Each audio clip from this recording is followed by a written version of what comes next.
What is up, YouTube, Facebook, Twitter, Twitch, Apple, Spotify, and everyone tuned in on the Texas Sports Unfiltered app?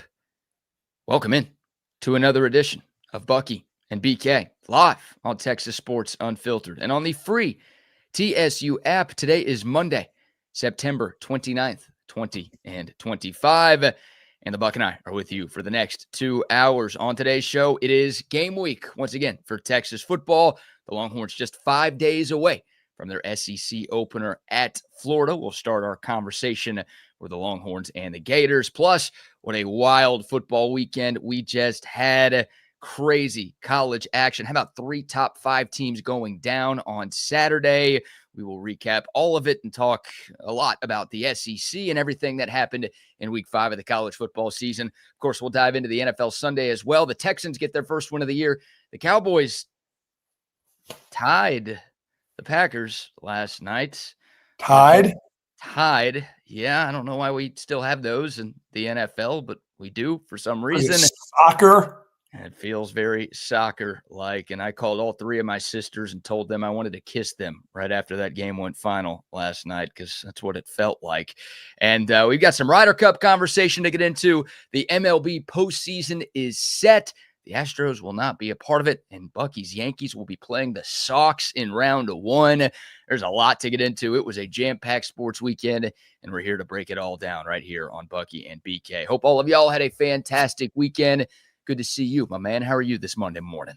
I am doing well while others around me aren't doing so well today. It's just none of you people come on and put your hands on me. I have to sleep with one of them, but that's just the way it is. It must be that time of the year.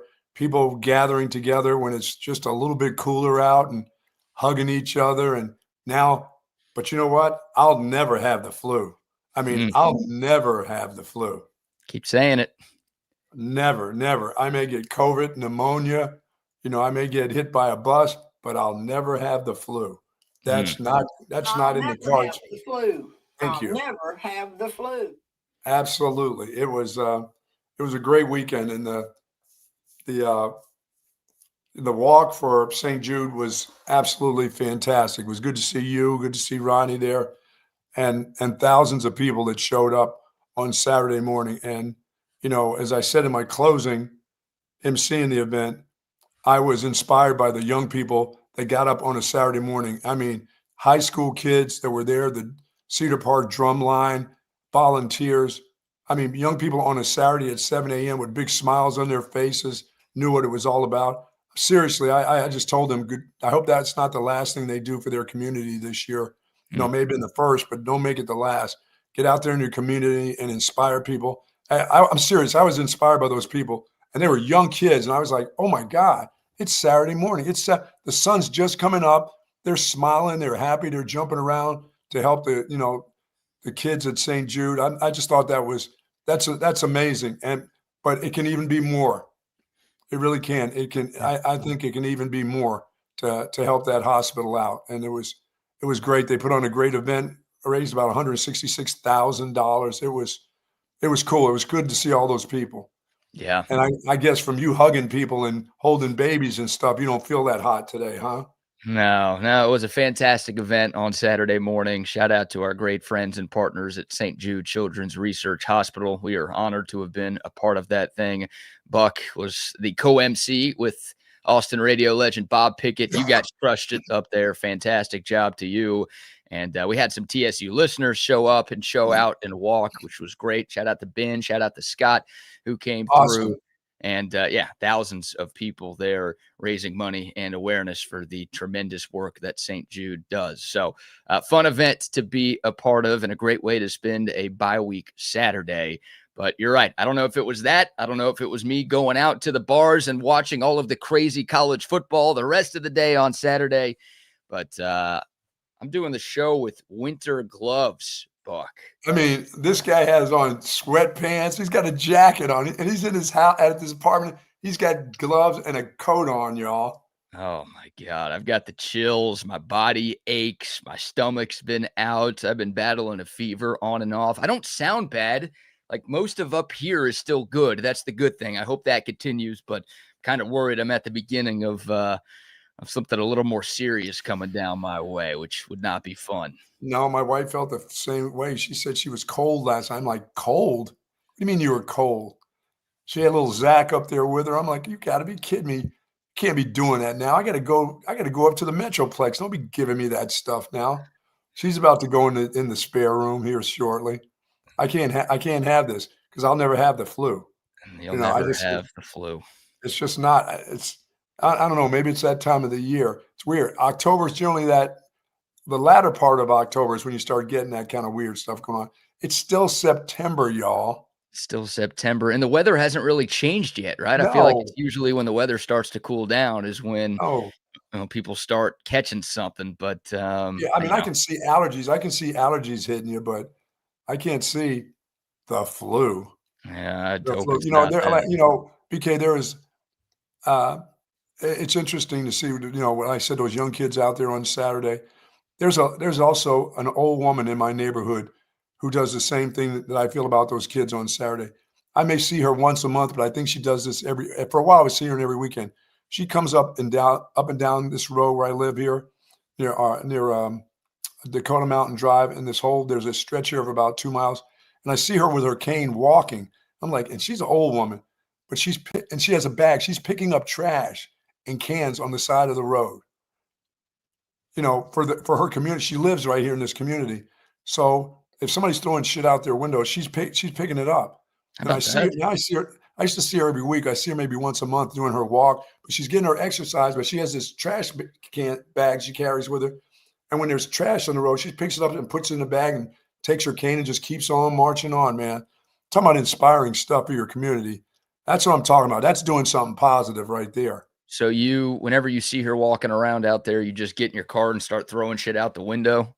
No, I just when I go her, I just wave at her, beat the horn at her, but she's getting her exercise, but while she's exercising, when she sees stuff on the side, she picks it up. Good Our for her. stretch our stretch is so clean here, you don't see paper and stuff on the side. That woman's picking this stuff up, and I think she's back to every week again now. All right. That's good. Making a difference in her community. You love And that.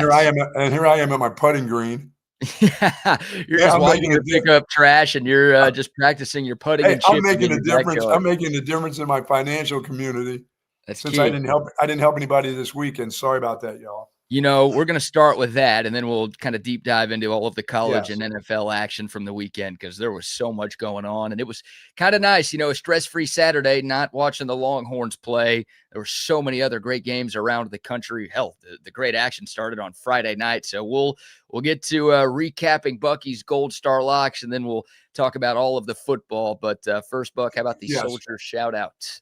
Good morning to soldiers at Fort Hood, Texas, the soldiers in the state of Texas, and all those that fight for us each and every day. Thank you for the great job that you do.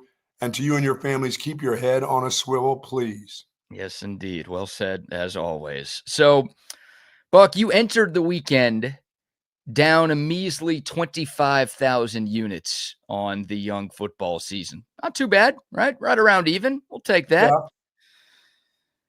Coming out of the weekend, you are down 400,000 units. What?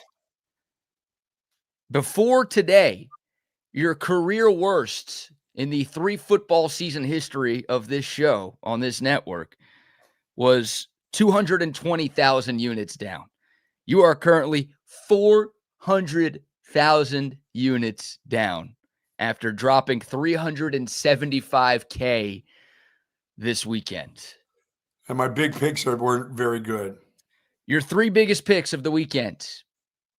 Last night, your biggest pick, 150,000 units on the Green Bay Fudge Packers. Yes. Nice Minus tie. -6.5. Yeah, if you bet money line either way, you get nothing. Congratulations to all you parlayers out there. But yeah, obviously, if you bet Packers -6.5, you lose your money because, well, they didn't cover that. Your 2 big 100,000 unit plays on Saturday, Georgia Roll Tide. -2.5 against Roll Tide, and the High Tiders went into Athens and won that game outright. And then this one hurts. You got hooked. You had A&M -6.5 against Auburn. They won by 6. Come on, Aggies. Right there, you lost 350,000 units alone. You also lost money on Tennessee against Mississippi State. You lost money on Stanford against San Jose State. You lost You money gave me on that one. That one's on you. You got me all excited about that one. I didn't. You also lost money on my Kansas Jayhawks. Thanks for costing us against Cincinnati. You had Florida State on Friday night. You had Indiana covering against Iowa. You got 2 college games right out of, I think, 9 picks in college football. You had South Carolina, and you did call the Ole Miss upset over LSU. Oh, boy. Although they were actually favored, so I don't know if that even is considered an upset, but they did cover the minor line there. So, you went 4-8, which is not horrible, but because you missed all of your big plays, you are really in a hole. You have to fade me. People are going to fade me until the playoffs come. Look out.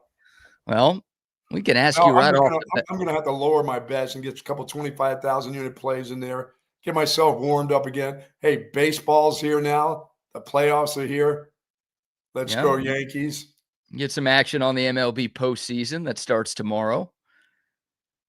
The Yankees and the Red Sox, did you say? Yankees and the Red Sox in a best of 3 at the stadium. All the games will be in the Bronx. You know who's ready for that besides me? My little friend is ready to go. Little Jeets. He wants to know if he can get involved. Can he play? I'm like, no, you won't catch a thing. All the balls will get by you. You're too old and too slow. Yeah, 5 o'clock Central Time tomorrow on ESPN. Game 1, Boston at the Yankees. What a dream scenario. I mean, I guess you'd probably rather have this in like the ALCS, but to get guaranteed, Yankees, Sox, best rivalry in baseball in the postseason. That's pretty good. Yeah, so this is what TV wants. They love this one. They love this one. But you also have, look, that's tomorrow. You got a Monday night doubleheader in the NFL. You want any action on Jets, Dolphins, and Bengals, Broncos? I'll take the Broncos for a 50,000 unit play, and I'll take the Dolphins for a 50,000 unit play.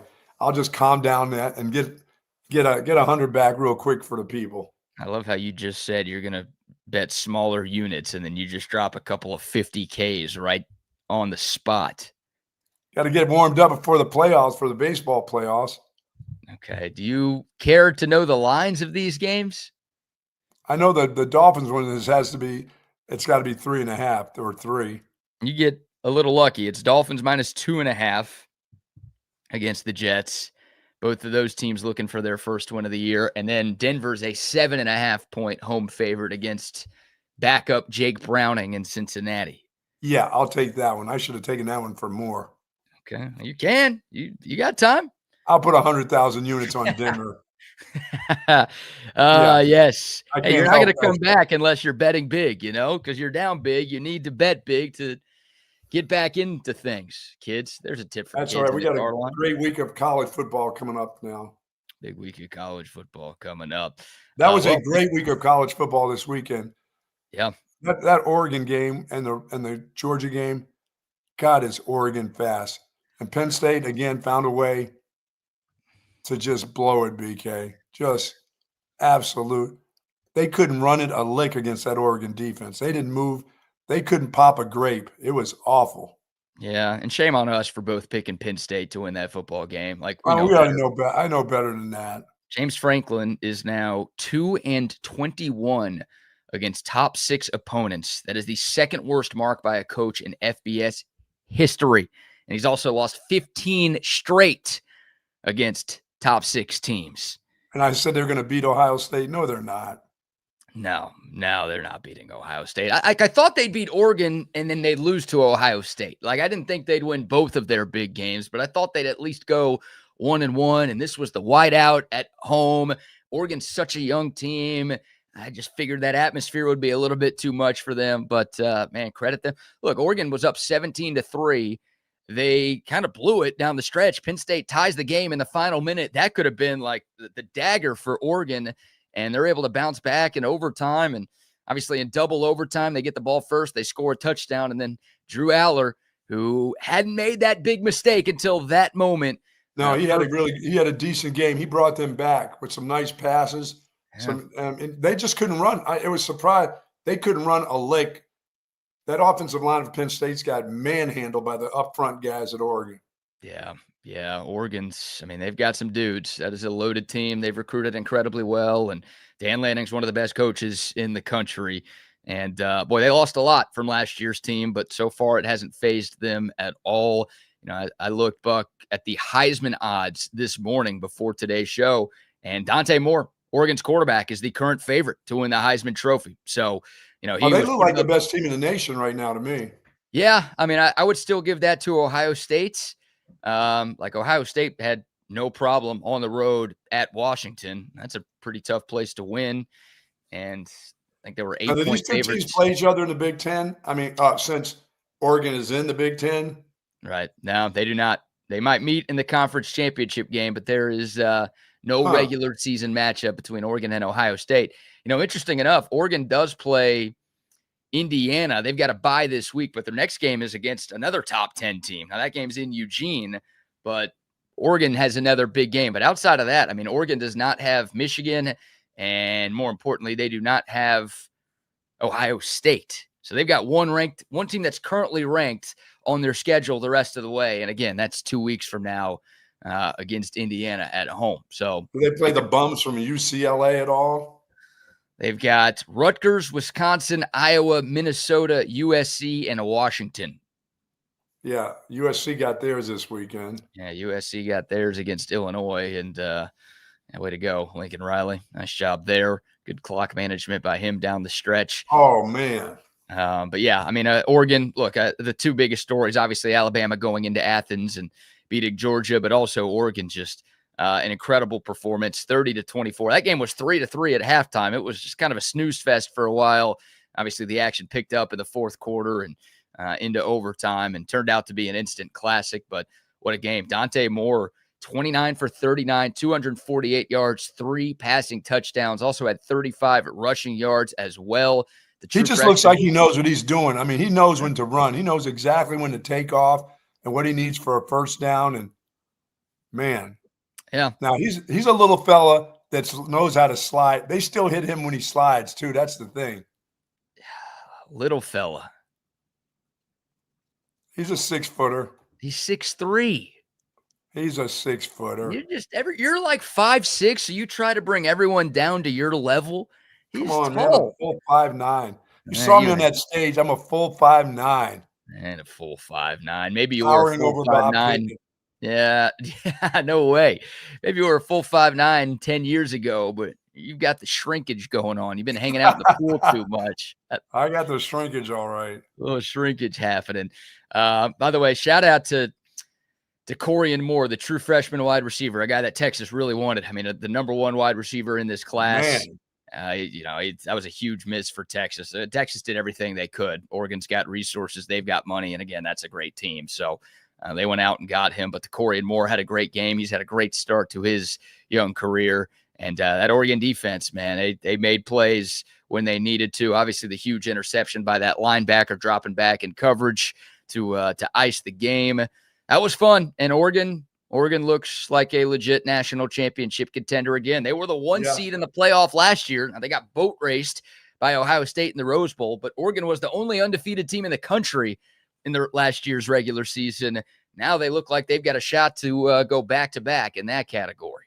They look like that. That's a fast-looking team. They look fast. Yeah, they do. Offense and defense. Yeah, they do. So big win for them. And just for Penn State, I mean, look, the playoff was expanded for Penn State to get in, but the Nittany Lions still have to play Ohio State, and they also still have a game against Indiana on the schedule. Those are top 10 teams. We'll see if they're in the top 10 when those games get here. But James Franklin's going to have to win at least one of those games, you would think, to get his team back into the college football. Oh, for sure. Playoff.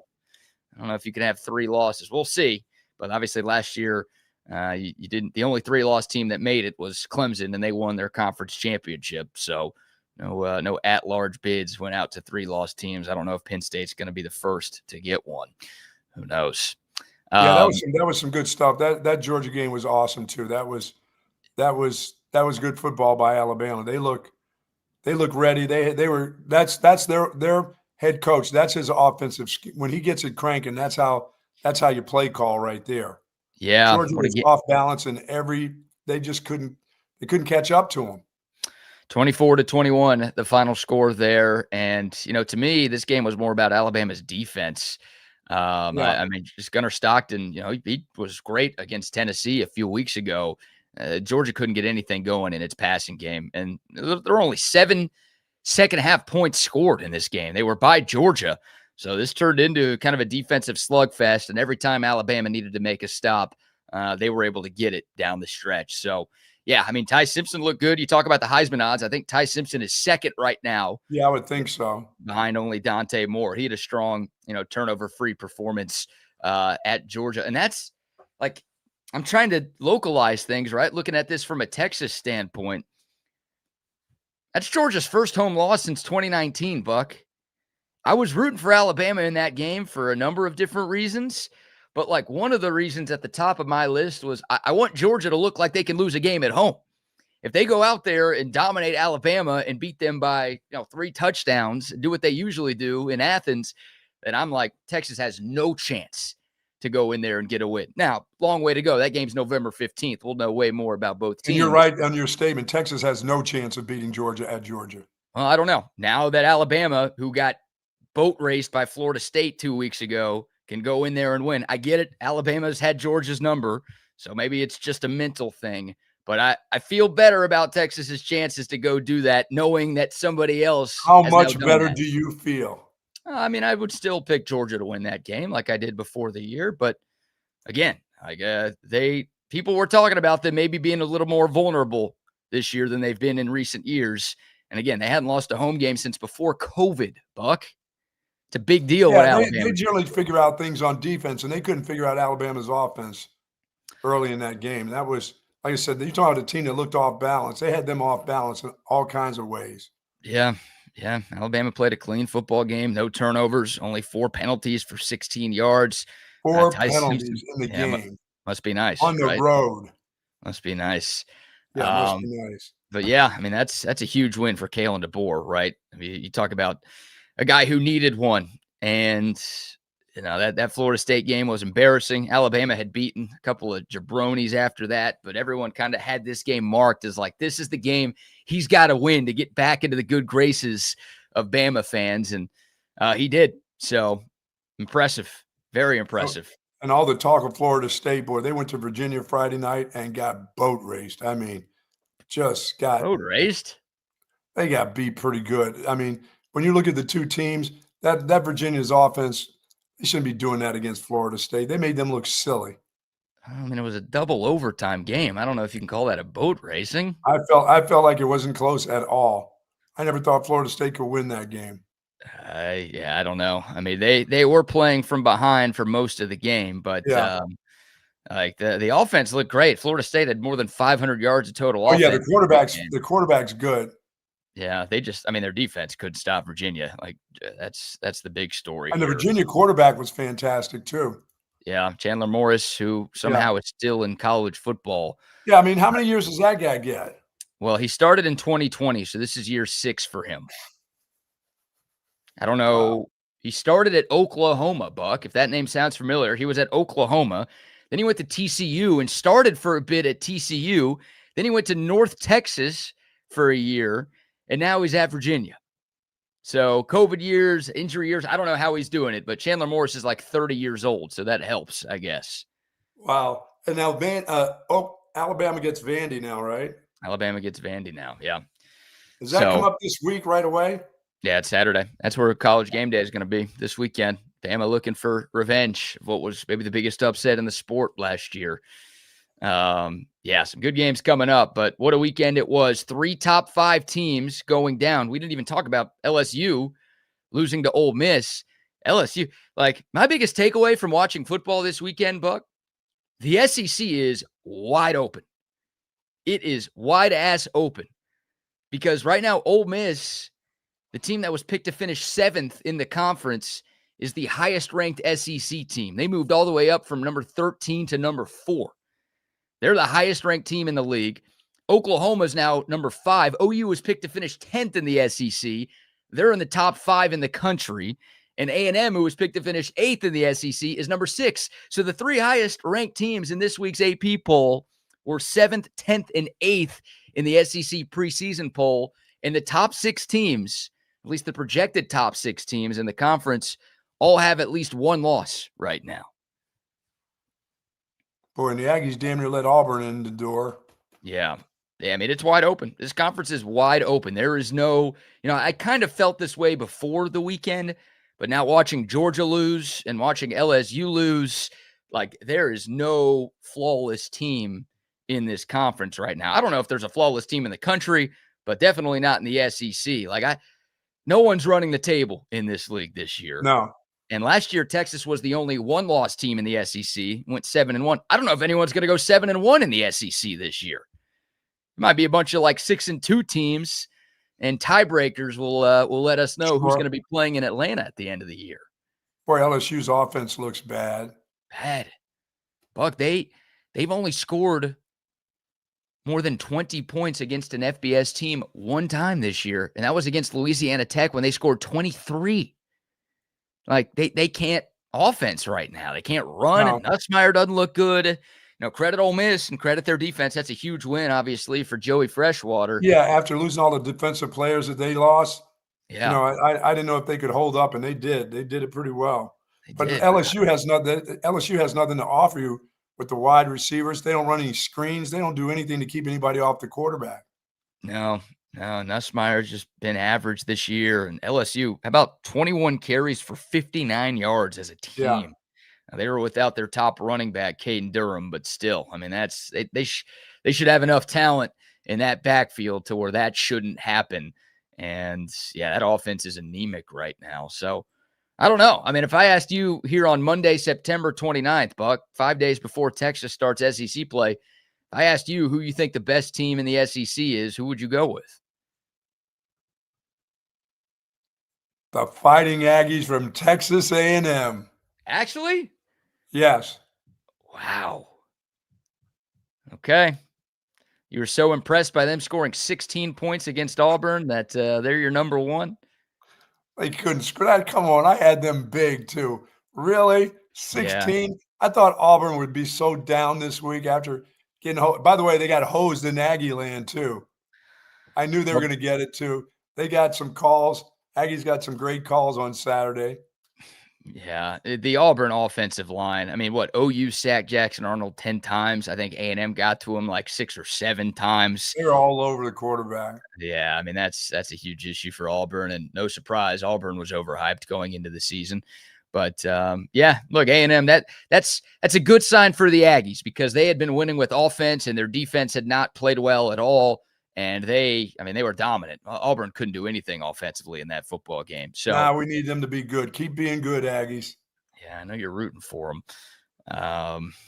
A&M's got Mississippi State this weekend. That's a home game for the Aggies, but maybe they need that one at home. Yes. Yeah, Mississippi State coming up, and we will see. A&M looks good. I think I would still go Georgia as the best team in the SEC, and maybe I'm focusing too much on the past when making that prediction. But if you still asked me to pick the SEC championship or the SEC champion right now, I think I would still go with the Dogs. But that's interesting that Georgia just couldn't figure out Alabama early in that game. I mean, some of the team looked off balance. That's just great. That was a really good game plan that the Boers went in there with, and the screens and different things that they did and the way they used their players. That was awesome. How much of that is mental? I don't know. Their receiver, number 5 is good and number 2 is good for Alabama for Roll Tide. They got 2 great receivers. Yeah, well, it's a talented team. I mean, they started in the top 10. A lot of people were picking them to make the playoff. I had them in the playoff. Like you said, their defense is kind of back now. Give them credit. Yeah, their defense played well. Yeah, I mean, look, it's a loaded team. Like they always recruit well, and yeah, I mean, their talent is not that far off from Georgia. And again, it's just something about those two teams whenever they play. Like Georgia has everybody else's number. They can't figure out Alabama. Now, Alabama has been beating on pretty much everybody in the SEC for a long time too. Right. But yeah, it's just weird to see Georgia struggle with anybody the way that they've struggled with Roll Tide. And I thought with that game, in Sanford between the hedges, they'd find a way to get the Crimson Tide monkey off their back, but didn't happen. The other SEC headline, Buck, Sam Pittman, he gone. Did he go yesterday? I think it was, this morning? Saturday. No, it's either Saturday or yesterday, probably yesterday morning. He got fired after one of the most embarrassing performances in Arkansas football history. Good guy. Sorry, coach. Yeah. I mean, they got, 56-13, the final score. Notre Dame exercising some demons in Fayetteville. That was ugly for Arkansas. And how about this? Bobby Petrino is your interim head coach at Arkansas. Yep. He'll be the head coach next year. They'll roll him right in as the head guy. You think they're bringing him back? Yeah, they'll bring him back. You talk about going full circle. I mean, we've come a long way from this. Nah, he'll be back. All the bruises are all healed up. I don't know, man. Can you sell a fan base on Bobby Petrino in 2025? I mean, the guy's 64 years young. I don't know if that's the type of guy. Look, as a Texas fan, I think I'm cool with Bobby Petrino getting that job. But I think if I'm a Hogs fan, I'm like, I'd rather go a different direction, please. Yeah, I mean, they just fired a good guy who was having a good year, but you can't get beat like that. That would really that would hurt. Yeah, I mean, Arkansas is. Pittman was in year 6, 32-24, his overall record there. But yeah, they gave him another shot after last year. There's plenty of Arkansas fans who thought he should have been canned after last season. And I think I made the prediction that he was going to be fired before Texas played them. He got fired way before Texas played them. Oh, yeah. And how about these first 2 games for Bobby Petrino? God, Arkansas' schedule is tough. At Tennessee and A&M are the next 2 for the Hogs. Yeah. Wow. And then they still have at LSU, obviously the game here in Austin, and Missouri on the slate. Are they still playing that A&M game in a neutral site? Are they still playing up at Jerry World? Is that done? No, that's finally done. That is a home game for Arkansas. Yeah, I don't know. We'll see. We'll see what the Hogs can look like now. But that was. Oh, I think they'll bring him back. You think Petrino is going to win some of those games? I don't know. That's right. He does have to win in order to come back. He can't keep just getting mauled. It would be pretty fantastic if the Hogs did beat Texas, like an undefeated A&M team in a couple of weeks. Yes. Interim coach to start the downfall of Aggie football this year, because it's coming. It always comes. Oh, yeah, it always comes. It should, but I was waiting for it to come on the last game when they had all their high hopes, still making the playoffs, but their high hopes get busted. Then they go into playoff game number 1 and lose. Yeah, that is what you're rooting for. You want A&M to be 11-0 coming into Austin on Black Friday. I do. And you want Texas to win that game. I think you still. Well, Texas will win that game. They won't. Texas will win that game. Okay, so Texas will win that game, but you still want the Aggies in the playoff. And then they'll lose that first game. They'll be out of there in a hurry, and that promising season turns into shit. That situation you described. There's a chance that would mean Texas and Texas A&M would play 2 weeks in a row. They could meet in Atlanta too if that's what happens. I'm all right with that too. That would be something, right? Back-to-back Lone Star showdowns. The spanking in Austin would mean so much more, though. No, the SEC championship. I mean, I would like to beat them both if we're going to play them twice. It's for a championship. Well, if the Horns are there for a championship game, right? If they don't, they have a couple games themselves in between. Sure. They haven't played an SEC game yet. So yeah, we will see. And again, they're not home until November. So they've got this, 4-game stretch, 3 true road games. Then obviously the Oklahoma game 1 week from Saturday. They've got to get through this gauntlet. And some of these teams look a lot better than I think any of us expected going into the year. So we'll remember, I don't like this one this week, period. Right. Didn't like it before the season, still don't like it. You really think Florida's a great team. You're the last person in the world who thinks Florida's good at football, but we'll talk about that. We'll obviously hear from Coach Sark later today, but we'll shift gears, get to a little Longhorn football conversation. But before we do that, Buck, how about our first round of sponsor shout-outs? Say hello to the folks at Relax the Back. I want to thank them. I'm in my Relax the Back chair feeling a lot better than I have over the last couple of weeks.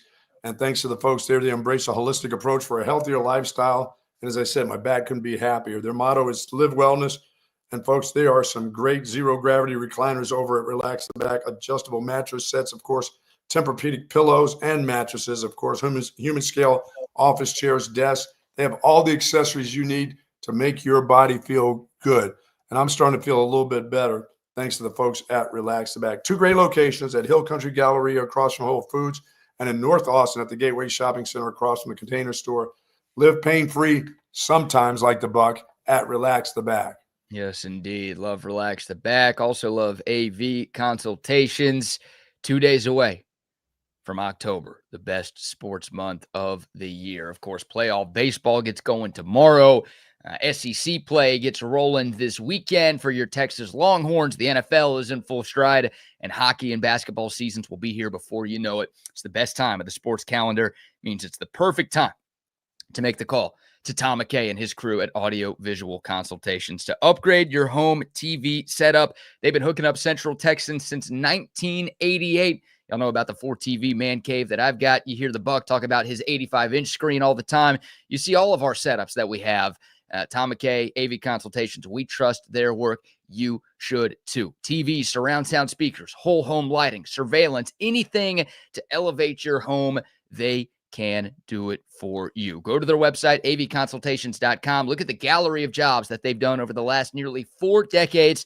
And when you're ready, make the call. 512-255-8678. That's 255-8678 for audio-visual consultations. And of course, our friends at Woods Comfort Systems, as it's starting to get cool in the morning, BK's almost getting the flu. So weather's changing, folks. Be ready for winter when it comes. Call Woods Comfort System, have them come over, make sure that you have all of everything that you need that's going to be winterized, and especially having that heating system that's going to be working properly.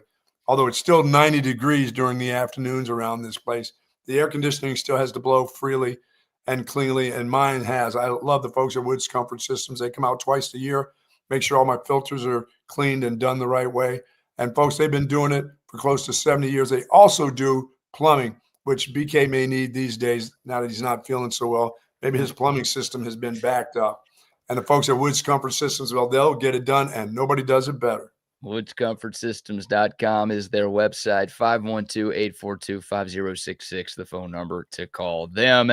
And a shout out to our friends at Waterloo Printing and Graphics as well. All of our TSU hats, our merch, our signs, our stickers, all made by Adam and his great team at Waterloo Printing and Graphics. You can find them on Instagram. Just search Waterloo Printing, or you can call or text Adam directly, 512-300-9641.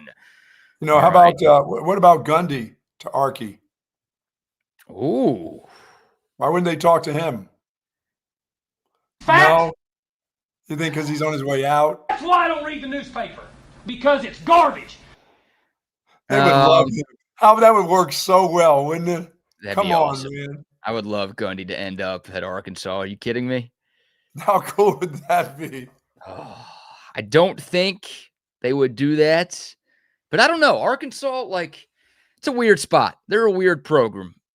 They're an SEC school, and everybody wants SEC jobs, but they're a bottom-tier SEC school, and it's like they can't go poach a great coach. Like Florida, if Billy Napier gets fired, Florida can go poach a great coach. They're talking about Lane Kiffin maybe leaving Ole Miss to go to Florida.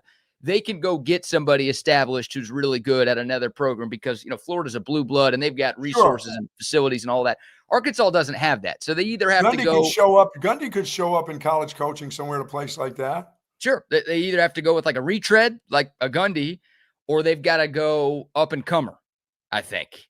They got to try. That's what they tried with Sam Pittman. They tried it with Chad Morris. That didn't Who the hell's coming up in the MAC? There's always somebody in the MAC that's looking to get a big-time gig. There are 2 guys that I'm thinking of, 2 guys who are pretty local. I think Jeff Traylor could be in the mix up there. And I think G.J. Kinney could be in the mix up there. Traylor, of course, at UTSA, Kinney at Texas State. Yeah, now one of them can get the gig at Oklahoma State. I don't know if they get the Arkansas. I don't know if they get to jump right to the SEC. I don't know. You might be right. I think Oklahoma State is going to be interested in both of those guys. I think if Baylor opens up, we'll see what happens with Dave Aranda the rest of the way. I think they could be interested in both of those guys. Gundy at UCLA. How about Gundy being out there in Southern California? How awesome would that be? I want Gundy at Florida. That's what I'm looking for. Oh, boy. You talk about a match made in hell right there. That'd be fantastic for us. Yeah. Yeah, that would be. And I want Gundy to be at Arkansas. I think that fits. I don't know. I don't know who hires Gundy right now. I think he's got to take a step down from Oklahoma State, which maybe Arkansas is. Uh, Close to it, close to that step down. Like you said, that guy was just in a championship game.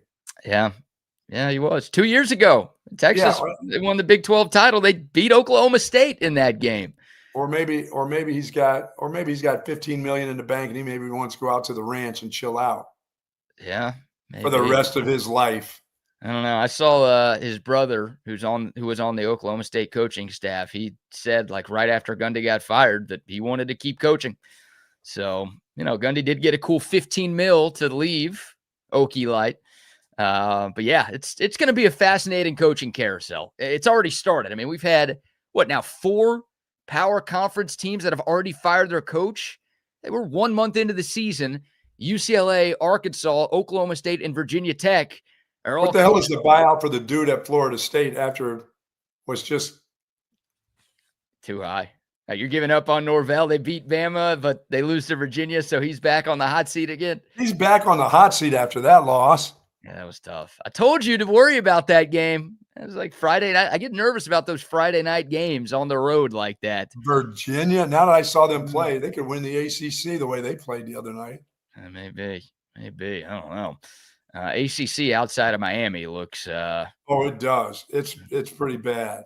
We're talking about Mario Cristobal here too, so he'll give one away. He's going to give one away before it's all said and done. Yeah, maybe 2 away before it's all said. Because they still have to play. Don't they have to play? They play Florida State. Yes. Bill's liable. He's liable. Hey, that dude's liable. That guy's liable to get one back there. That is this weekend. Oh my! At Florida State in Tallahassee. So maybe that's why Florida State lost. They were looking ahead to the Miami rivalry, and they couldn't beat Virginia. But I'm just like, it's the coaching carousel. It's going to get crazy. There are going to be some big time jobs opening up. I think we all think Florida will be open soon. Kentucky might open up soon. Obviously, Brent Venables right now is doing okay, and I think he's probably going to assure himself another year in Norman. If he can get Mateer to come back for his 7th or 8th year, sure. Right. Yeah, well, Mateer can't come back. He does have one more year of eligibility after this one. So we will see. But, the coaching carousel has already started to turn. It's just getting going. Man. All right. So, hey, Texas and Florida coming up on Saturday. Buck, the Longhorns opened up as a 7.5 points road favorite in their SEC opener. Based on the way you've talked about this game going back to the offseason, sounds like you think Florida is the right side of that bet here. Yeah, I do. I think this will be a squeaker for the Horns. Okay, you still feel like Texas is going to win? You just think it's down to the wire?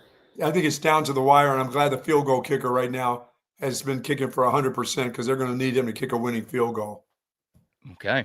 Wow. And then I'm just saying that's it right now. As the week goes on, and I feel like that some of those guys, those defensive linemen show up from Florida, things could change. Yeah. But right now, I think Texas, I'd take them with a field goal win right now. This feels like a really important 2-game stretch for Texas, right? I mean, especially if John Mateer is not going to play, and we don't have any, final validation either way on his status. We do know he's not going to play for Oklahoma this week against Kent State. Obviously, we'll see what happens next weekend at the Cotton Bowl. But look, you've got a down Florida team, and you've got an Oklahoma team that could be without its starting quarterback, who's really their only good player on offense right now. Mm-hmm. These are 2 great opportunities for Texas to get 2 wins away from home.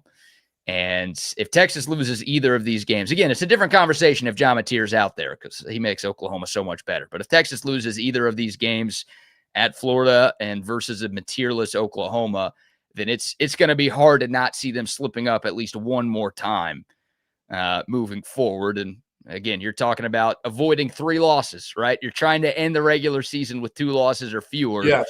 And if you lose one of these 2, it's going to be hard to envision a realistic scenario where Texas runs the table the rest of the way. Like I said, I'm not worried. They'll beat the Aggies. Always beat them, so no big deal. That last one. It's the ones in between here. It's the stupid Mississippi, it's those games. Mississippi States and Florida, and like you said, OU, that's another one I never think they'll ever lose. I never picked them to lose. And Mateer, if they're gonna bring that other kid at quarterback, and I don't think he's gonna play. I mean, he's got too much of a future. If you can't screw up your thumb. You can't go out there and not be 100% with your thumb as a quarterback. That's crazy. Yeah, on his throwing hand too. Well, I'll be stepping on it and making him fall on it, and every time he throws, push him so that he has to land funny. Sorry about that. That's just the way football is. At the bottom of the pile, you're going to get a few shots in there. I won't do anything to him there, but I know when he gets hit, I need him to hit the ground. Yep. You know, because he likes to run. So even if he's going to protect that hand all day long.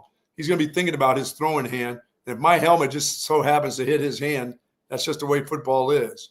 Yeah, we'll see. We'll see what goes on with that story. But I don't think he'll play. I don't think he'll be good. I don't think he'll be well enough yet for that. Yeah, I don't either. But I don't know. But for this Florida game, they're going to feel good about their quarterback after this week. Who do they play? Kent State. Kent State. Yeah, they're going to feel great about. They're going to overwhelm them and feel good. Oh, we're good enough to go in with Texas and give Mateer another week. We're good enough, and they won't be with that quarterback.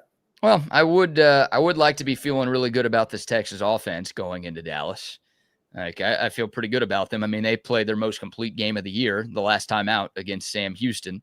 So I'm not expecting them to put up 55 against Florida, even though Florida's 1-3. They've got a very good defense that hasn't given up a lot of points this year. But I would like to see, more good from the Texas offense, because we do know the Oklahoma defense is really talented again. Yes. With Brent Venables. So seeing some more good from this Texas offense, seeing Arch Manning, string together a couple of good games back to back, seeing this run game, maybe figuring some things out. Yeah, well, I don't want to see this offensive line over the next couple of weeks get overwhelmed by the defenses that they're going to play. Because if they've struggled with the ones that you've seen before at UTEP and teams like that, oh my God. Now the next 2 weeks, next two football games, they're going to see speed like they haven't seen, obviously, all year long. But some of them have seen it because they've played against these teams. Well, they saw it against Ohio State. Ohio State's got a better defense than Florida does. So they did see better athletes in week one. But no, you're right. I mean, it's this whole offense. It's been a long time. Yeah. Well, look, the good news for Texas is it sounds like reinforcements are coming, right? And we'll get more updates from Steve Sarkisian today. Of course, because this is an SEC game, there will be injury reports that are released throughout this week. So we'll get a clearer picture of, everybody who's coming back. But it sounds like Trey Wisner is going to be good to go. And it also sounds like Emmett Mosley V is on the right track. Okay, what did you find out about Mosley? What your job over the weekend? What is it? What was that? I can tell you he's practicing. That's all you can tell me, Coach? Lower leg injury. That's all you can tell me still. Lower leg injury. And he was back on the practice field on Thursday last week. Must be an ankle. So I don't know if it's ankle, calf, shin, foot. What else hamstring, is lower leg? They don't count hamstrings. So he's got no hamstrings problem. You would think it's no hamstring problem, right? Okay. I don't know. But Emmett Mosley V, the Stanford transfer wide receiver, who's kind of been an enigma to this point because we haven't seen him play at Texas. But if he comes back, then you could go into this Florida game with your top four receivers for the first time all year. And with Trey Wisner back in the backfield, getting your best running back like that, that should make things look easier for this Texas offense this weekend. Oh my God, BK, out of nowhere. Did you see Matthew Golden on the spin move on the punt? You see him get hit? Yes. Oh my God, BK. I jumped, and I was sitting watching, and I jumped off the couch. I was like, oh, he's not getting up from that, is he? That dude got up. He took two of those in the game. Yeah, Matthew Golden had a great game last night for Green Bay, but he did on the punt return. How did they get him back there returning punts? My God. Well, hey, he did some returning at Texas, and he's one of the fastest guys in the league, so put him out there. Oh, but yeah, maybe a fair catch next time, Matt. And definitely not a spin move when you turn your back to what's coming at you. Yeah, he spun right into that guy. That guy. That was one of the hardest hits I've seen in a couple years. That hurt. That had to hurt. Yeah. I know he didn't really want to get up, but he had to. You see how slow he got up? He's like, I got to get up. I'm a rookie. I can't let them know that this hurt. But damn, does that hurt? It's gotta hurt. Gotta hurt. Wow. Yeah, we'll talk more about Cowboys Packers in hour Man. 2. But no, I mean, I'm glad that Texas is getting reinforcements. Obviously, playing San Jose and UTEP and Sam Houston and then getting the bye allowed you to kind of rest some guys. And Texas is about as healthy as you could realistically ask for going into SEC play. Well, they should be, yes. The only serious injury that they have is Andre Kojo, who got hurt in the first week of training camp, and he's like a backup offensive lineman. So you're in a really, really good spot, knock on wood, from an injury standpoint. Like, you've got just about your full complement of players ready to go for this crucial 5-game stretch, because it's 5 weeks without a bye week for Texas, and 4 of these games are away from Austin. So having some reinforcements coming and having your full cast of characters is going to make a difference. No doubt. So I feel good. I feel good about this offense. I do think the Texas run game is going to get things going a little bit, and we'll see. We'll see what the deal is with CJ Baxter. But yeah, with Trey Wisner coming back, I mean, he's a lot better than the other runners that Texas has trotted out there recently. And also in the passing game too, I think Trey Wisner's a better weapon as a receiving threat out of the backfield. Yeah, maybe we'll see a little bit more of the regular screen game come up this week. I think so. That's a guy who had because they will be, those guys from Florida, if they bring some of their healthy defensive linemen, they're going to be licking their chops at this offensive line. So dumping a couple balls over the top of them for screens will be big. I think so too. We haven't seen a lot of that from Sark running back screens at all this season. No, you're right. And I wonder if that's, again, because the top 2 running backs have missed time and maybe he just doesn't trust those other guys in the screen game yet, or maybe he's just he couldn't even trust the quarterback to throw it accurately to those guys on the screen. He may throw it to the other dudes he's probably worried about. Maybe he probably wants, though, he wants his better players in there to run those type of plays, because he's not going to have a ball tipped or anything else that screws that up. He wants his best players to run those kind of things. Right. So we may see that this week. Maybe he's just been saving some stuff for SEC play. Who knows? I mean, you don't want to bring out everything you have against those 3 non-Ohio State, non-conference opponents that you played. Sure. So I think Sark maybe has a few more tricks up his sleeve moving forward. But, yeah, I mean, it's nice to have, again, your full complement of players. And I think Emmett Mosley, if he's right, if he's fully healthy, if he's the guy that he was at Stanford last season, who put up some really good numbers for a bad Cardinal team, then I think he's going to be a difference maker for this Texas offense over the middle of the field. He's a good yak guy too. 6'2", 205, 210, a guy who makes, can win those contested balls, and a guy who can make a lot of guys miss too after the catch. So yeah, I think he'll be a nice weapon. Him and DeAndre Moore over the middle of the field, I think, is going to open some things up for Texas. But again, we'll see if he plays, and we'll see how effective he can be right away. But I like what Emmett Mosley does. And Sark, speaking of Matthew Golden, I remember in the offseason, Steve Sarkisian kind of compared Emmett Mosley the 5th to Matthew Golden. And he's like, one of the differences between these two guys is, like, Matthew Golden was a part of an air raid offense at Houston. So when he got to Austin, he had to learn an entire new system and new verbiage and new this, that, and the other. And it took him a little bit of time to get that all figured out. Well, clearly he got it all figured out. Matthew Golden was awesome, ended up being a first-round pick. Emmett Mosley at Stanford was running a lot of pro-style stuff. A lot of what Steve Sarkisian uses is what Emmett Mosley was using during his time at Stanford. So at least according to the head coach, the learning curve for Emmett Mosley the 5th, not as steep as it was for, some of the other transfer receivers who have come here recently. But just a lower leg injury, that's all you came up with, huh? That's all you got? That's all I got.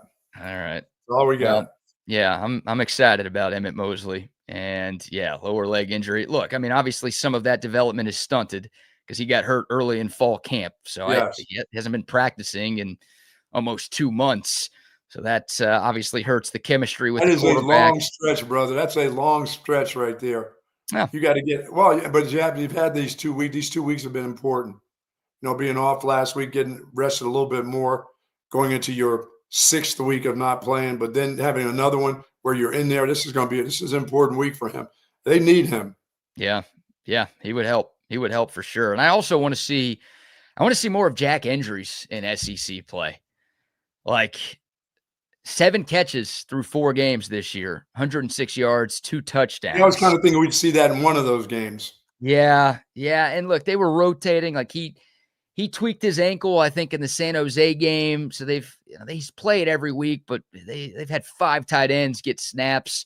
So, part of it is just Jack Andrews isn't playing as much as I think he will the rest of the way. But I think that guy is a difference maker. I really do. And I don't know if they're not scheming him open enough, or if Arch isn't finding him enough, or if he's just not getting open enough.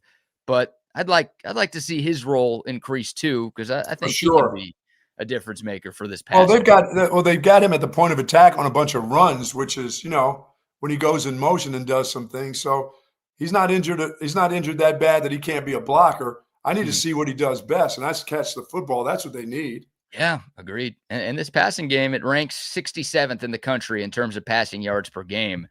And that's not good enough. That's not good enough to get you back to Atlanta and to get you, back to the college football playoff semifinal. They need more from this passing game starting this Saturday.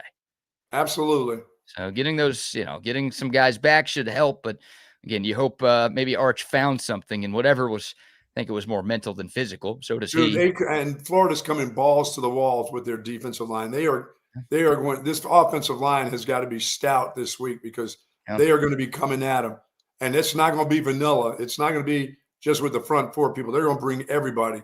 So this passing game has to be on its P's and Q's. You can't get a lot of getting your quarterback hit in the backfield or sacked from behind. And this is what Florida is going to let loose, I believe. As I said, BK, they weren't that healthy when they played Miami, and they hung in there for a little bit with the Canes. And if they get they've had another week of these 2 or 3 guys that have been injured or back, that's got to protect the quarterback this week. Yeah, no, you're right. It's a big one. Big offensive line game for sure. And got to win in the trenches, both sides of the ball. I think we trust the Texas D-line to hold its own.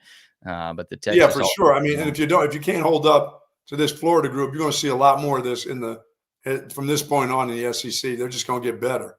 For sure. Mike G says Florida's desperate for a good win. Well, they were desperate against Miami. They didn't get it. They were desperate against LSU. They didn't get it. And they also lost to South Florida. So they've been desperate for a while, and they haven't won games, which is why I feel good about Texas's chances. Well, I think you feel more so about their coach versus Sark than anything. Yeah. I mean, I think Texas has the advantage everywhere. Like, I'm not 100% sold on Arch Manning being great. I think Arch is better than DJ Lagway. I know Sark is better than Billy Napier. I think the Texas defense is better than the Florida defense. There you go. Texas's skill position talent is better than Florida's skill position talent. Like, I get it. The game's on the road. That's the only thing that Florida has going for them in this game. Texas is better everywhere, which is why I think they're going to win. Yeah, if they're healthy in the backfield, they would be better there too. But that kid number 13 at running back. But once again, you're going to lean on your Texas defense against the run anyhow. Yeah, and this Texas defense is elite. I would lean on the Texas defense. I think they could go up again. Like, that's another big takeaway I had from watching college football on Saturday this week, Buck. It's like I didn't see a defense out there that looks faster or better than Texas's. No. Like, Ohio State, their defense is legit. They're loaded. But like Oregon, I guess. I don't know. Like, I feel like Texas has, once again, a top 3 defense in college football. So that's like, again, they haven't played a ton of good teams, but obviously they held their own against Ohio State. They did more than enough for Texas to win that game. And that was a positive takeaway. So I feel like this defense is going to travel. Texas went 3-0. And they've done well, and they've held in there against the teams that they're supposed to beat, like the teams that they're supposed to play good against. They haven't shown you that, they've played down to the level of the teams that they played. No, they just keep playing good defense every week. Right. Exactly. And the defense traveled last year. They were 3-0 in SEC road games last year. So the defense got the job done, and I think they will. I mean, DJ Lagway looks bad, y'all. He looks really bad right now. And I think Texas's defense is better than LSU's. He threw 5 picks against LSU. I get it. That was a road game. But, I don't know. I'm feeling maybe overconfident in Texas this weekend, but I feel very confident in Texas getting a win. I'm not overconfident at all. Yeah, that's good. I'm glad Arch had that kind of game. He needed to have that kind of game, because if he'd had a so-so game going into this one, I would just flat out pick Florida to win. Yeah. If he'd have come up with one of those games that he'd had before, I would say Florida would win the game. And now I just have Texas as a go ahead and give me a field goal at the end in a really hard-fought game, I'll take it. And all wins count the same, right? Absolutely. In the SEC standings. So, of course, you want to have your cake and eat it too. You would love Texas to put a whooping on Florida like they did last year. Yes. But you'll take a road win in this conference if Texas is able to get through this 4-week stretch again with 4 non-DKR games. If they go 4-0, then they're putting themselves in a great spot to make it back to the ATL. Absolutely. That's the goal for all this thing. So, all right, we'll take your thoughts. The Dakota text line 512-222-9328. Of course, the YouTube, Facebook, Twitter, and Twitch live chats are rocking and rolling as well. We've got plenty more to get to. More Longhorn football conversation. We also have to talk a little NFL and what is this envelope rule in the Ryder Cup? What are we doing here? Golf, all these ties, all these football, golf. It's bad. We got some bad rules that need changing. You need to change some of these rules. I'll get into all of that here in a moment. But first, how about another round of sponsor shout-outs? Say hello to our friends over at the Lead Kitchen and Tavern. 4 great locations: Lakeway, Belterra, Bee Caves, and Avery Ranch. Lonnie's Famous Fried Chicken is available now for the folks there. Get some mashed potatoes, corn, and Lonnie's Famous Fried Chicken there. The Hawaiian wings, the pulled pork sliders, of course, teriyaki glazed pork chops, all-day breakfast. The Cobb salad. I had a Cobb salad last night for dinner, as a matter of fact. Happy hour every day from 3 to 6. Unbelievable savings on glasses of wine. Select beer selections over there. They've got a great wine case there. It's incredible when you go over to the Lead Kitchen and Tavern for sure. Thursdays, prime to wine. Half-price bottles of wine with that great prime rib dinner. And the happy hour, as I said, is magnificent. 4 locations: Lakeway, Belterra, Bee Cave, and Avery Ranch for our friends over at the Lead Kitchen and Tavern. Yes, sir. Yes, sir. Now a word from our great friends at Covert Bee Cave. You see Covert everywhere. It's that personal level of just feeling like it's a personal family interaction. The customer service, it's impeccable. It's unlike anything I've ever experienced buying a car. Over the 30 years that I've been buying cars from them, I feel like I know them and they know me. Covert's done an amazing job of making me feel valued. If you purchase a vehicle and you want to feel like you're part of a family, join the Covert family. Come and experience it for yourself. Covert, born and raised in Austin. Love it. And our good friends over at Hat Creek Burger. If you want the best burger in town, head to Hat Creek Burger. 25 locations throughout Texas, born and raised right here in Austin, Texas. The double with cheese. Get yourself some of those sweet potato fries, baby. Get those. I still haven't had I almost got it, BK. I almost did the milkshake. And I said, no, we've made a promise to yourself. You can't do it. It's still ice cream, and it's delicious ice cream. I'm not stopping you folks from getting a great shake there.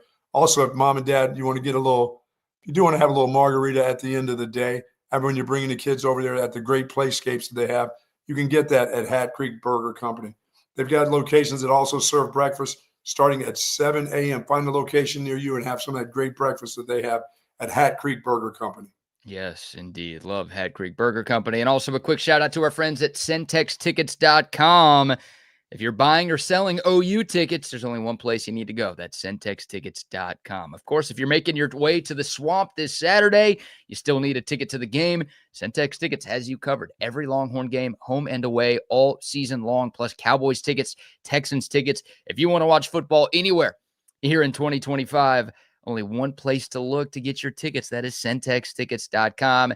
Don't forget the promo code CENTEX10. You type that in at checkout, you're going to get 10% off of any ticket purchase from our friends at centextickets.com, Buck. Yeah. And our friends at Sue Patrick's, 5222 Burner Road. Need to get your gear. You need to get that gear, folks, to head on down to the Swamp. Here you be. There it is. That hat sells right there, BK. Love this old fashioned right here. Well, they have it all at Sue Patrick, 5222 Burner Road. Orders of $59 or more online. Free curbside pickup. You are going to love the place. All the T-shirts that you need, polos. You're going to have that polos because you may have to go to dinner while you're there in the Swamp. And they serve swamp food, but that's all right. You want to look good. So when you're in the state of Florida, look out for Florida man and Florida woman, by the way. You want to be the well-dressed Texan. You can get all that gear at Sue Patrick's, 5222 Burner Road or SuePatrick.com. Any idea The last time Texas has played a game in the state of Florida? Like, I don't know. Maybe CB or one of our listeners could tell us right off the top. Texas hasn't played in the swamp since before World War II. It's probably got to be some bowl game that was there. Some bowl game that was there. I wonder the last time Texas has played a game in the Sunshine State. Because to your point about Florida man and Florida woman, it's been a long time. They've changed over the years. Florida man, Florida woman are a lot worse at this time. There you go. Thank you, CB. That 07 trip to Orlando to play UCF. So it's been almost 2 decades since Texas fan has had to deal with Florida man. Oh, be careful, Texas fan. I know a lot of Longhorn fans are making that trip. I got a few buddies who are driving from Austin to Gainesville this weekend to experience the swamp. So Godspeed. But yeah, be careful with Florida man, Florida woman, and Florida kid. Yeah, They're Florida dangerous. kid's pretty dangerous too. Florida kid, they do more than just drink beer in the stands. Yeah. There. Oh yeah. They might have a shank with you. Be careful. They might be in the parking lot slashing your tires while you're trying to watch the football game. You never know what to expect. Switch out your license plate. Get a Florida tag there. Put it and have it in the parking lot for sure. It's not a bad idea. That is not a bad idea. Yep, Texas making its first trip to the swamp in 85 years. Things have changed over 85 years in the swamp, believe me. Things have changed everywhere, I think, over the last 85 years. Oh, yeah, but they've really changed. Florida man is very dangerous. He's a very dangerous individual. And as a group, they're even more dangerous. Yeah. I'm going to play the Florida man game right here. Florida man, September 29th. Oh, no. Florida man wearing Batman pajamas thwarts burglary. This is a good Florida man here for today. All right, well, I got to do more research on that. We'll play the Florida man game throughout the week. We'll try to find one Florida man story. Every day. Believe me, there's something every day in the life of Florida man. I wish I thought of that yesterday. So we won't have one for Monday, but for the next 4 days, I will have a good Florida man or that will go well story. with Tip for Kids in the car line tomorrow. Yes, I like that. It's a great combination right there. All right, so more Texas conversation coming up. But Buck, let's dive into the NFL Sunday. We'll start with the 2 Texas teams. We'll start with Sunday Night Football.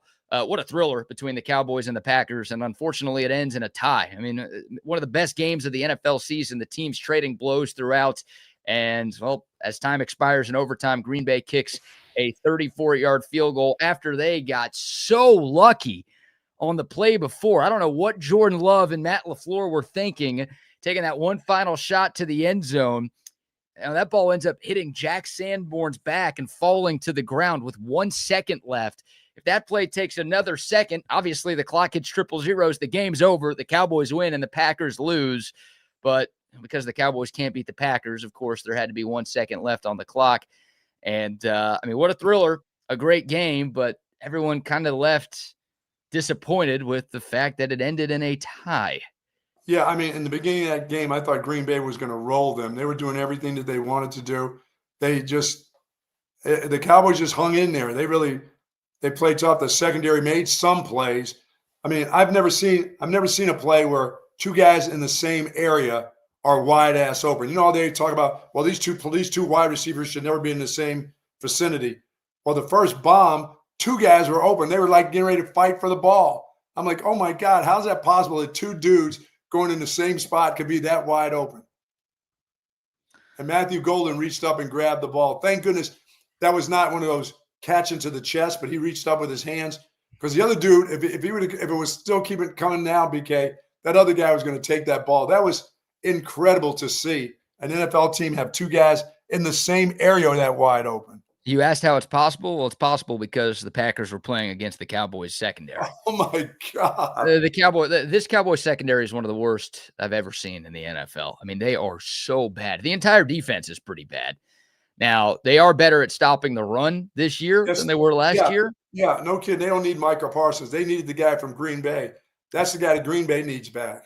He's making a difference, although there were some missed tackles like that. You know, Josh Jacobs didn't do a lot running the football. He did a lot in the screen game, and if you want to call that an extension of the run game, then that was a huge issue for Dallas yesterday. He made guys miss at the line of scrimmage. That's what, as you said, they just missed tackles. They were in the backfield. They were at the line of scrimmage and had opportunities. And you're talking about a guy who can make himself skinny and small to get through the creases. He did it because there weren't a lot of big holes for him. He made guys miss tackling, BK. He really did. The Cowboys' defense is historically bad, right? They can't tackle. They can't cover. Their linebacker play. Like, they need DeMarvion Overshown back so badly because they're just rotating through these linebackers. I mean, Jack Sanborn has no business being on an NFL roster. The big white guy in the middle, 57. Yeah. Like, they were picking on him. Then they bring in Maris Leafau, who had that dumbass 15-yard penalty late in the game on the Packers' game-tying touchdown or game-tying field goal drive. No, actually, that was their go-ahead touchdown drive late in the fourth quarter. Excuse me. He was missing tackles left and right. Kenneth Murray, the former Oklahoma Sooner, that guy's not very good. And then they brought in Shamar James, the rookie from Florida, who's not quite ready. They just have no linebacker play at all right now. Their secondary is really bad, but also their linebackers are really bad. Right. And it's just, they're getting picked. I mean, they made Russell Wilson got benched. He looked like Joe Montana against the Cowboys, and then a week later he gets benched. Caleb Williams, who looked amazing 2 weeks ago, really struggled against Vegas. It's like the Cowboys defense, I know Jordan Love's a good quarterback, but they're making all of these quarterbacks look like MVPs every single week. And it's unbelievably bad. Dak Prescott was so good. The Cowboys offense was so good. You score 40 points in an NFL game, 37 in regulation. You should win every single time. I would agree. Because the Cowboys defense just can't stop anybody, they end up with a tie. A freaking soccer tie. I don't know why that rule still exists. I don't know why we still allow ties in the NFL. It's like T-ball and the NFL, the only two American sports where we have ties. What are we doing? Yeah, we don't even do that in pickleball. We play it out. Yeah. I mean, I like the rule change with the overtime rules where both teams are guaranteed. Yeah. But like, I think if you're going to do that, can we get to a 15-minute quarter instead of a 10-minute quarter? Because like, yeah, no kid. What's that about? Both teams only had one possession yesterday. I mean, some of these drives take a long time. Guys on defense are tired. You're going to get some long possessions in overtime.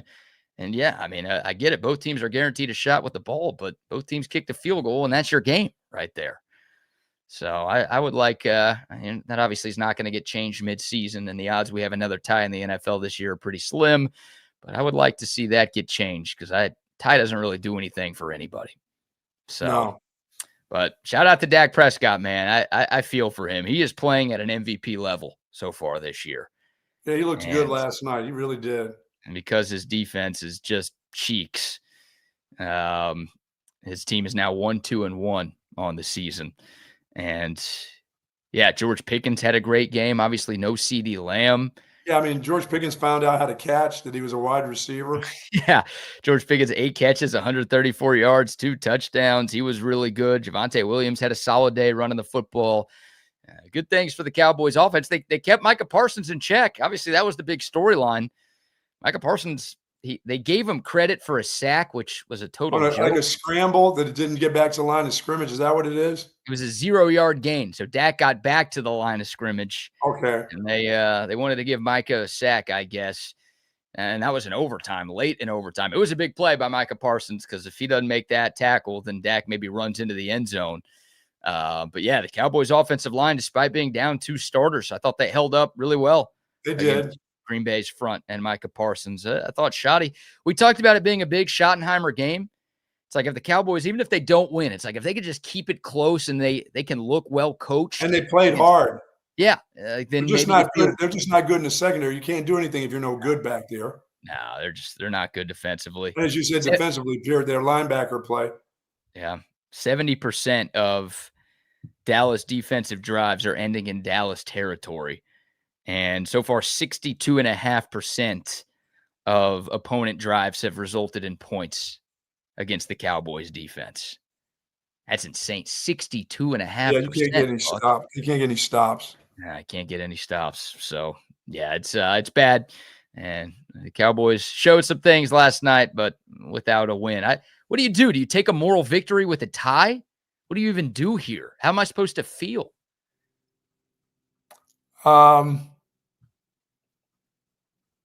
Feel good that they didn't lose.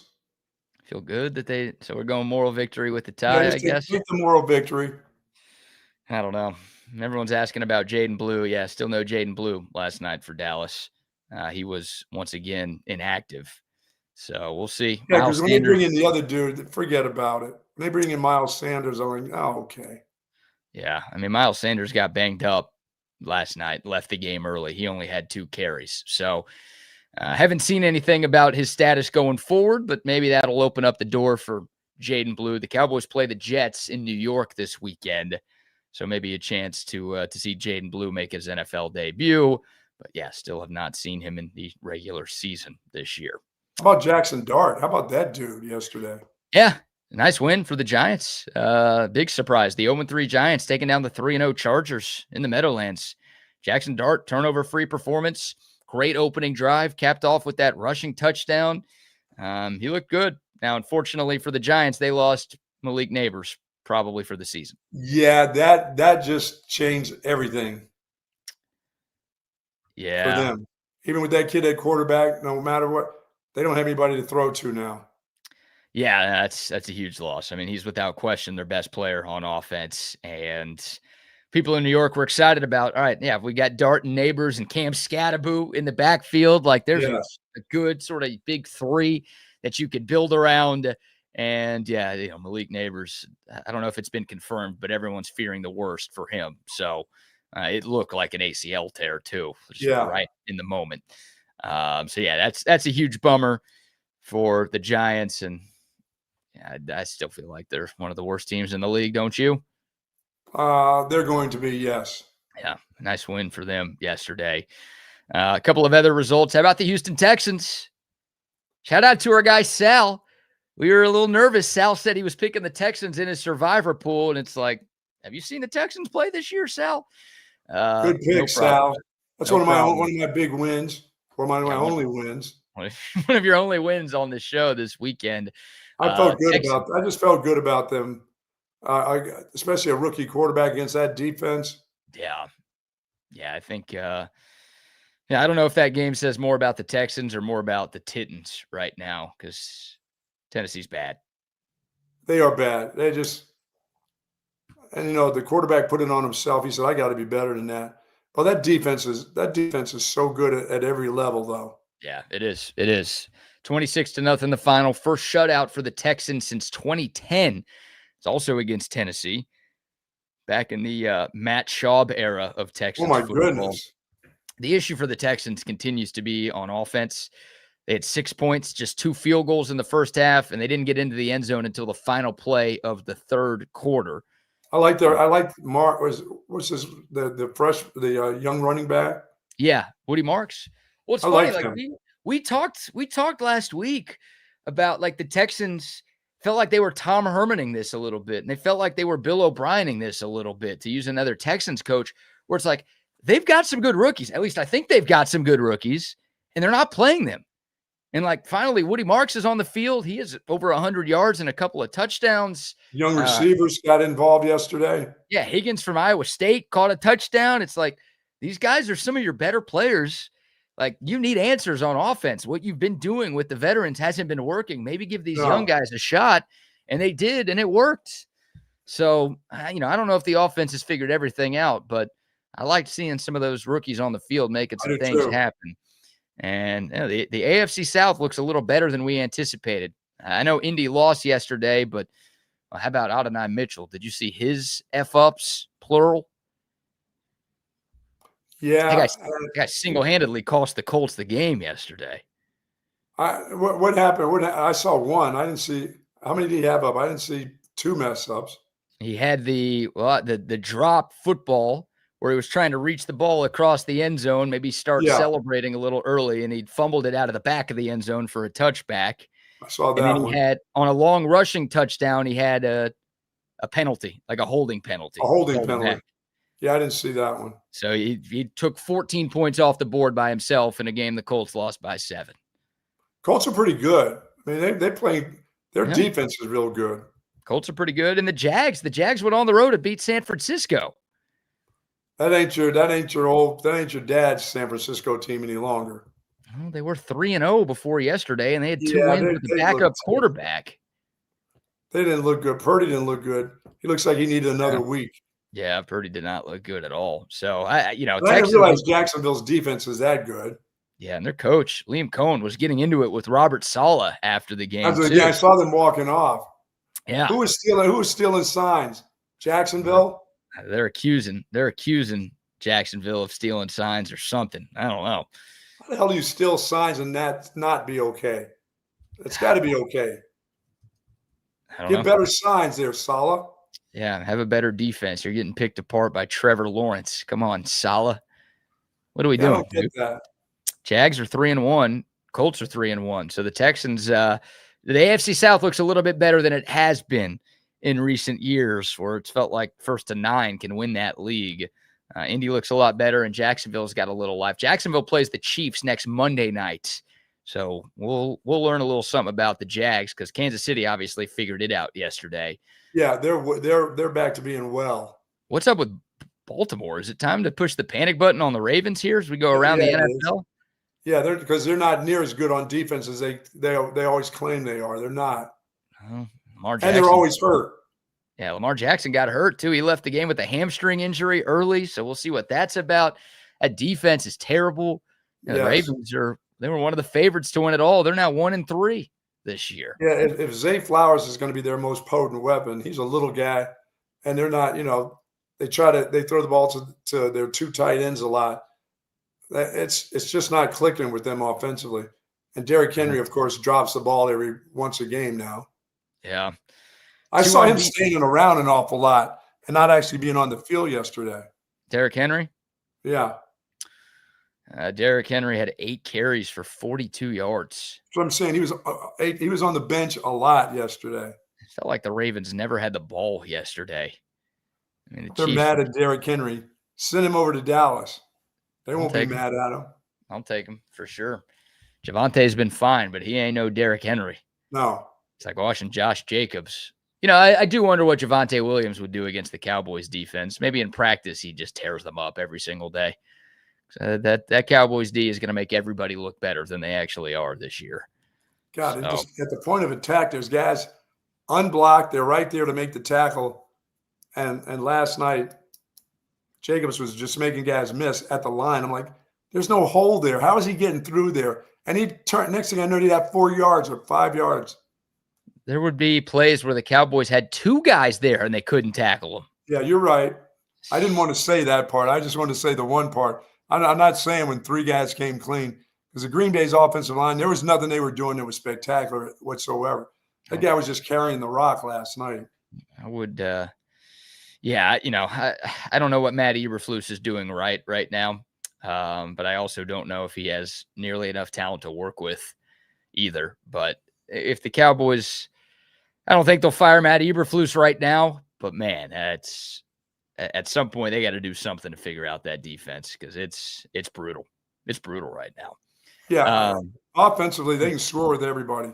Yeah. I mean, when CD Lamb comes back, that's offensively, they're going to be okay, because the running back's a lot better than I thought he was. So, by the way, that dude can't get hurt, because they don't have anybody. No, they don't. They need Javonte Williams to stay healthy, because they don't trust Jaden Blue, and Miles Sanders is now banged up, and I don't think he's very good either. So, yeah, Javonte, pretty important. Buck, we are almost 4 weeks through the NFL season. Obviously, 2 games tonight. We're down to just 2 unbeaten teams. Philadelphia's 4-0. They went into Tampa and held off the Bucks yesterday. Great comeback effort by Tampa. Baker Mayfield, a horrible interception in the 4th quarter.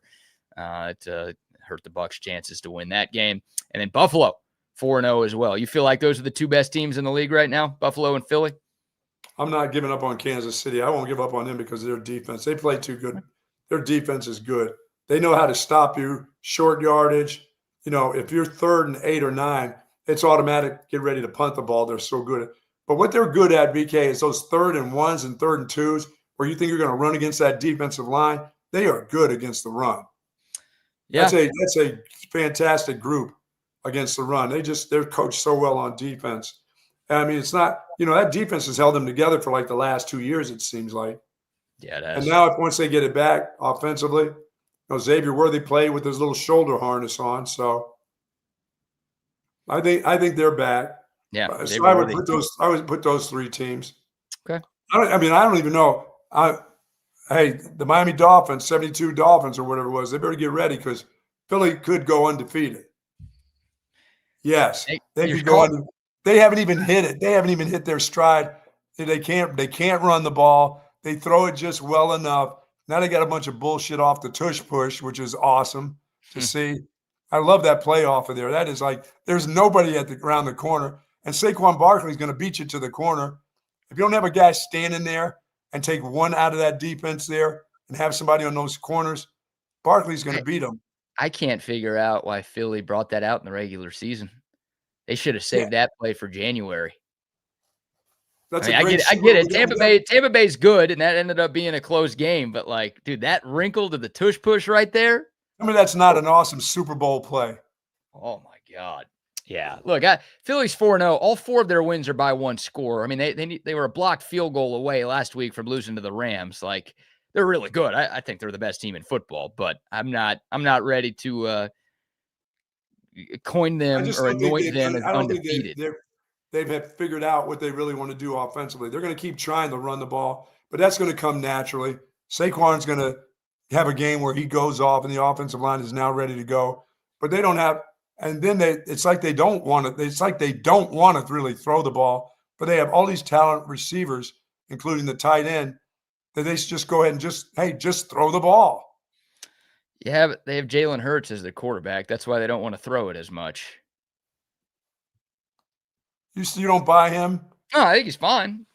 I mean, like, look, Super Bowl MVP. He's played great in both Super Bowls that he's been in. He's perfect for that spot. But, like, I don't know. Hard to bitch about a team that's won 20 out of 21 games. They're awesome. They're awesome. I think, like, it's hard to call him a weak link at all, but I think Saquon's better than him. I think AJ's better than him. I think Devontae's better than him. Like, he's got to get the ball to those guys, of course, but I don't know. I always say I think Jalen Hurts is like the easiest job in the NFL. He does a really good job of it, but getting all of that talent and that offensive line, like that definitely makes life easier for Jalen Hurts, for sure. So. Yeah. They're going to sit down. You know, in the second half, they look like garbage in the second half, really. Yeah, they almost let that one slip away. Yeah. So, yeah, look, I think Philly, Buffalo, and Detroit would be my top 3. Boy, Detroit is still good. Like I said, when it comes to gambling lines, if it's not 20, I'm picking them every week. Oh, you should have picked them on the show. People could have used that money. I didn't take them. I didn't take the Lions. Oh, just 2 of my cousin. I mean, when they're playing just regular old teams, I'm just taking them. You know, Go ahead. The lines are going to be 7, 7.5, 6, 3.5. I'll take them any day. You only had 3. By the way, NFL. you know who's getting like that is the Rams. Those dudes throw bombs at the end of the game when they don't have to. When they run out the clock, when they want to run out the clock, Matthew Stafford said, I got to pad my stats. I'm going to the Hall of Fame, but I'm going to go to the Hall of Fame with even better numbers. Let me throw some bombs out here. He's throwing them deep. I love that. Yeah, that was the game-winning touchdown in that game was on a deep bomb. He wasn't running up the score. That was a tie game with 1.5 minutes left. He had to throw that ball. The bomb. I mean, what was it, like 80 yards? 88 yards to Tutu Atwell. How long? Where did Tutu Atwell play? Did he play at Louisville? Was he a Cardinal? That sounds right. It seems like. I mean, he's got that great speed, but he seems like he's been in the league for like 10 years. 2021 is when he was drafted. He's 25 years old. Wow. Out of Louisville, though. Good call on that. He's been to a couple of places, but man, can he fly? Yeah, he can definitely fly. It's a good Rams team. It's a very good Rams team. Again, they're that field goal block away from being 4-0 right now. Said they're 3-1, and they play San Francisco on Thursday. It's a good game in the NFC. I got the biggest laugh when in the beginning of the game when the Cowboys guys came up with saying their names, and Jalen Tolbert. Every time I see that dude Tolbert, I'm like, that guy is playing NFL football at wide receiver, and he continues to make the Dallas Cowboys roster every year. Jalen Tolbert hater? Is What it did he ever Tolbert? do to you? I don't know. I just don't see him as an NFL wide receiver. But every year he makes the Cowboys roster. 10 catches for 101 Yeah, yards. and he had a couple catches again last night. Right. And Dak loves that dude. Well, I mean, no CD Lamb on the field, so he didn't have a whole lot of other options. I think you can cover Tolbert. I think you can. Yeah, I'm going to give you the nod. Yeah, I mean, Tolbert's. You think I can cover Jalen Tolbert? Yes, I think so. No, nice. I appreciate that. Yeah, I think you got him. And I think you can handle him one-on-one, no matter where he lines up all day. That's the nicest thing you've ever said to me right there. Go get him.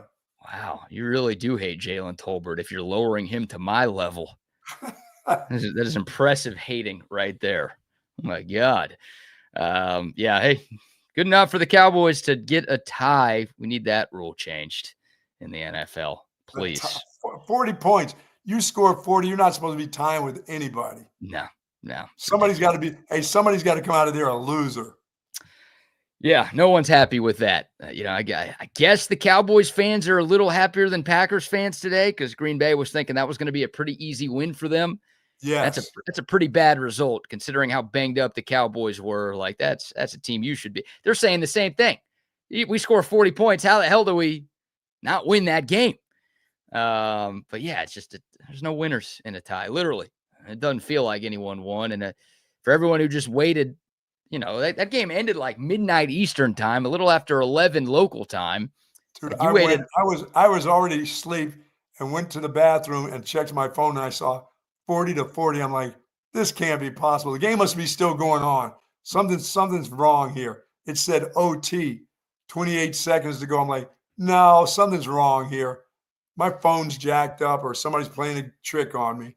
That was the longest game possible in the NFL. It went to the very last second of overtime, and it ends in a tie. So let's get the competition committee on that here next offseason and try to get rid of that because I don't think anyone, again, is satisfied with the way that thing ended up. No. All right. Well, we've got more football to get into. We'll bring things back to the Longhorns here. We also have to talk Ryder Cup and a little MLB postseason as well.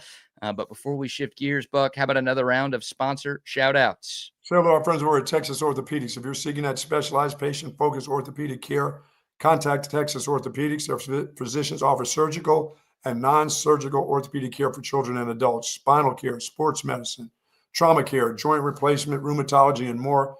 Dr. Danny, Dr. Stockton are dedicated orthopedic surgeons there, and their goal is to get you right back into good health and the great quality of life that you deserve. Texas Orthopedics is the largest independent orthopedic practice in the state of Texas. For more information, go to txortho.com. And now they're opening up a branch right here in Dripping Springs, Texas, as a matter of fact. Love Texas Orthopedics. Yes, sir. Yes, sir. Also love McCall Custom Homes. If you are looking to upgrade your home, new kitchen, maybe a bathroom remodel, maybe you want to add some new life to your outdoor space, you can spend more time outside as the weather starts to cool down this fall. McCall Custom Homes can make it all happen for you. They've done work at Bucky's place. They've done work at Rodney's place. We trust our homes to McCall Custom Homes, and we're not alone. Just go online. They're A+ rated by the Better Business Bureau. Tons of 5-star reviews. You can see all of the great work that they've done on their website, McCallCustomHomesATX.com. And the best part, they are offering free estimates to TSU listeners. So you can have them out to your place, talk about your vision. They'll talk about their vision, and y'all can go from their 40 years of experience here in Central Texas. So they know what it takes to turn an Austin area home into something truly special. McCallCustomHomesATX.com. It's McCall Custom Homes. We build value into your home. By the way, did you get a chance to see the lady that we interviewed, Jamie, there on Saturday in Griffin? Did you meet her son? I did. Yes. What a nice family. Yeah, great family there. Yep. Met all Griffin, four of them. Griffin would like to come on the week of the Georgia game. You know, he's a big Georgia guy. Yeah, I know he's hurting Trying to right get now. into Georgia. Huh? He's hurting right now after the way his dogs played on Saturday night. But yeah, it was great to meet them. Great time at the St. Jude walk at the pitch. Thanks to everybody who supported. Thanks to everyone who showed up.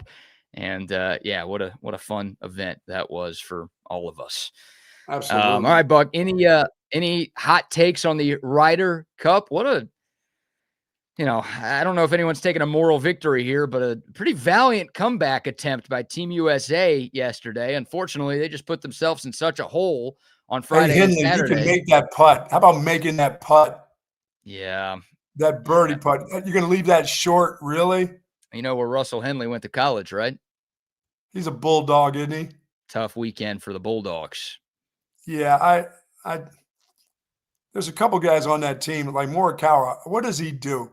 That guy's like peaked out, I think, in his career now. We can find a better player with a little bit more oomph to him than Colin Morikawa. He's not good. I want him on the Texas Cheaters. He needs to be playing with us. Oh, he's not good enough to be on the Cheaters? Oh, no, he's good enough to play with us, but he shouldn't be on the Ryder Cup. Okay. Yeah, I mean, it's crazy. Europe won one singles match. One. And they still won the Ryder Cup. Like, I think if you told anybody at the start of this event that, yeah, Europe's going to win one Ryder Cup, you're like, oh, that's an American blowout. But Team USA was so bad in the team events, all the 4 balls and foursomes and everything else. They were down 7 points going into Sunday that even though Europe almost collapsed, they just had built up enough of a lead to where they were able to hang on. Yeah, I mean, the Americans they play, as a group, as a team. They're not like the Euros. They're like kissing each other, and they're playing like man games with each other. You know what I'm saying? Hugging and drinking from the same mug. I mean, their friendship is a little bit different. What are these man games you speak of? They just see them every time they do something. Every time they want to hug each other. It's just weird. Just weird Euro stuff. So hugging is considered a man game? I don't know. They're hugging and going cheek to cheek with each other, rubbing faces and stuff like that. We're giving low fives and shit like that. Like we just barely can stand the guy who's our teammate. Not them. They're loving, all rubbing bellies together and stuff. What a group. Our group is like I don't know how much they really like each other. I don't get how they can come out as a team group and play so bad like they did in day 1 and day 2. That was horrible. But when they get to play and just be them versus them, they're a little bit different one-on-one. Yeah, well, but as a team group, they're not very good. So you're saying the team chemistry is not good enough for Team USA? No. We got to hold Keegan Bradley accountable for that. Who do we blame? I don't know. I guess he was okay. I just think there was, they had a couple young guys like Henley, and like I said, Morikawa didn't do anything either. They just don't play well as a group. No. When they have double, Scotty Scheffler didn't play well. No. Yeah, I mean, Scotty won his individual event yesterday against Rory McIlroy, but he didn't win any of the team events. So, good for Scotty. That was his first Ryder Cup win in any event. That has not been his tournament of choice. But it was good to see. We need more chubbies like JJ Spawn in there. Need more chubbies? JJ Spawn was good. I'm going to make you the captain of this thing. I need to be a captain. Why isn't Tiger like part of the deal? Is Tiger just like they don't think of him as a team guy or something? Why doesn't he show up and be like captain to the captain or something? Like one of the coaches, one of the vice coaches or whatever they call them. I don't know. Who they should have as captains? They should have Tiger Woods, Michael Jordan, and Tom Brady captain the freaking Ryder Cup team. I bet you they get together then. Just winners? Yeah, just give me a whole bunch. They don't even have to, play the sport. Just have those 3 guys just be the captains of the Ryder Cup. What do you make of Keegan Bradley not playing? Keegan Bradley is like a top 13 player in the world. He should have played instead of Russell Henley or Colin Morikawa. I guess Morikawa has the numbers, but he just seems like too nice a guy. I don't know. I thought that was pretty soft of Keegan Bradley. Like I get it. He thinks he's the captain and he's like, this isn't about me. My job is to pick the team. But dude, you're so good. You're trying to give your team the best chance to win. Like you are a better player than 3, 4, 5 of the guys that were on Team USA's roster. Go play. And maybe there's too much stress. Maybe there's too much involved. You're doing all of these other things, trying to pick teams. So maybe that just is why he didn't play. But I would have loved to have seen him out there with the type of year he's had. He could have made a difference. think he could have made a difference. So Yeah, yesterday was fun. You know, and I thought the sportsmanship was kind of shitty by USA. That's kind of over the top. I think they just got carried away. Then again, it's New York. You know, they're going to get overexcited. That'd be like that's just a little too much. And I know it was loud enough as it was. You know, people talking and stuff, but doing stuff in guys' backswings, that's ridiculous. I disagree with that, but throwing a beer at Rory McIlroy's wife is unacceptable. I think you should be able. I said it on Friday. I'm like, I think you should be able to cheer and yell at this event the entire time. That'll never happen because that's just not how golf works. Right. But like, I got no problem with yelling and shit talking, but you can't be throwing stuff at people or their wives. I mean, that's ridiculous. Yeah. So that was not a good look for the Americans at all. But yeah, I mean, I fully expect when we go back over there in 2 years, there's going to be all sorts of shit talk. Isn't that how it always works? I feel like every year we complain about this, like the fans were so mean and they were so hurtful. It's like, that's the Ryder Cup. No, Euros aren't as bad. They have a little bit more of the understanding of the, you know, when you're in your backswing, that's when they're really kind of chill there. They'll get you coming down the fairway. They'll yell something out at you. I don't mind that. And neither did Rory. He didn't mind. He said, I knew I was going to get heckled. Coming down the fairway, it's just when you get into your routine and you're getting ready to swing and somebody's yelling out, F you, Rory. I mean, that's just dumb. That's just silly. Yeah, I mean, you know, as a fan with golf, you know, as a golf fan, it's not like those people aren't in there for the first time. They understand the game of golf. They understand about certain etiquettes. I mean, it doesn't change because you're here. You know, it doesn't change because your team sucks. I mean, it's just the way it is. Yeah, I don't know. It's not like being at the free throw line when there's guys with signs there, spinning signs and shit like that. I did love the Rory heads that they had on the thing. Those things were cool. Yeah, and that kind of stuff. That should be fine. I'm cool. But people know golf rules. I mean, you can live by that and be civil and have a good time. I'm cool with the trash talking at this event. Oh, I'm definitely cool with the trash talking coming down the fairways. I'm cool with the FU chants too. Now, I don't know if like the the people working the Ryder Cup should be leading those chants. Yeah, that lady got tossed out. Yeah. She's a part of the first tee. That's supposed to be about good sportsmanship. She's leading the chants. How stupid is she? Yeah, that's probably a bad bit, but come on. Talking trash. When do we get so soft? It's golf. I guess golf has always been soft. It's the same thing every other athlete does when they play on the road in any other sport. But golf is different. We can't do it in golf. We can't. But you know the rules of it. You know, as a fan coming in there, that's where the way the rules have been. Don't you try to be the dumbass that's going to change the rule of screaming and yelling at the golf tournament, throwing beers on guys' wives. Yeah. I mean, we got our team needs to be more like the Euros. We got to go cheek to cheek walking down the fairway or hugging and playing grab ass or whatever it is they do to win this thing. Yeah, no, that's. I think the next one is in Ireland too. Yes, 2 years from now. You don't think they're you're right. That thing could get ugly there. Yeah, well, Europe has won 11 of the last 15 Ryder Cups. Of course, they go back to back. They won a couple years ago across the pond. Now they get this win here in New York. So this is an event that has kind of been dominated by Europe recently, and we'll see if Team USA can figure it out over these next couple of years. But obviously, they'll have their work cut out for them going there because that would we need some better unis too. We need to have not hats. We need to have that big Uncle Sam hat. You know what I mean? The big top hat. And they got to play with that on. Maybe wooden teeth too. Hell yeah. Whatever it takes.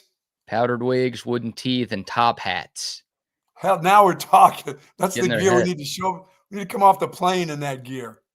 What do you make of the hard envelope rule? Is that what it's called? What was that about half points and all that stuff? Yeah, where Victor Hovland couldn't play because he was dealing with an injury, and because of that, the U.S. also had to keep one of its players out of the singles match yesterday, and each team got a half a point automatically instead of a forfeit. And it's like one team's got a player hurt. Do they get punished for it? Now the golf, we got to have all this class in golf.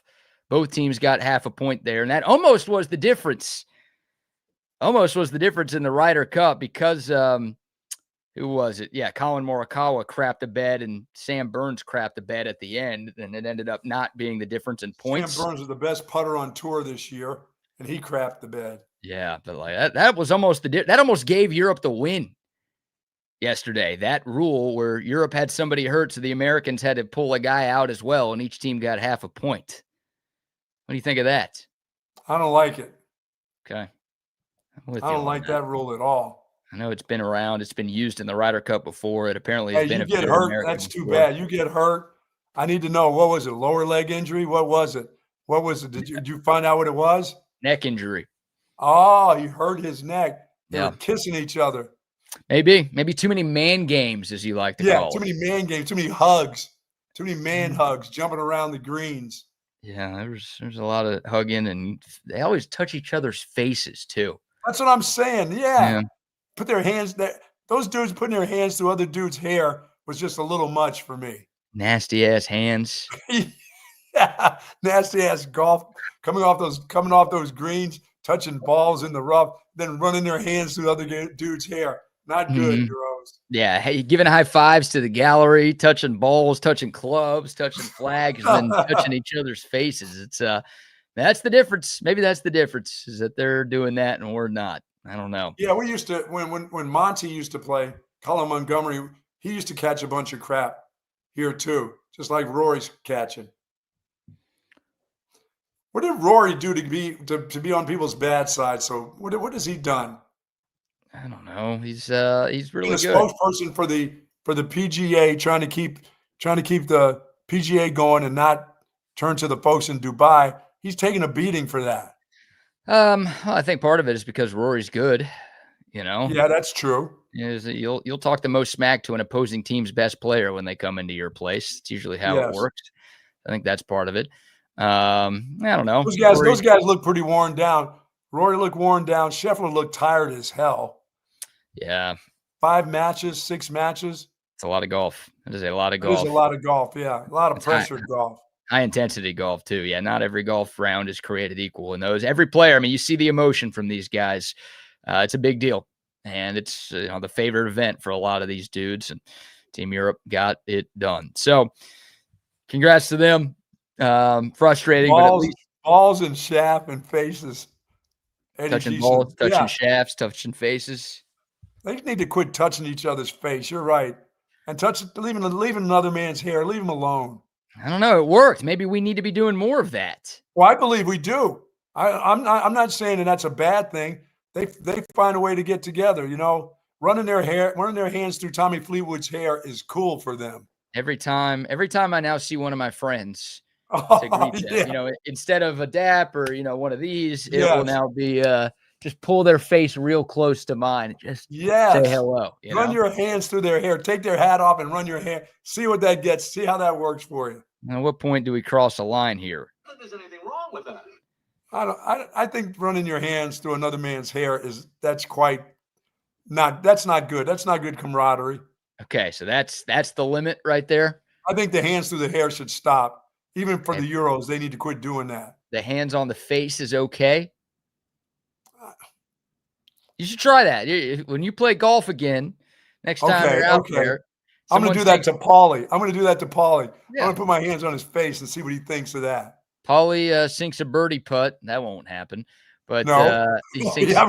Wait till I tell him he said that. Yeah. Oh man. He sinks a par putt. You would touch his face and congratulate him. Just get right up in there, put your hand on his cheek, and say nice. I wonder how the cheaters are going to react when I start putting my hands on their faces, or coming up from behind them when they get ready to putt. And let me say, here, you need a better grip. Should I come up from behind them, BK? Oh my God! Yes. Reach around. Give them a reach around. Just reach around and hold their putter while I'm behind them. You think I'll get some looks? Yeah, if you reach around and hold your boy's putter, as you like to call it, I guess, on the golf course, then I absolutely think you will get some looks. I don't know if you'll be invited back there ever again either. Oh man! All right, there you go. There's your Ryder Cup. I was excited. I thought that was going to be the biggest comeback in the history of the sport. I thought that was happening too. Yeah. And then I didn't Henley, expect the care. I thought it would be over so early. Like I didn't. I was like, all right, I'll have it on just because I can, and I've got the AV consultations for TV set up. But I didn't think it was actually going to be entertaining. And then, I mean, it took until the 8th match for Europe to win. Like I thought they were going to get it done easily, but all of a sudden, Cam Young beats Justin Rose, and JT beats Tommy Fleetwood. Scotty beats Rory. Like all of the top European players are losing, and you're seeing all this red show up on the board, and it's like, this may happen. And then it just, Patrick can't play ass yesterday. And then, Russell leave it short Henley. Yeah. And then the ties. I mean, again, Europe only won one match yesterday, but they had enough ties that they got the job done. But yeah, Russell Henley, that was the moment right there. He hits that. Europe probably still finds a way to win later on. I don't know. I was thinking if he hits that, the comeback is going to happen. But then Morikawa was still hanging around. Yeah, we ended up tying a few other matches. So who knows? It would have been different, I guess, more pressure.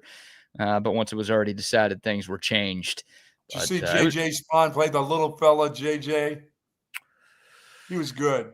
Yeah, beating Sepp Straka. Yeah, Straka's good. That was a good match. Yeah, a lot of the matches were – the only blowout was Schauffele crushing John Rahm. All the rest of these were like 1-ups or 2-1s. Schauffele. Yeah, Rahm's a big team guy. He's a hugger and a hand through the hair guy. He is. Yeah, he's a live guy. That's what the Saudis tell him to do too. So he's show that love. Show that love. Show that love. Oh, man. All right, we'll take your thoughts. Dakota text line 512-222-9328. I've got a couple of players who I think Texas needs to step up now that we're in SEC play. Also, we'll give a couple of thoughts, or a few thoughts. Either of those would have worked about the MLB regular season wrapping up. The Houston Astros not in the playoffs for the first time since 2016. Not at all? Not at all. Yeah, tough collapse. Time for some golf. The boys can go hit the golf course. Hit the beach, hit the golf course. They got some free time. It's going to be weird to watch the postseason with no Astros, and obviously the Rangers are out too, so no Texas baseball in the playoffs, but some compelling matchups. But real quick, Buck, how about another quick round of sponsor shout-outs? Say hello to folks over at Tony C's Pizza, Austin's original coal-fired pizza, serving New York-style pizza and the great Italian food straight from the cookbook of the Ciola family. You got to love the folks over there.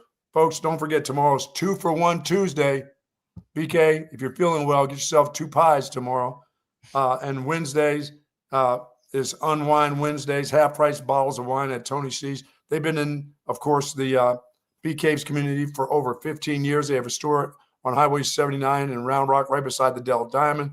Anderson Lane, and as I said, in Bee Caves. Love Mr. C, and I love Tony C's Pizza. Me too. Shout out to them. Shout out to the Hecht Law Firm as well. Ryan Hurricane Hecht, your go-to personal injury attorney here in Central Texas. A guy who's been a friend of mine for a decade, more than a decade, and a guy who's been fighting for justice and big results here in Central Texas for a decade. So if you or somebody you know gets injured in a car accident, gets hurt on the job, whatever, don't call the jabronis you see on TV.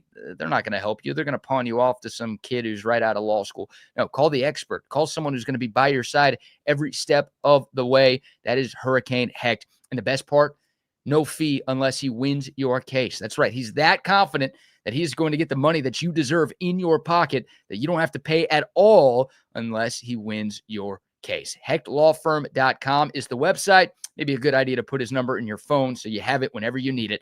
512-938-8929. Very nice. Very nice. Quick shout out to OLIPOP as well. You drink me some OLIPOP today. You need to get better. You need to stay. I mean, I know you love your Altstadt beer, but you're probably going to need some OLIPOP right now. I had too many Altstadts over the weekend, I think. Maybe that's why I'm hurting. A little dehydrated. Maybe a little dehydrated. Maybe that's it. Love the Altstadt beer. Love the OLIPOP as well. We are the show of the liquids, after all. Absolutely. OLIPOP, great tasting soda that's actually good for you. More than 20 flavors now, and all of them have great ingredients that support digestive health, prebiotics, plant fibers, botanicals, things that support your gut. So every time you drink OLIPOP, you're supporting your taste buds because it tastes great, but you're also supporting your gut as well. I don't know how they did it, but they found a way to make a soda that actually tastes good. It's actually good for you as well. Get you some the next time you're at any grocery store. It is OLIPOP. All right. Buck, a couple of Texas players, and we can get into this conversation a little bit more as the week goes along. But there are a few Longhorns that I think Texas just needs more from moving into SEC play. And it's guys who are some of the best players on the team that I just don't think are playing to their potential right now. We talked about Jack Endries a little bit earlier. I think he needs to be better. But Colin Simmons and Anthony Hill on the defense, like, again, this defense looks elite. So it's hard to be too critical of anything. But like looking at some stats right now, obviously we've watched every snap of every game. You know, Colin Simmons has just 1.5 sacks through 4 games. He also only has 3 quarterback hurries through 4 games. Like this is a preseason All-American that we're talking about here, who is yet to look really anything close. Well, yet to cause any havoc against the team by himself. You're right. You're right. He's got more penalties than hurries this year. Not just sacks. He's got more penalties than hurries on the year. And then Anthony Hill, who's, again, really good. He has 16 tackles and 1 TFL through 4 games. That's averaging 4 tackles and a quarter of a TFL per game this year. Now, he does have Sounds 2 like they need to bring him fumbles. on the outside a little bit more than inside. I don't know. Yeah, I mean, maybe. You know, last year, as an inside guy, he had 113 tackles, 8 sacks, and 8.5 TFLs. So he was playing predominantly off the ball last year and put up insane numbers. And again, Texas has been fine. The linebacking play has been great. LaFau's been really good. Anthony Smith has been really good. Ant Hill, I think, only played like 21 snaps against Sam Houston, so he didn't have a ton of opportunity in that game. But like those 2 guys on defense, if they reach their potential, it's scary to think how good this Longhorn defense is going to be. Yeah, I think and plus, as I said, this is an important week to have off. You know, it's been a long preseason. You know, even the games that you played, you haven't played the kind of competition except for game 1. The rest of the games have been pretty simple. It's just a mental break that probably a lot of those dudes need. That's how important this game is going to be. They have to be fresh. They got to be fresh and ready to go. There can't be one of those, oh, we're on the road. We're just coming off of a bye week. We haven't played anybody good. You can't hear any of that shit. They got to be healthy and ready to go, all of them. And all the stars have to be ready to play when it comes to SEC play. And that's every week now. Yep, 100%. You know, well said. There's no more easy games. I'm going to throw one more in there too. And if you have somebody you think I missed, let me know. And obviously comment or chime in as well on the Coda text line. I'll throw DJ Campbell in that list too. I mean, really the whole offensive line needs to play better. But DJ Campbell's your one returning starter from last year. He's your most experienced guy up front by far. And he's just been a penalty machine so far and just hasn't been good enough so far. Yeah, I'm hoping with the success of the quarterback that everybody offensively, you know, that game that he had, you know, the last game that Arch had is going to get everybody going in the right direction. Now everybody can go. The offensive line, the run game with Trey Wisner, hopefully Trey Wisner playing this week and playing well and not still being limped up, but that, you know, that hamstring is healed and ready for him to go full cuts.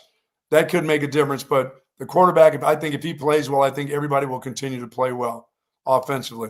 Not just survive, but play well, like you're saying. Guys are just surviving. They're not playing well. They're just surviving it. But you can't just survive in the SEC. You got to play well.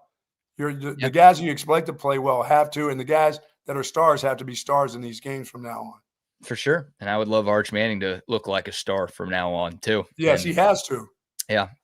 And again, hopefully he figured some things out against Sam Houston, by far his best performance of the year. He's had a week off to maybe clear his mind a little bit, but obviously the talent and the intensity of these matchups will ramp up. And we've seen Arch Manning play one true road game in his college career, or I should say start one true road game in his college career, and things did not go very well. Now, that was against the number 1 team in the country. You're playing a 1-3 team that's unranked this Saturday. But you hope Arch doesn't just get rattled, and you hope if adversity strikes, which I should say when adversity strikes, because it's not always going to be perfect, that he's able to get up off the mat and make some plays when his team needs him. Because, yeah, I mean, quarterback's always your most important player. The reason Texas was preseason #1 this year and the favorite to win the SEC was because of that quarterback. You'd like him to look like the guy that people had hoped he was going to be. Yeah, I don't know. I don't know really what to expect, but I hope there's a carryover from his last game, and that he can just kind of be himself and just go play football, and the guys around him can do it too, because there's some talented players around him. I just hope that run game. You're going to need your run game in the swamp against that. And as I said, BK, they got a couple guys that were hurt that didn't play in that Miami game, but they held up pretty good to a Miami run game. That I told you that Miami offensive line pushed those guys down the field for like 5 and 6 yards. When they had those scrums, they were pushing those dudes everywhere, but they were missing like 3 defensive linemen, and they expect those guys back. But they still held in there pretty good against a Miami team that can really run the ball, and their offensive line is good. They just can't offense is the thing. Like No. that's, this could be a 1st to 20. This could be a 1st to 17 kind of game on Saturday. But yeah, look, I keep look at Michigan 2 years ago, the Michigan team that won it all. Of course, they were stealing signs. That helped, but they won with defense in their run game. I think Texas has a national championship worthy defense. And I think if Texas can get its run game going, Arch Manning can be good enough to get Texas on a deep run this year. Yeah, he can't be we thought that he was going to be the difference maker, and truly in this conference, the difference maker is your run game. Everybody's got to be able to run the ball. You can't go those 2nd and longs and those 3rd and longs, a bunch of times in the SEC. It's hard to get those, even against. I mean, I like to say there's some bad defenses, but there's not a lot of bad. They have some good players. Some of them have really good players. You're going to be messing around with Vandy, and I thought Vandy was coming back down to earth. They're not bad. They're good. Yeah. And their coaches hard, and their players play hard. So, and once again, Florida's back's against the wall. Texas comes in there, and the guys have to play well. They do. Yeah. I mean, looking at the rest of this schedule, right? I think the Oklahoma game is tougher than maybe we thought going into the year. Now, again, if John Mateer's out, that changes things. It does. The Mississippi State game, I think, is tougher than what we thought going into the year. The Vanderbilt game is tougher than what we thought going into the year. You're right. And the Texas A&M game is tougher than probably what we thought. All the games that we thought that could be really, kind of toss-ups, we're in it. They're actually really tough football games. And shit like, I'm not even going to say it, stuff like 12 penalties, stuff like 9 penalties, that's the difference when your team is not a dominating team. And this is a dominating a defense, but it's not a dominating offense. It's a very average offense right now. Yeah, they got to pick it up for sure, but we'll see. Hopefully they figured some things out. We're not going to talk about penalties, right? Are we done with that? They're just dumb. No, we'll probably talk about penalties still. Oh. Hopefully it's hey, they only had 5 penalties this week. Hopefully we get one of those soon. I think their fewest in a game is 6 so far this year, and that was the Ohio State game. So we'll see. All right, we'll bring on the boys from Chaos Theory here. We've got Double R, we've got Wags. Double R with the Cowboys shirt. What are you, moral victory guy? Wags is taking a call at the start of the show. Yeah. That's interesting timing. Cowboy shirt after a tie? Well, I'm wearing it because the game should still be going on. It shouldn't end in a tie. This is what I had on last night. So I'm still watching it. They're still playing. Hey, I'm happy with that. I'm happy with that. Happy with the tie? I'm happy with the tie when it comes to this team. But it's like I called this all last week to where it's like when you least expect Dallas to be relevant, they're relevant. When they should be good, they can't be good. Boom, there you go. Last night. Oh, man. So you're saying what? They'll lose to the Jets and the Panthers these next 2 weeks? Yes. That's exactly what I'm saying. I think they're a 7-point favorite over the Jets, and they'll probably lose by 14. Is how that works. Jeez, they're going to make Justin Fields or Tyrod Taylor look like my goodness. Fran Tarkenton out there. I got to tell you, guys, Dak Prescott that dude is really, really good. I know we laugh at him, and I know that. I mean, I talk shit about him, but that dude is playing exceptional at the moment. He always plays good if he's not throwing picks. He really is. If he manages the game without throwing it to the other guys, he's pretty good. Yeah. That's all quarterbacks, right? They play better when they're not throwing Well, picks. I mean, but some can overcome and still have great games. Patrick Mahomes can throw 2 picks, but he'll throw for 380 and just look amazing. Dak can play good, but he can't afford 2 picks. He just can't do it. Well, with this defense, he can't afford 1 pick. He No, didn't turn that's it what over. I'm saying. He didn't turn it over at all yesterday, and they still couldn't win. Yeah, That's what I'm saying. He has to do a lot. That's right the now. deal. They can't have any picks. They can't have any turnovers. You watch him right now. Some of the throws that he's making and the windows that he's making him, and the way that he's escaping, and all these different things. I mean, it's like, and like Wags and I were talking. I mean, this guy's been in the league for 10 years, and it's hard to really fathom that part. But it's like to watch him do that. This truly is the best that I've seen Dak. It really is the best that I've seen. I don't know. Like, his MVP year was the best I saw him, but like he had one hell of a game last night. There's only one other game he had a supporting cast I saw in that type of zone last night, and that's Eli Manning. Like, just that fadeaway, just throwing a 3rd and 0 shit like from nowhere pass with no just with nothing on your mind, just with no hesitance, nothing. Only Eli Manning, Hall of Fame quarterback Eli Manning, was ever able to deliver something like that. He ain't in the hall yet, Wags. Don't be. I'm wishing it Wrong in. Manning. You know who's going to be in the hall, Wags? Jackson Dart. Dude, and here's the thing. Here's the problem with Sunday, right? Like, now I'm starting to believe a little bit. Don't do it. They don't have any receivers here. They're done. Oh, you lost Malik Neighbors for the year. He's your best. I know, player. like, that's the problem. That was the worst part of it. Like, the thing, the win felt good, but at the expense of Malik, right? We're not going to have Malik anymore. So you had to give one to the gods, and you sacrificed Malik Neighbors, and that's just not cool, right? Like, no, you can afford to. That's the worst sacrifice of all, right there. Oh, a big shit-eating grin for Brian Dable after the W, right? And then all of a sudden he gets, oh my God, it's like having a hangover. It's like you drank to get rid of the problem, but the problem still persists. Oh yeah, it's right? still there. Like, you're still the Giants. Time to go get Tyreek Hill. Go get him, Giants. It's like, you know who's feeling the same way, Wags? The Ravens. They're done. Wow. I see. Here's the problem. Window has closed. When the Ravens, there's the window. You're right, Rodney. The window has closed.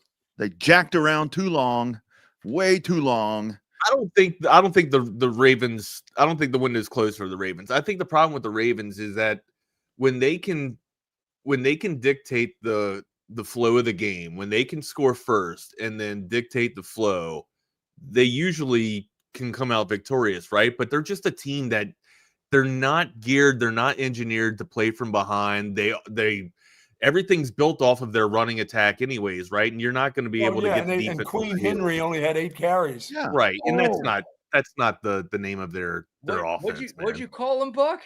Any Queen Henry? Don't they call him Queen Henry?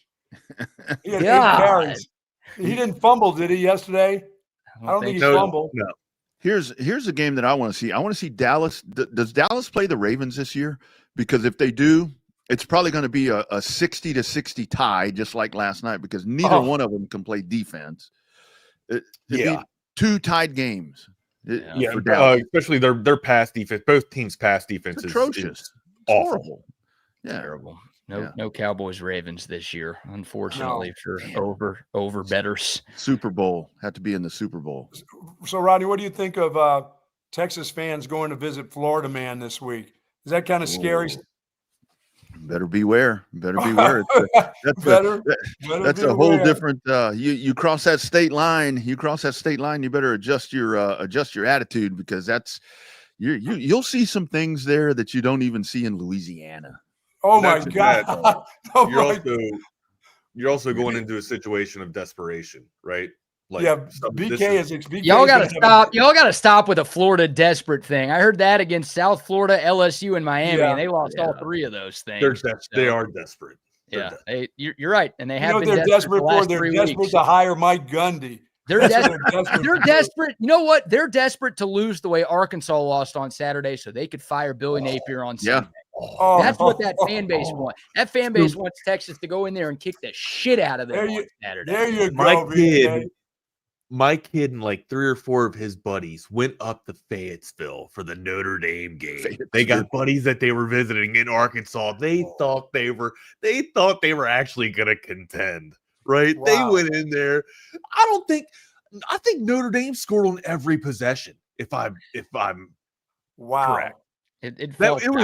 I turned it off at halftime when it was like 42-10, whatever it was. That's what I texted him at halftime. I said, "Well, I guess you guys are going to start partying, sooner than later, right? You guys are going to go tie one off."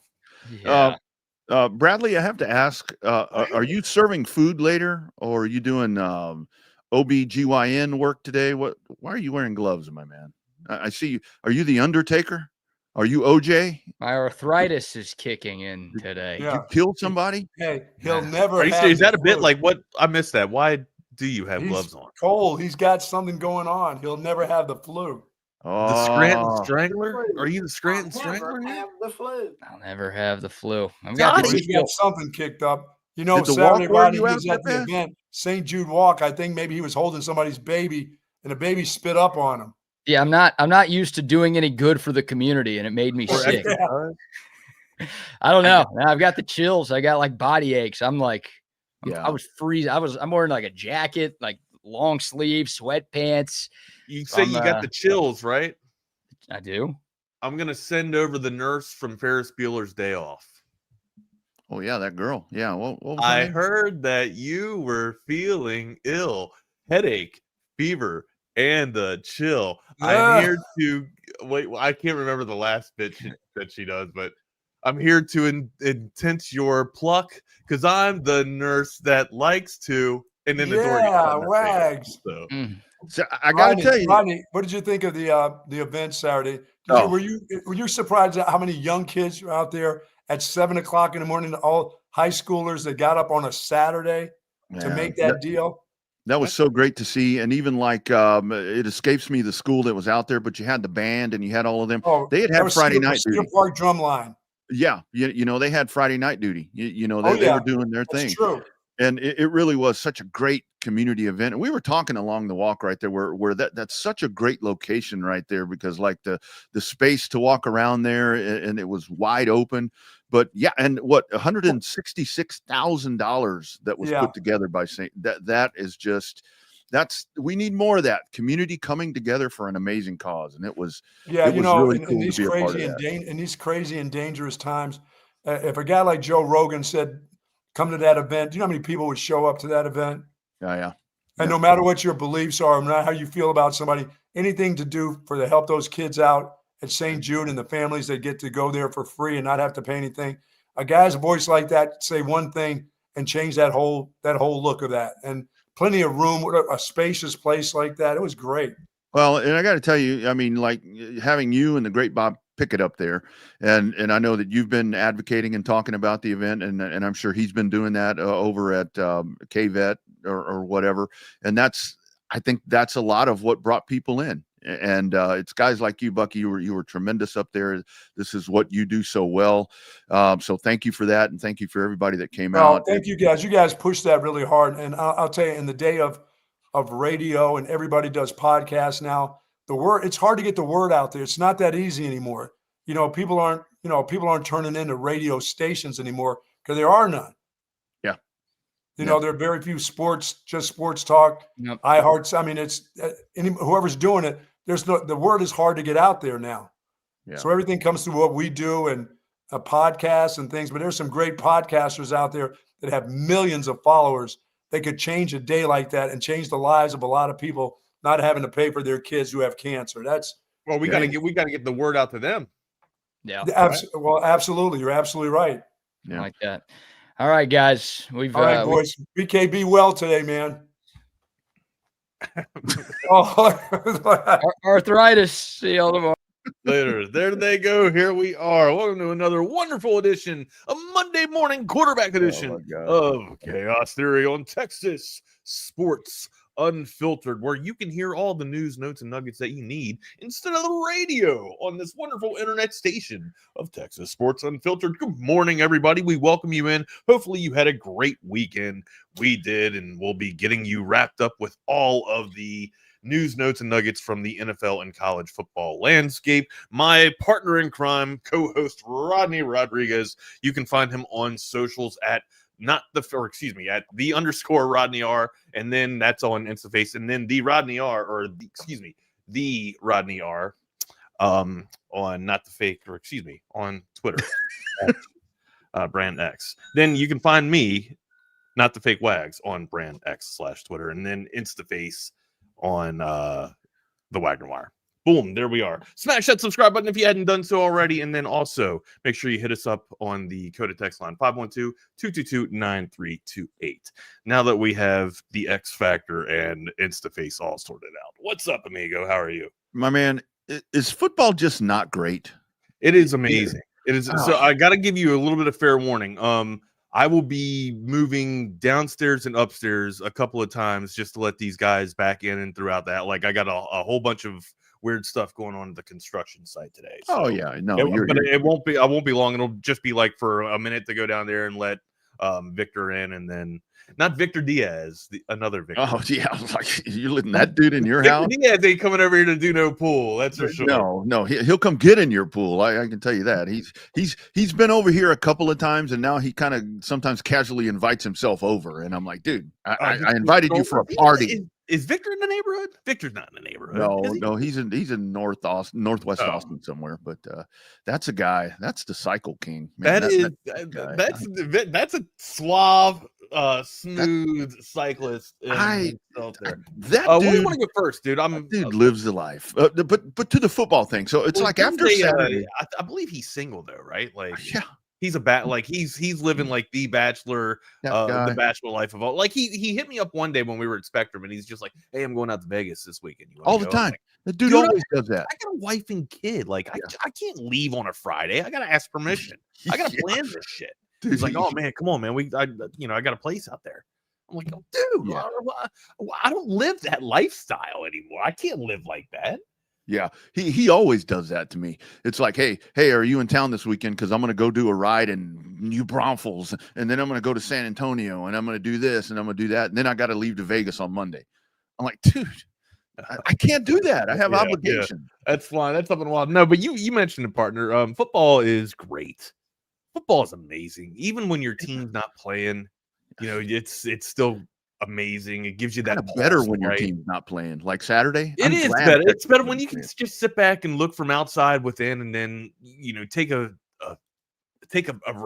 week of reprieve and just let it out. Just exhale and be like, you know what, man, we're not working this weekend. It's fun to just absolutely sit back and observe, right? And damn, if the sports weren't great for you, I mean, Georgia Tech and Wake Forest coming down the line. I mean, that's just absolutely insane and nuts. Hell, Alabama and Georgia, that's always a great one there. But I mean, Penn State, Oregon, there's just that's just the college. Friday slate, night man. was great. Friday night was dandy great. On Saturday. Yeah, Friday night. Ole Miss and LSU. I don't think that it's gonna put too much of a dent in LSU's or a damper on too much of their campaign to where they won't win the national championship. They got some things to work with. I still think LSU's defense is absolutely filthy and nasty. Just a very underwhelming day from the quarterback room. Like just Nussmeier didn't play well. Like that's bottom line. Well, that's you want to break it down. Bad play from Nussmeier, and usually that's your team's going to go with the ebbs and flows of your quarterback. And Lane Kiffin had his team primed up and ready to go. I mean, that's kind of, I don't want to say it's a program win for them, but he had them to where huge win. Oh, that's a huge win. Massive. Absolutely huge win. I was not expecting them to beat LSU. Yeah. Spotlight was on them. I think they were favored though. But I wasn't expecting LSU to lose. Yeah, spotlight was on them, and they rose to the occasion. I mean, you can say a lot of times where it's like, you know, with LSU, with Nussmeier, the offense, so forth and so on. Well, I mean, regardless, you know, Lane's team, that they were ready to go, and they shined in the moment. But I knew it was going to be a hell of a weekend because Friday night I got back from doing high school football, and it was later because I had to go to Manor. So I got home, and you had the TCU Arizona State game, and hell, that one was good. And it's like, man, we're on a pretty good little path right here of what's about to come. Oh yeah, for sure, absolutely. So to Hunter's point right here, he says they can't run the ball. See, I'm not sure if it's their inability to run the ball. I don't think they commit enough to the run. It's their offensive scheme. It's like they need to try to run the ball more, but right, and then build off of the run, right? Instead of going bop, instead of coming out and slinging the damn thing, and then running after. I guess the defense gets a little bit on their heels. I guess they're kind of doing like the Sarkisian flood type of delivery, right? To where it's a high. Well, I don't know. I don't really think that they're going high tempo like Texas does. They're trying to go fast like Texas does, but still, just they are. It seems like it's just out of sort or not backwards, right? Or out of sort and backwards. If they would kind of be a little bit more traditional and throw off their run, I think they'd actually have a little bit more success in their backfield there. Yeah, and that's the thing to where they won't. It seems like they don't commit to anything. I mean, it's just a lot of exactly. It's not working like here for a little bit. Here we're going to go off of it and we're going to see what we can work with the passing attack. Where if you run the ball, sure you're going to get 3 yards, you're going to get 2 yards at times, right? Run the ball, through the first 2 quarters and let that thing pay dividends in the fourth quarter when the defense is on their heels, right? You don't see that from LSU right now. You're just not. I think a great example of that last night was Dallas, to where it's like Dallas came into the game and they were very clear that they were going to try to run the ball, and they tried to run the ball, and a lot of times they didn't run the ball very well, and then they started running the ball a little bit. Once they went back to Williams, though, like when they needed the tough sledding and the tough yardage, they were getting that 4 yards, that 3.5 to 4 yards. The running game came around, and then boom, there's George Pickens, there's Tolbert, there's all these guys. So that's amazing last night. We'll get to the Cowboys game here in just a little bit, but right now, you guys know me, man, ADHD. I don't want to forget this real quick. I have it written down my notes though. So I thought it would be incredibly difficult for the Cowboys to gain productivity or gain yardage on the field through the air, right, without a CeeDee Lamb. I didn't think that Pickens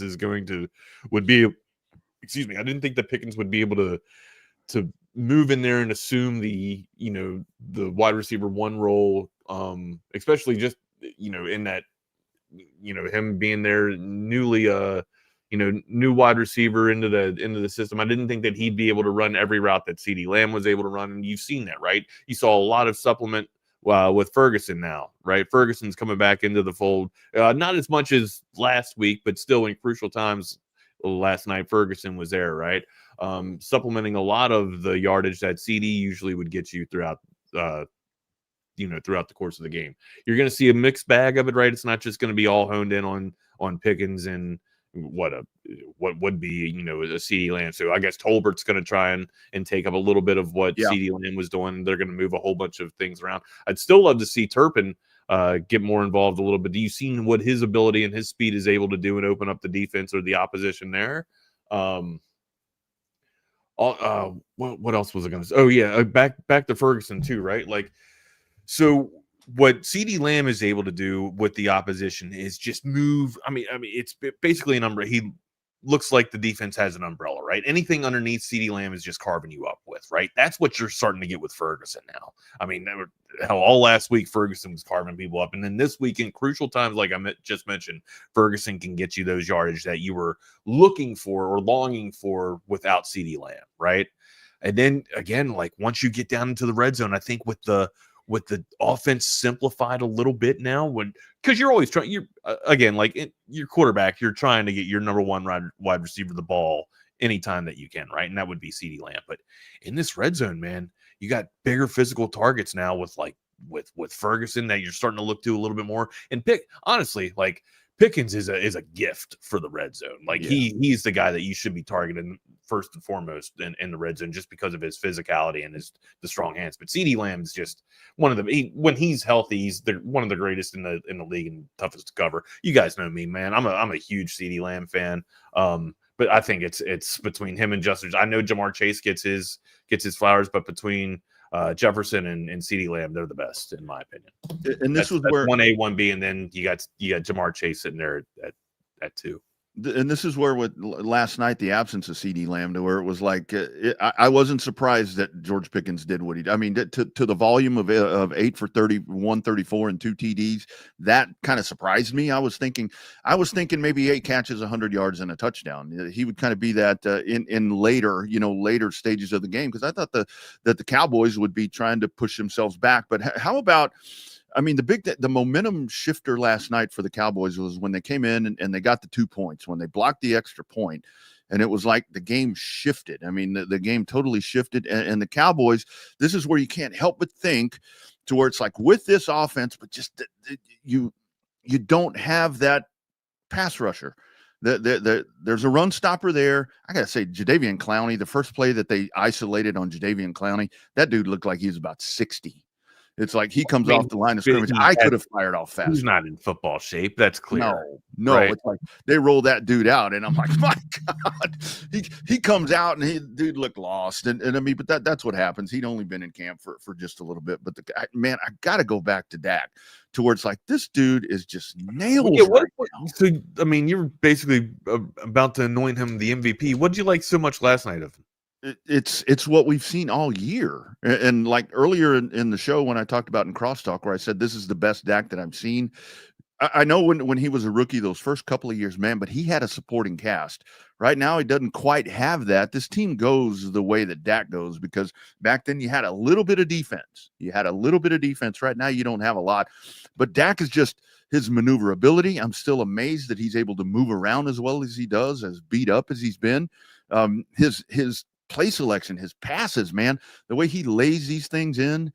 You mentioned the pass last night, the one to Tolbert. That was just that fadeaway, like that fadeaway. That's something that you have in your bag. That's the unconscious, right? Like that's just the let it fly, just no restraint. Almost kind of like it's almost like desperation. It really is. Like you're out there and no one's gonna be able to get this thing. It's either going out of bounds or Tolbert's gonna make a shoestring. That dude was wide open though. Miracle catch. Was he wide open? He was. I thought he had to come back for the ball. He was in front of. He came back in front of the coverage. Like, I thought he ran deep, and then Dak found him as the scramble, and then just heaved it. And like as the ball was tailing off, Tolbert had to come back and make that shoestring catch. Is that accurate, or did I? See that wrong? I don't know how far he had to come back to it, but by the time he got back, and I mean, just I don't know. It looked like he was hustling. He was hustling to here. get to that damn ball. So he might have actually been like on the hash or whatever, and then running back to the sideline, just a hot route.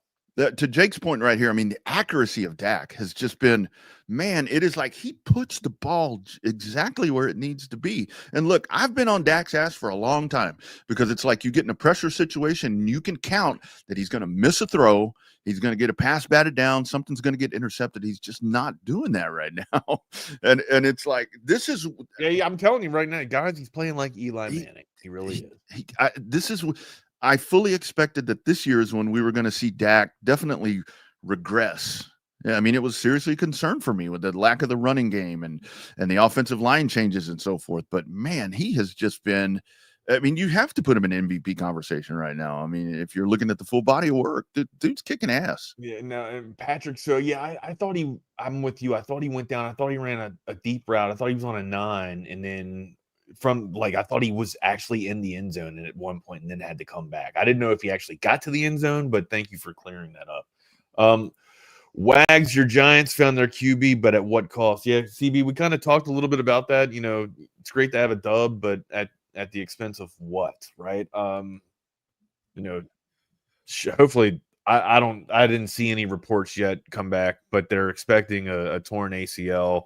I'm trying to remain optimistic about this, and hopefully it's just a strain or whatever. But regardless, I wouldn't even roll Malik Neighbors back after the injury with this, right? Like you hate to see anything like this happen to an athlete, especially somebody like that's supposed to be the future of your team. And you could already see just how young and talented, this guy was. Yeah, I mean, shit, Dallas fans, you saw that firsthand in week 2, right? Just nobody can, it was hard to find anybody that could cover Malik Neighbors. Certainly starting to emerge as one of the best in the league, and really hope that this doesn't kind of put a damper on his young career, man, because he was absolutely looking like a stud, man. But yeah, it sucks, especially when you have two rookies, and I know people are trying to make Scatabo a thing, right? It's not. All right, Cam isn't big enough to be the bruiser that people want to wish him to be, and he's not fast enough to get the edge. When we're trying to make crazy hype sound bites off of blocks, off of routine blocks, right, and routine tackles that are getting broken, like that's you're trying to wish something. Yeah, it's kind of like the Angel, like you're trying to make Angel Reese a star when she's not, right? Like she's not. Cam Scadabo's not a star. Like, she's a star. Angel's a star. Just ask her. Yeah, ask Angel. And to Cam's credit, like Cam's, wearing this as humble as he can, right? Like he's just a dude from the neighborhood on the team, and that's kind of how he's taking this, right? I also think like Cam's the type of player that he's to me, he looks like a practice player. Like if he got cut from a practice squad, you could probably, or if he got cut from the squad, you could probably pick him up and put him on your practice team. Like that's where I'm at with Cam. I'm not, I don't know. I'm not in love with it. It's not going to work. That's where I'm at. It's not going to work. Scadaboo is one of those guys to where I became a Scadaboo fan when Texas played Arizona State. I'm like, man, that's college. That's college. Well, this is the NFL. I became a fan of the player because it's like now that's an old school football player right there. That dude is just whatever. That Scadaboo's kind of one of them folk hero kind of guys. Taysom Hill's got more speed and more in his bag than Cam Scadaboo does. Yeah. To your point, like. Cam doesn't have the bag. Cam's got one move. It's put your shoulder down and get yards. And you need more speed than what he's got. If he can find some wheels and get more and get quicker, sure, maybe it can work. Right now, the best running back is Singletary, and he's not even in the game. Yeah. I mean, Scadaboo's just a dude where people are going to like him. For one thing, he's got a cool name. I mean, as stupid as that sounds. Hometown boy, right? Hometown guy. Yeah, it's just one of those dudes. But back to the Cowboys, to where it's like, but this is where even when I'm singing the praises of Dak and so forth and so on, and the Cowboys and the offense of how potent this offense can be, man, you get to the 4-yard line, you got to get that thing in the end zone. It's like you can win this game. You've got to punch that thing in. And of course, it's Micah that makes the stop, and that's kind of it's funny that's how it ends, where Dak was stopped by Micah. And you end up in a tied game. And damn it, I wish that Jordan Love would have rolled around just a little more in the pocket and burned that 1 second. Yeah, that was horrible time management at the end of that game by Green Bay. It's like, what are you doing? I was like, the clock is going to run out. The clock is going to run out, but it didn't. And here we are. Moving forward, what do you think Dallas needs to do in terms of they want to find some type of winning success? I mean, you can see that their offense is there. It's firing, but the defense is just absolutely atrocious. You don't have a pat. You can't get to the quarterback, right? You have to be able to get off the field, and you can't cover anybody. Like if you have blemishes, if you have vulnerabilities in the secondary, at least generate some type of pass rush to speed the opposition's quarterback up just a little bit to where they can't hit their targets and they're not hitting their spot, right? You're sitting back there and allowing, the quarterback to have 3 or 4 seconds to just pick people apart. I don't care how, sound you are, or, if you're having some mishaps in your secondary, you're going to be you're struggling even more mightily if you're not getting any type of pass rush or generating any type of pass rush coming down on the opposition here. I will say, I thought Bland last night played fantastic, especially on those last couple of drives coming up, making tackles, right off the line of scrimmage. I mean, in open field too, I don't think people understand how how crucial it is to be in a one-on-one space and make that tackle, or at least slow the ball carrier down a little bit for your pursuit to arrive, and then have it 3 or 4 hats to the ball. Like that's huge. I thought Bland last night was absolutely a pivotal reason why the Cowboys were still able to come out there with a manageable tie. Yeah, and Diggs was better. I think kind of the formula for success is going to be for the Cowboys is you just got to keep scoring a lot of points because you're not going to stop the opposition, and Green Bay, you've got the Jets and Carolina, so you're maybe not quite the offenses that you see in the Eagles and with the Packers. So, I think that's really the formula. You've got to lean on the offense, but Kenny Clark was good last night. But I think a lot of that was personal motivation because like they talked about where he said, "Oh, I was just part of the deal." So there's that. But this is where what did the Cowboys not do against Chicago? Score any points. The offense was silent and quiet and useless. So this offense can't take a Sunday or Thursday or Saturday off because they're not going to stop anybody on the other side of the ball. So it's really about the only thing you can hope for at this point. But it was promising. It was promising. One of the worst defenses in the league. The Dallas Cowboys. Yes, exactly.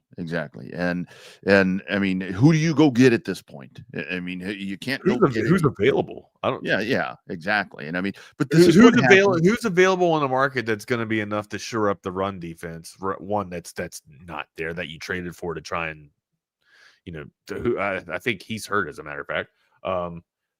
And then also, like now that you've traded the one of the best edge rushers in all of the league, you have seemingly no pass rush for the opposition. So no.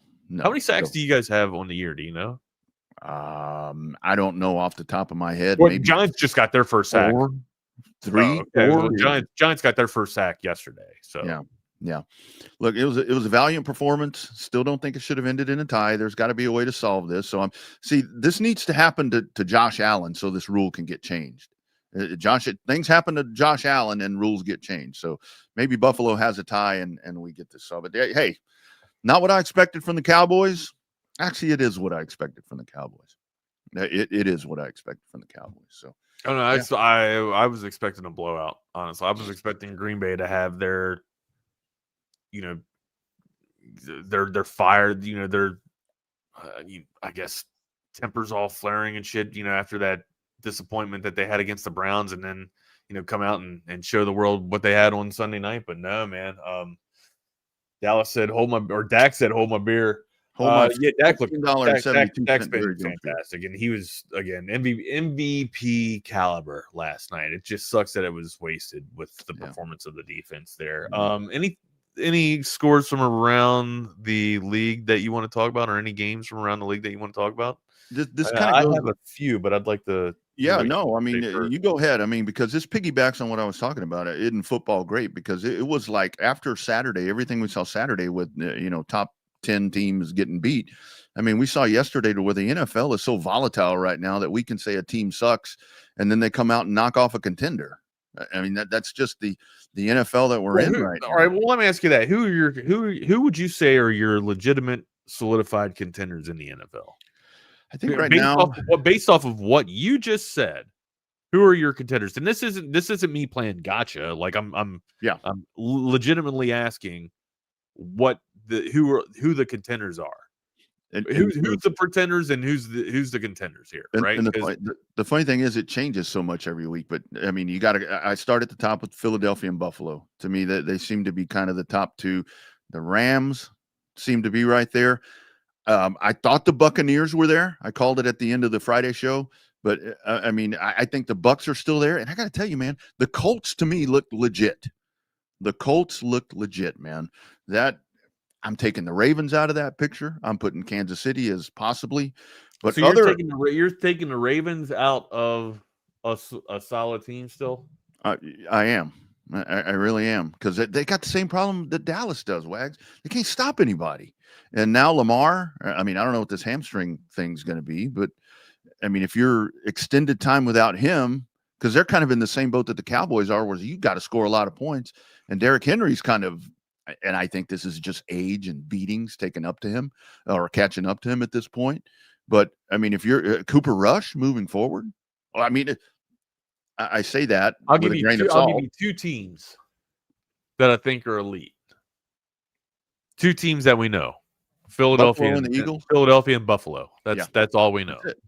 Yeah, that's it. And the reason why I ask this is because, it's survivor questions, right? Like I look for the weak teams and I try to pick on them. I picked on the Panthers again yesterday. Took the Patriots. Only 4% of my league took the Patriots. Right. Thankfully, we survived. The Chargers. The Chargers got taken by 14.1% of the league, and they were eliminated last night or eliminated yesterday, right? So just when you think, going off of what you were talking about, right? Just when you think you have a sure as shit winner, right? Nothing is locked in. Like we can sit here and say that we know Philly and we know Buffalo, right? Even then, if I were to pick these teams with this season, there's still a little bit of pause, reluctancy, whatever you want to insert there, to take a team because I just don't think that nothing is guaranteed on a Sunday, right? Just this year in particular, nothing is guaranteed, right? That's why you're seeing 26% of the league, of this Survivor League, with already like 800 entries. Like half of the league's been eliminated already, right? In 4 weeks of play, half of our entries have been eliminated, and you're seeing selections of 25% of the Bills, 23% of the Lions, just so you can survive and get to the next week. Kind of like what I was talking about last week too, right? Like you want to save and put the best teams, your elite teams, on the back burners so that you can use them in the latter portions of the season when the schedule gets more conflicting, right?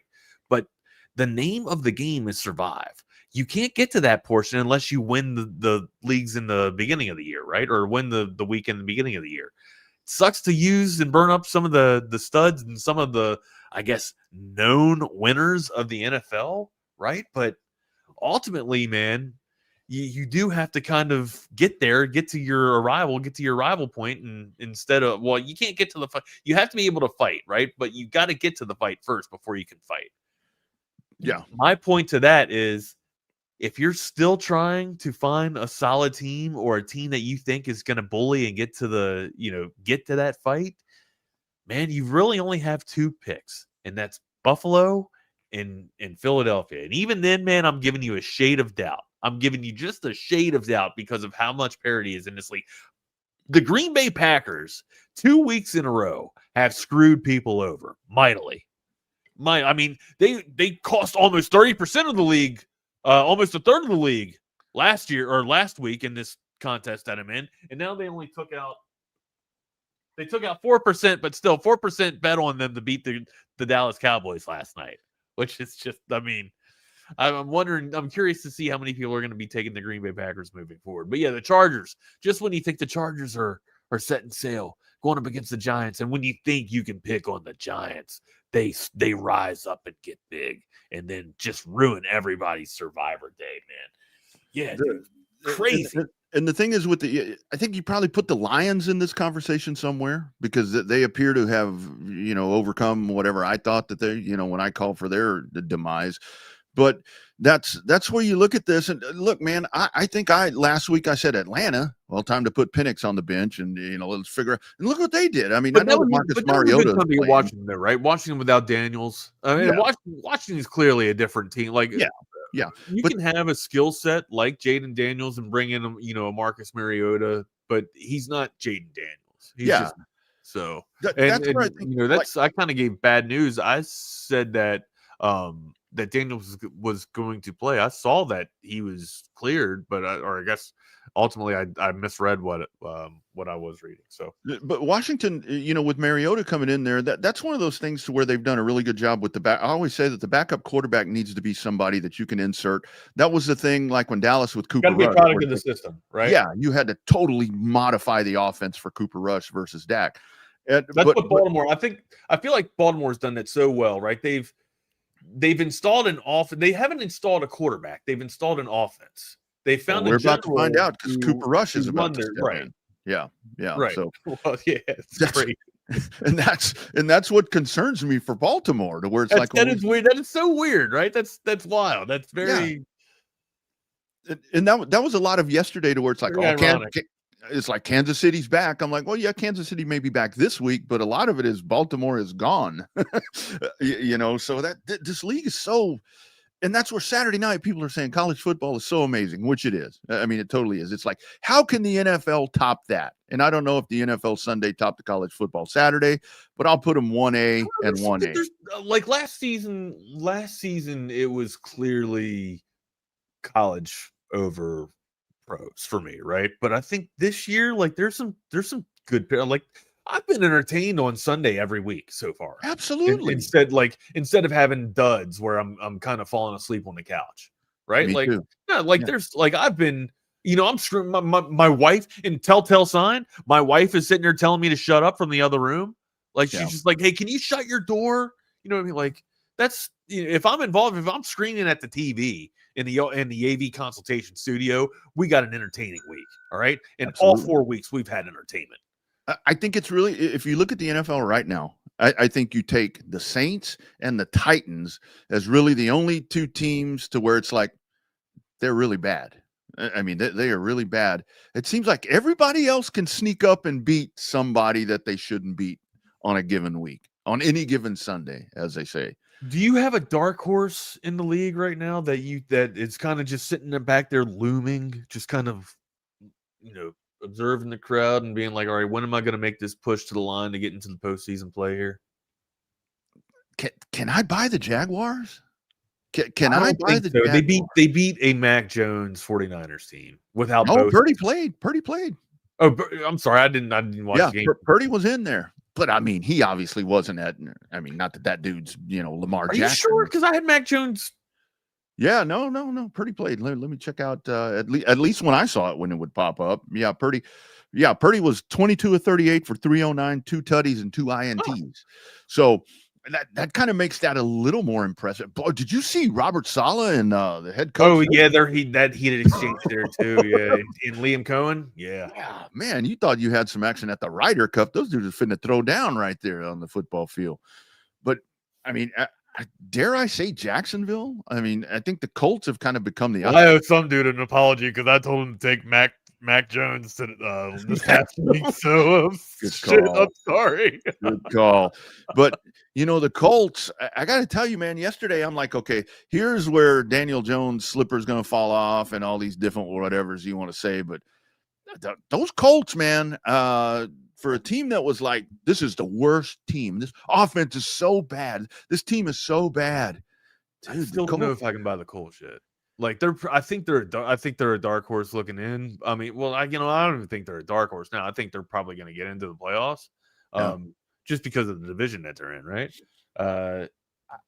I don't know and it's probably just PTSD. Honestly, I don't know if I can put all my chips in the bag on Daniel Jones. I know he's looked great in the past 3 weeks, and they played it. The Rams aren't. Sisters of the weak and unscrupulous. The Rams are going to be a playoff team. I feel like, at least. So I feel like their will was tested a little bit, and they failed in a tough, close game. Right? I don't know how much stock I can invest in Daniel Jones just yet.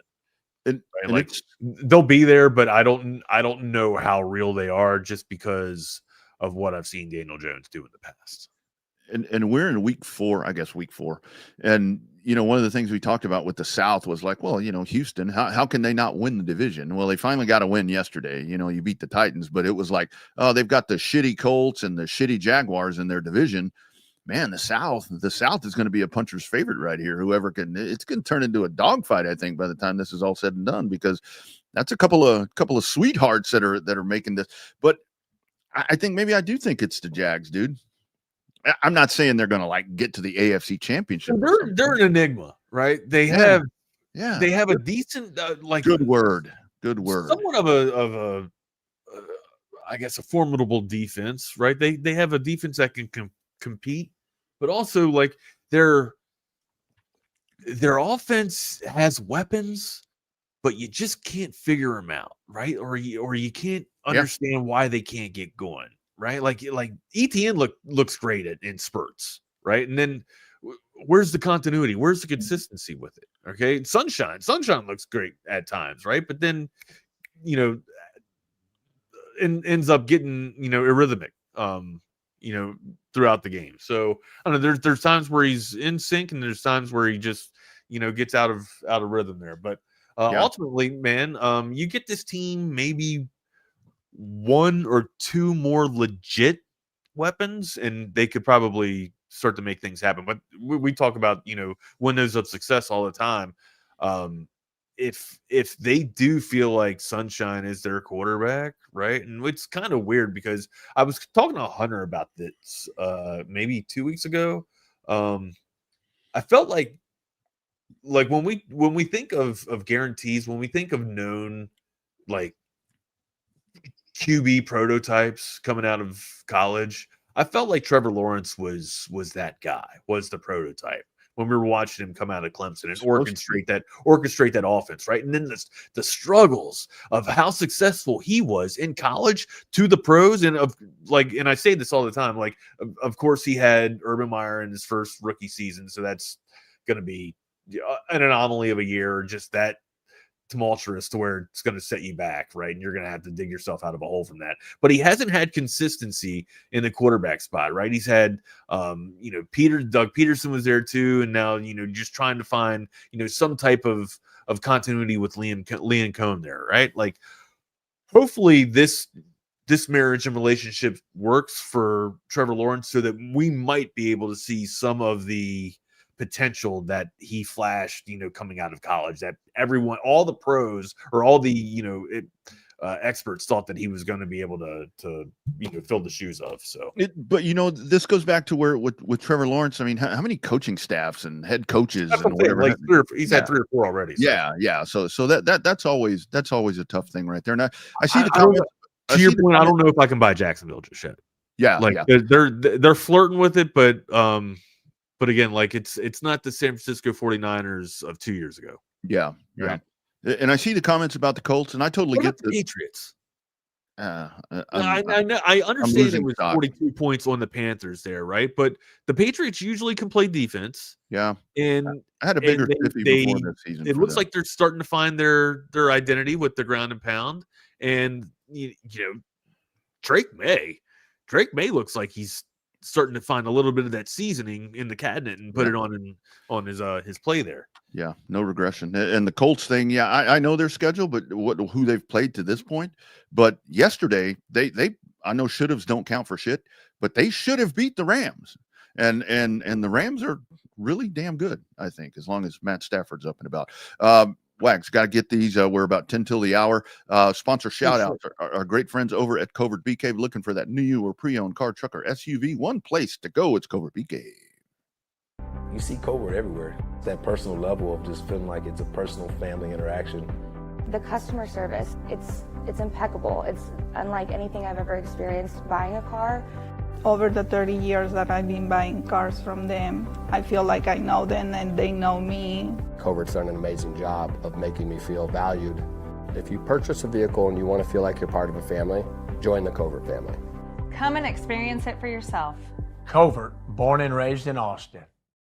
Right, nobody beats a Covert deal, not now, not ever. And of course, talking about the great college football weekend. I mean, it was Thursday, Friday, Saturday, Sunday, 2 games tonight, for crying out loud. Only one way to check it out. Man, that's with an AV consultation.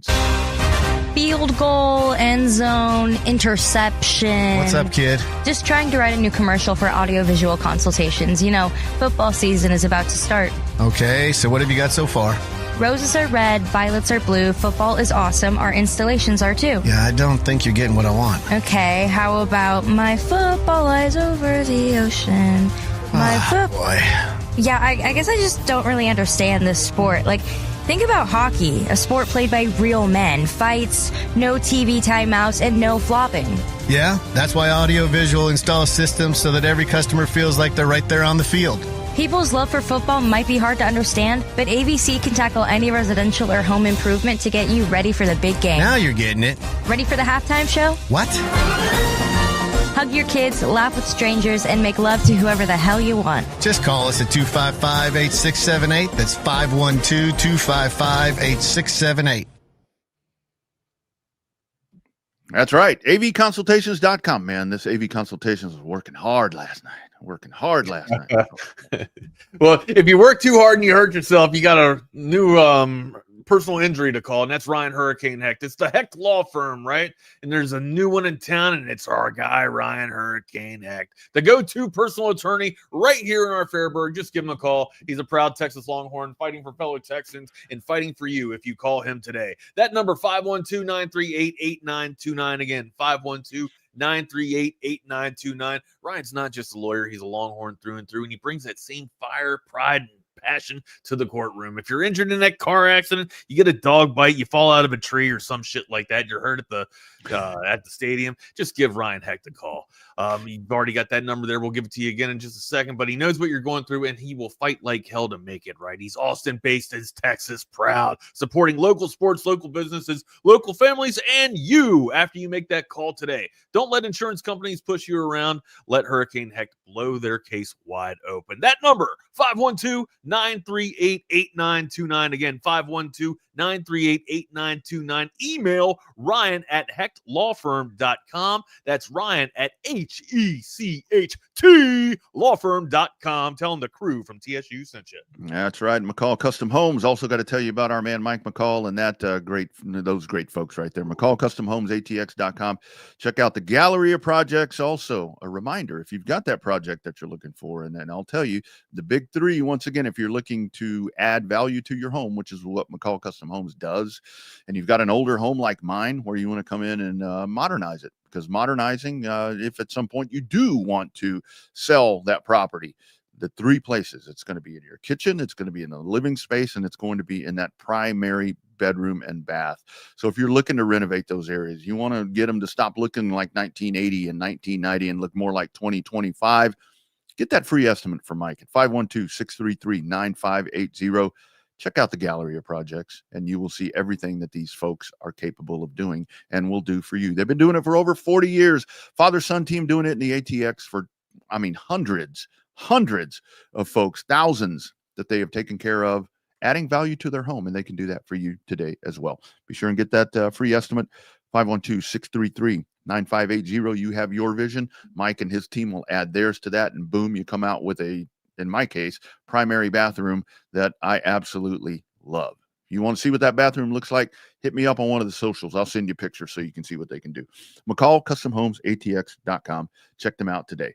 So with the college slate, and I think probably what we'll have to do is maybe get into college football and break down some of the college football tomorrow, because we're kind of here at the top of the hour to don't really want to dive into that too, because there's way too many. A full hour without having to pee. Sorry about that. No, that's all right. We're gonna have to play a new game. Like, how many times can Wags go without peeing? The Wags piss counter. We'll have to put it, and we'll put it up. Kellner, you got a chart? You give me a chart. Put it on the top of the screen. Put it on the top of the screen. I hate to say this, but last night when the Cowboys were playing, when Romeo Doubs kept catching all these passes, what a night! How do you not see that dude? 3 touchdown night too. Yeah, it's like how can you not cover that dude with that Guardian cap on? Well, see, and here's the thing too, right? And out of that set, I can't remember if the rules were changed, but I felt like Diggs could have jammed. Like Diggs, I felt like he could have put at least a chip or rerouted Dobbs. And that was my golden rule too, right? That's what we were always taught. Like, even as a linebacker, if you're dropping back and you're hooked to curls and you have a wide receiver cross your path, you have to reroute him.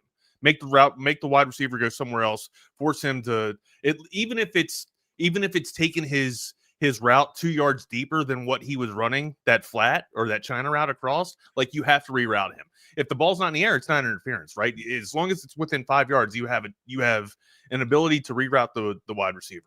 I didn't see anything from Diggs last night with that. Again, I don't know if the rules were changed at all that don't allow you to do that, but you have to be able to at least have some type of impediment for the runner or for the wide receiver to make it somewhat hard or resistant. You just can't have him going in there and playing 7-on-7, and that's what it looked like last night, or at least at that play.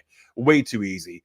And again, it's going to be man to man in that type of situation, anyways, right? Just play situational football. I just didn't understand it. And I see also the discussion there that Rob brought up about that final play. I went back and I tried to slow that thing down as much as I could. And I think what happens is, so the clock stops when the ball hits something.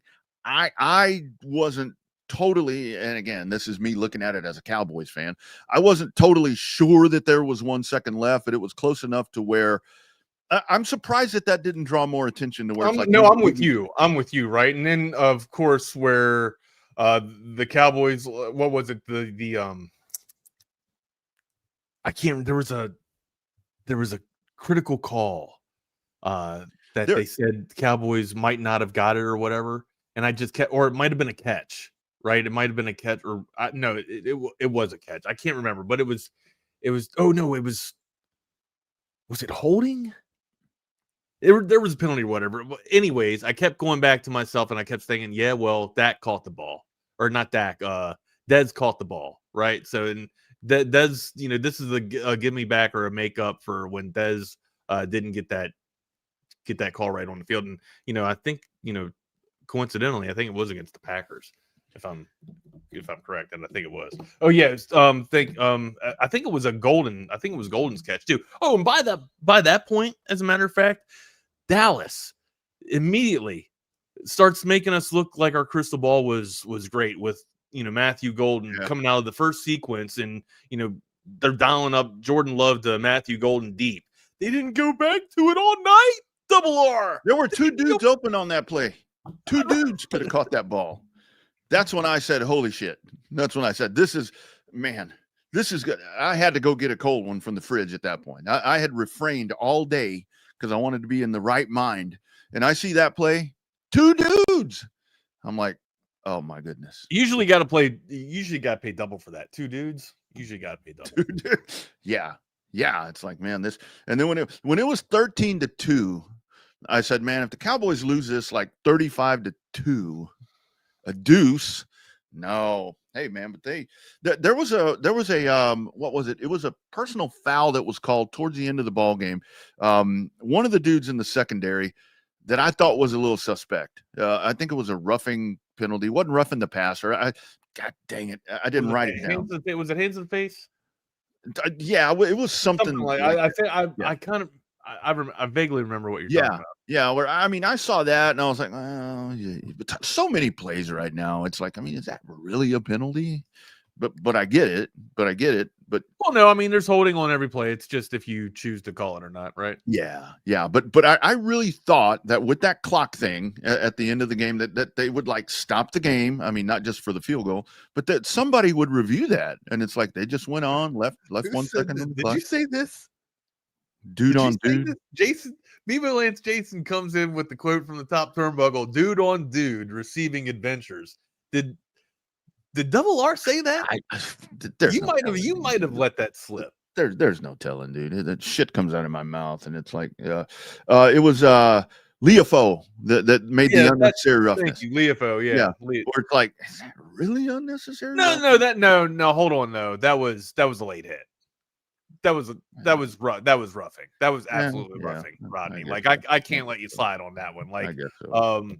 That the receiver dropped the ball. He had 3 steps to pull off. Yeah, you got to lit up. He didn't even try to lit up. Like I'm a linebacker too, right? Like he just saw red. He was just like, you know what, dude, you shouldn't even have attempted to catch this thing because you did that. I'm gonna hit you and I'm gonna extend the drive for you guys. I thought it was a stupid play by Leofau. So there you go, Hunter. There's a bell right there for great sound bites right there.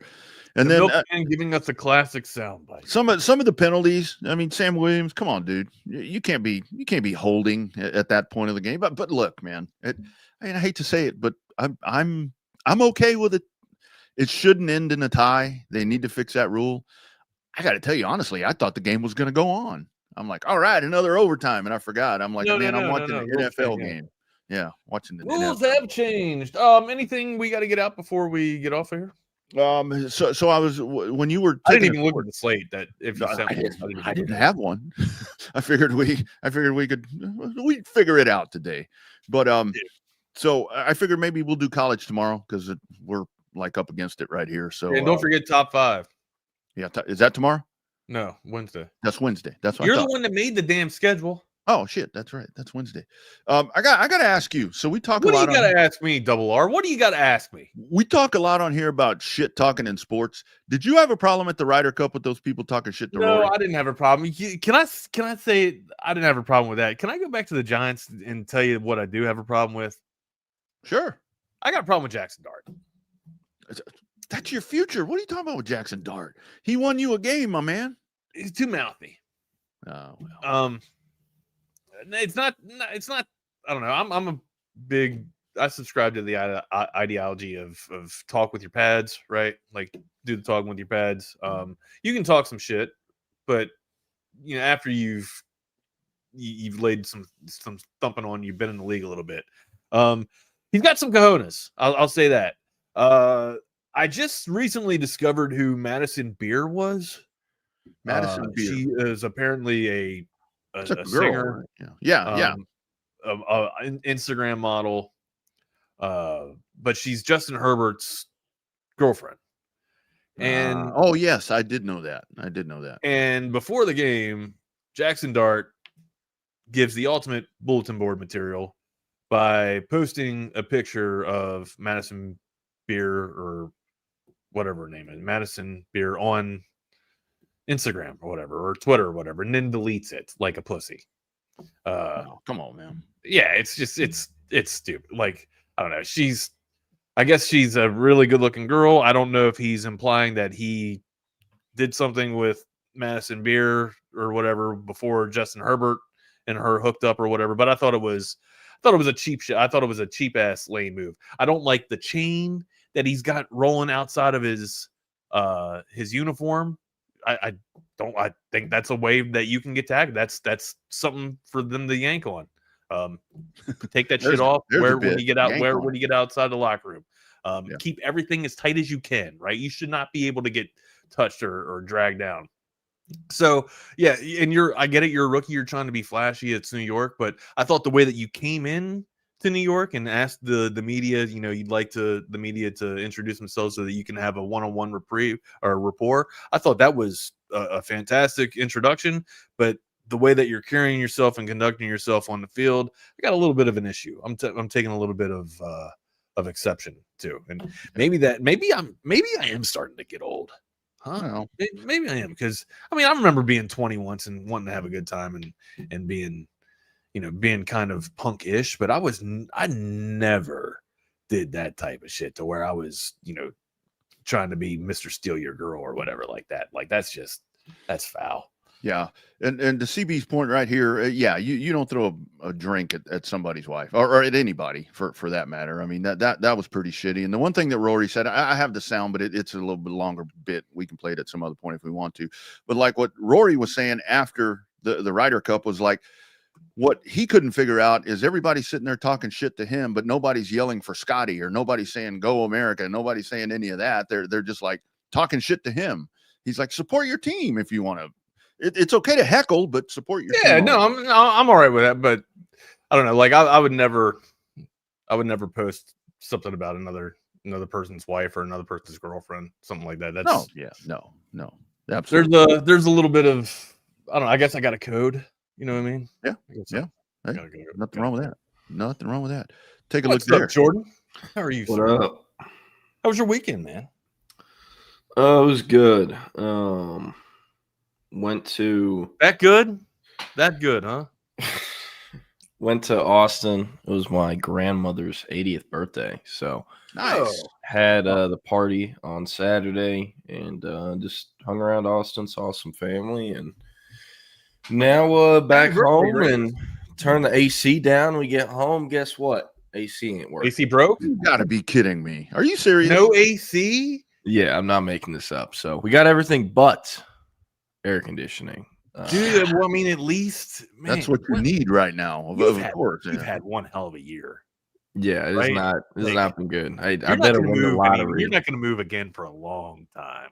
I mean, I ain't living here much Right, longer. or maybe, Month ends in maybe June, you're looking to get the hell out of there right now. Yeah, Dude, but at least I mean, silver lining, and I try and find happiness or optimism somewhere. At least the season's turning a little bit, right? yeah, So, getting into conference play. And well, also, no, I'm talking about the cooler weather. At least we're getting into the 90s, right?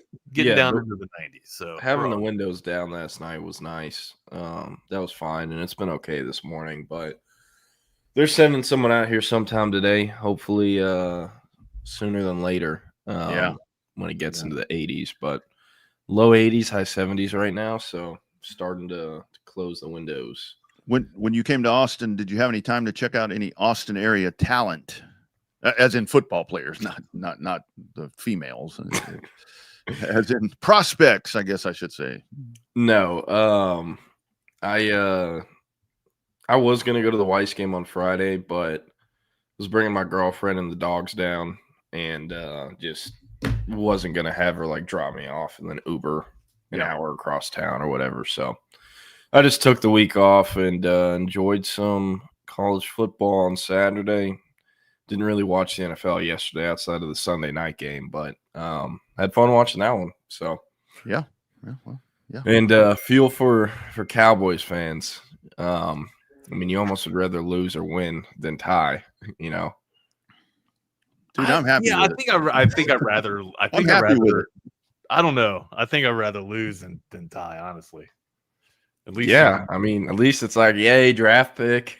Yeah, something you get something out of it, right? You like, know, there's nothing good about it. That's just a shitty feel. It's just a feeling of nothing, like a nebulous feeling, like just shit. Yeah. Big deal. We went out there and no result happened. Nothing happened. I'll take it. I feel like I wasted my time. Right, exactly. It never happened. Yeah. It never happened. The thing too, like the NFL, why are they still doing this with the overtimes? Like, just make the playoff rules the regular season rules. It's so stupid. There isn't another league in sports, pro American sports, that is just like, all right, cool, we're going home with the tie score. No one does that. And it's dumb. It's dumb as hell. And I know it's their old league rules or whatever, but change it up, man. Come on. We need the win and loss column represented, not the tie column. Yep. So absolutely. All right, guys. Just kick alternating 50-yard field goals until someone misses. There you go. Hey, Cowboys should get overtime in every game. They'll win. They got Aubrey. So we win. Before I go, APD, thank you. Glad this is finally some closure. That's There's crazy. a press conference going on right now. That is crazy. Anyway. All right, guys. I got to get out of here. We'll see you. See you, Rodney. What did I just miss? Who got murdered? The yogurt shop murder. So apparently in the 90s, I didn't know about this till this story broke this week, but apparently in the 90s, there were 4 teenage girls, I think like 2 17-year-olds, a 16-year-old, and a 13-year-old. And they were found murdered in a yogurt shop. 2 of them were closing it. And then they had, in Austin in the 90s. It's like North Austin, 1994. Yeah. It was like an ICBY shop. Just listen. So they're found dead in this yogurt shop. 2 of them were employees there and were closing it. And the other 2 girls were like their friends in there to take them home, I'm pretty sure. Yeah. And weren't they like I mean, they were obviously dead when they found them, but couldn't police tell like they were also raped and gagged or whatever too, raped or something as well. And bound and just a total and then after that happened, after what year? And then caught the place on fire as he left them there. They tried to burn it down. Yeah. Okay. And then it went unsolved. They had 2 people that they both confessed and spent time in prison, but later got out and they've sued the Austin Police Department, have made money with settlements or whatever. So like people went to prison for this, but it's because they were like they confessed. Now they didn't do it, but it's the law enforcement stuff where they drill you for hours and hours to where you eventually confess and it's okay, we have someone who did it. Yeah. You know, and eventually those people were out of prison, but the they found with the DNA match, the guy that did this died in 1999, and he was like a serial rapist, serial murderer that also like killed and raped, I believe, teenage girls in like Oh my God. Tennessee, Mississippi, Arkansas, a few other states. But they found a DNA match to him somehow. It was a familial DNA. They got DNA from a family member and were able to trace it back to him finally. And it's crazy. Yeah, I had no idea this was even a thing because I was born in 02.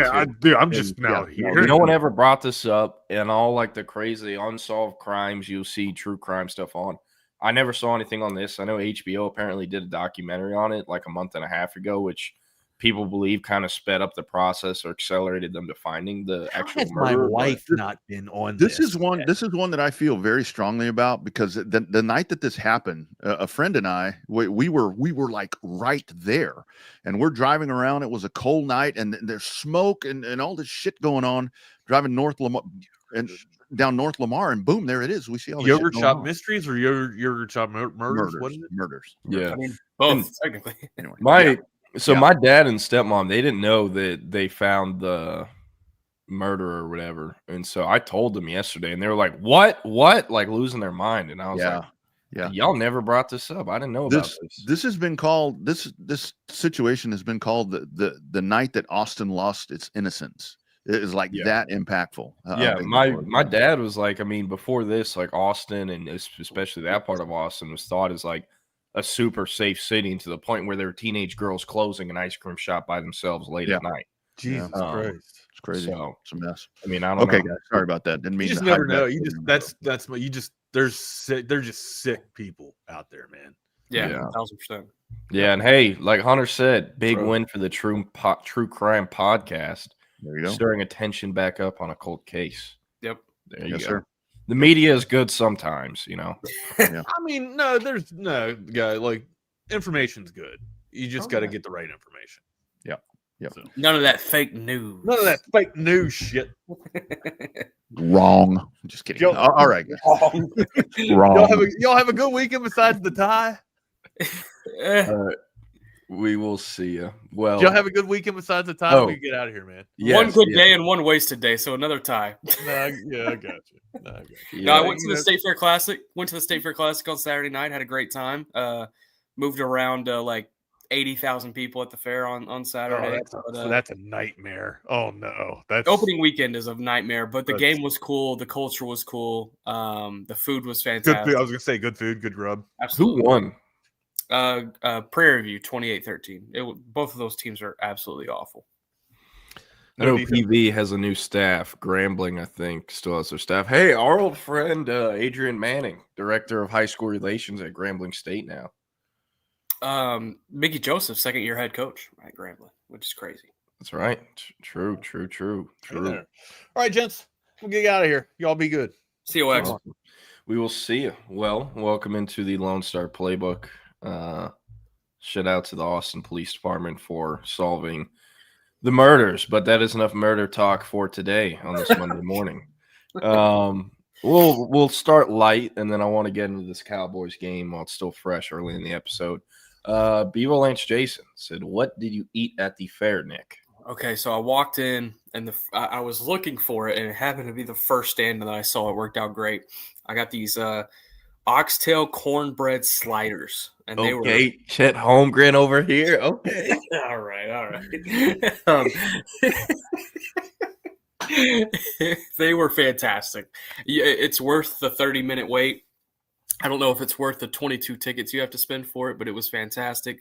Then let's see. I got this cone thing. It was basically like a chalupa. Think of like a chalupa cone. But it had chicken spaghetti with Hatch green chilies in it. It was fantastic. That was awesome. Some state fair shit right there. It really was. Like a waffle cone?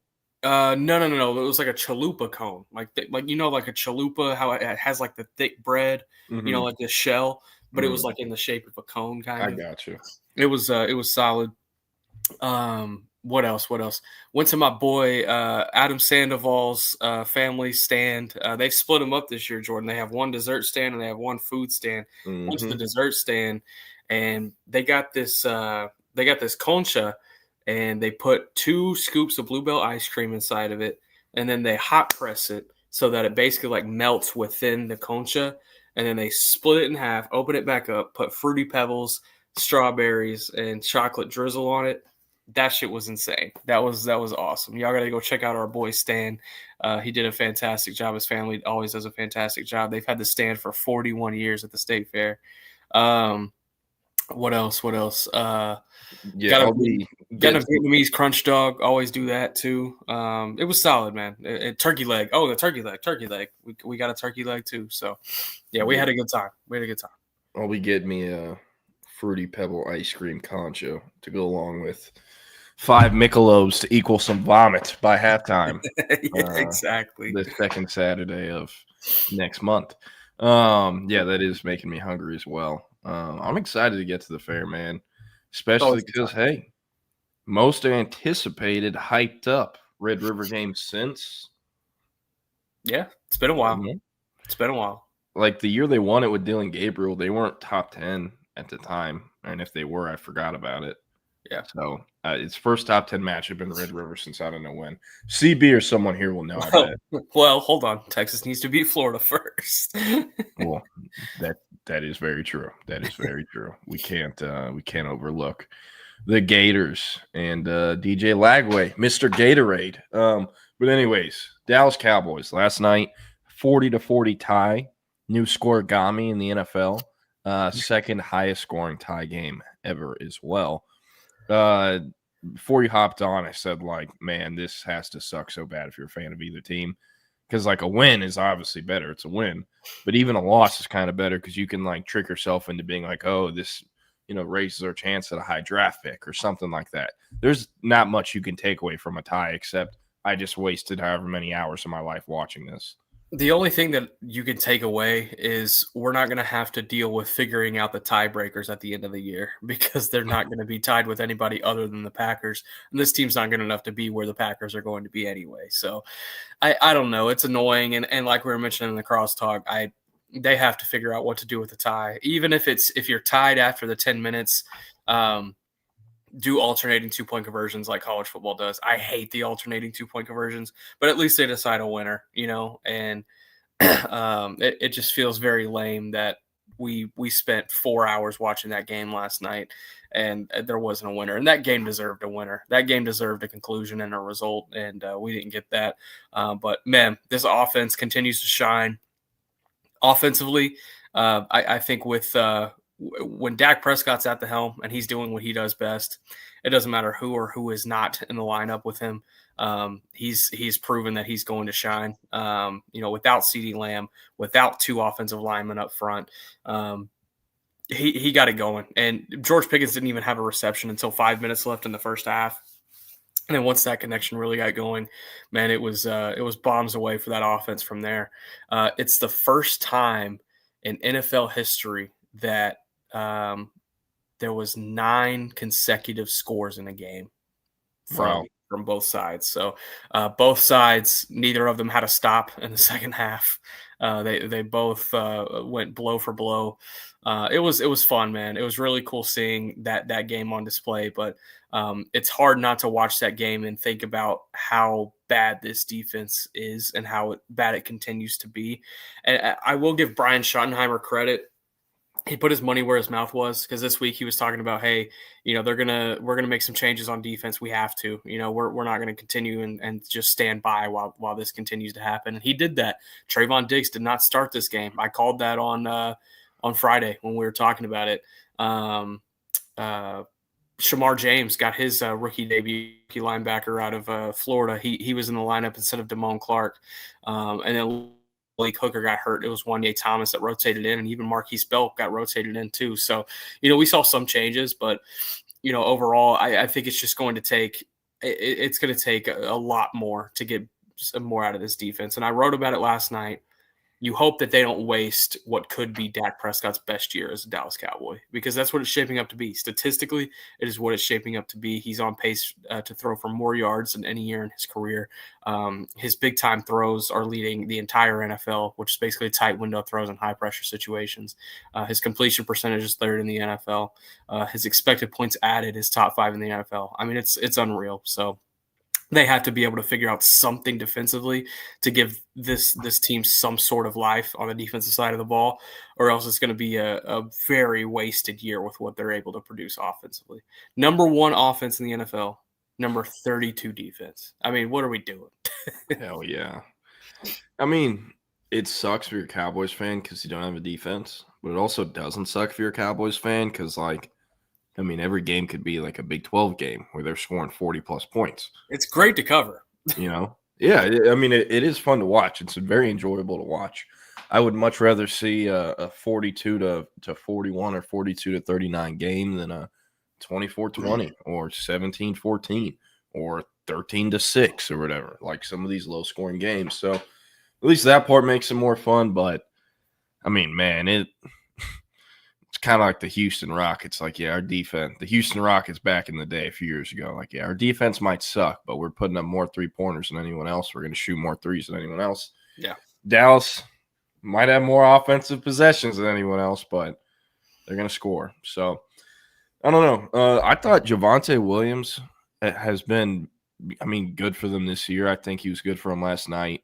Just reliable running. Nothing fancy, just north-south running. And, I mean, it feels like he falls forward pretty often as well. And just a reliable force. Trayvon Diggs, that play he made on the screen where Matt Golden pretty much caught it, turned, and Trayvon Diggs was in his face. Great play. It was Romeo Dobbs who was supposed to block. That was horrible by him. He couldn't see over his big-ass helmet he's got. Man, they got to stop letting NFL players do that. I know it improves safety and stuff, but it just it really doesn't, though. Like, the statistics show that you can still get a concussion with that thing. It's just like, I don't know if it actually really does. It's a % lower chance. Yeah. Man, George Pickens, like that. I mean, pretty encouraging performance. Got going a little late in the second quarter, like you said, but I mean, he was balling at the end, and to the point where, like, you knew where the ball was going. Jalen Tolbert, I thought looked really good. I mean, that throw that Dak made where it looked like he was just throwing it out of bounds and Tolbert went and caught that. Like, how many receivers are even making an effort to come back to the ball to try to catch that? You know? Yeah. Very few. And I mean, think about if they didn't have that play, what could have been. So definitely some flashes, some highlights, but I mean, the down-to-down consistency is just not there. Any thoughts, takeaways, positive, negatives on how they kind of, blocked, stifled Michael Parsons? Anything? Yeah, I mean, they dedicated a lot of attention to his side, whether it was, a tight end chipping or throwing Javonte Williams out there and helping in pass protection. Micah really started to get hot late. Like, he really started to find his pass rush lanes in that fourth quarter and in overtime. And he actually got credited with the sack on the when Dak Prescott scrambled in overtime. And or excuse me, that was in the fourth quarter, I believe. I don't know. My brain is fried at the moment. But he was scrambling. It looked like he had the end zone right in front of him, and then Micah got him down, and it was a net neutral gain. I mean, he was down at the line of scrimmage, but it's technically considered a sack. And Dak was laughing about it after the game. He was like, I guess it's kind of like a tie. And so that was the only statistical thing he really did. But, otherwise the pressure really started to ramp up in the fourth quarter and in overtime. He actually got some big hits on Dak and late in that game too. And it was funny because you could see them chirping on the field with each other. You could tell it was friendly sparring, but you could tell that they were chirping. But I thought it was funny that after the game, he was asked, were y'all chirping back and forth? He was like, nah, not one word together to each other. I was like, that's a lie. Like, we saw it. So yeah, how many cameras are in the stadium? Yeah, and eyes.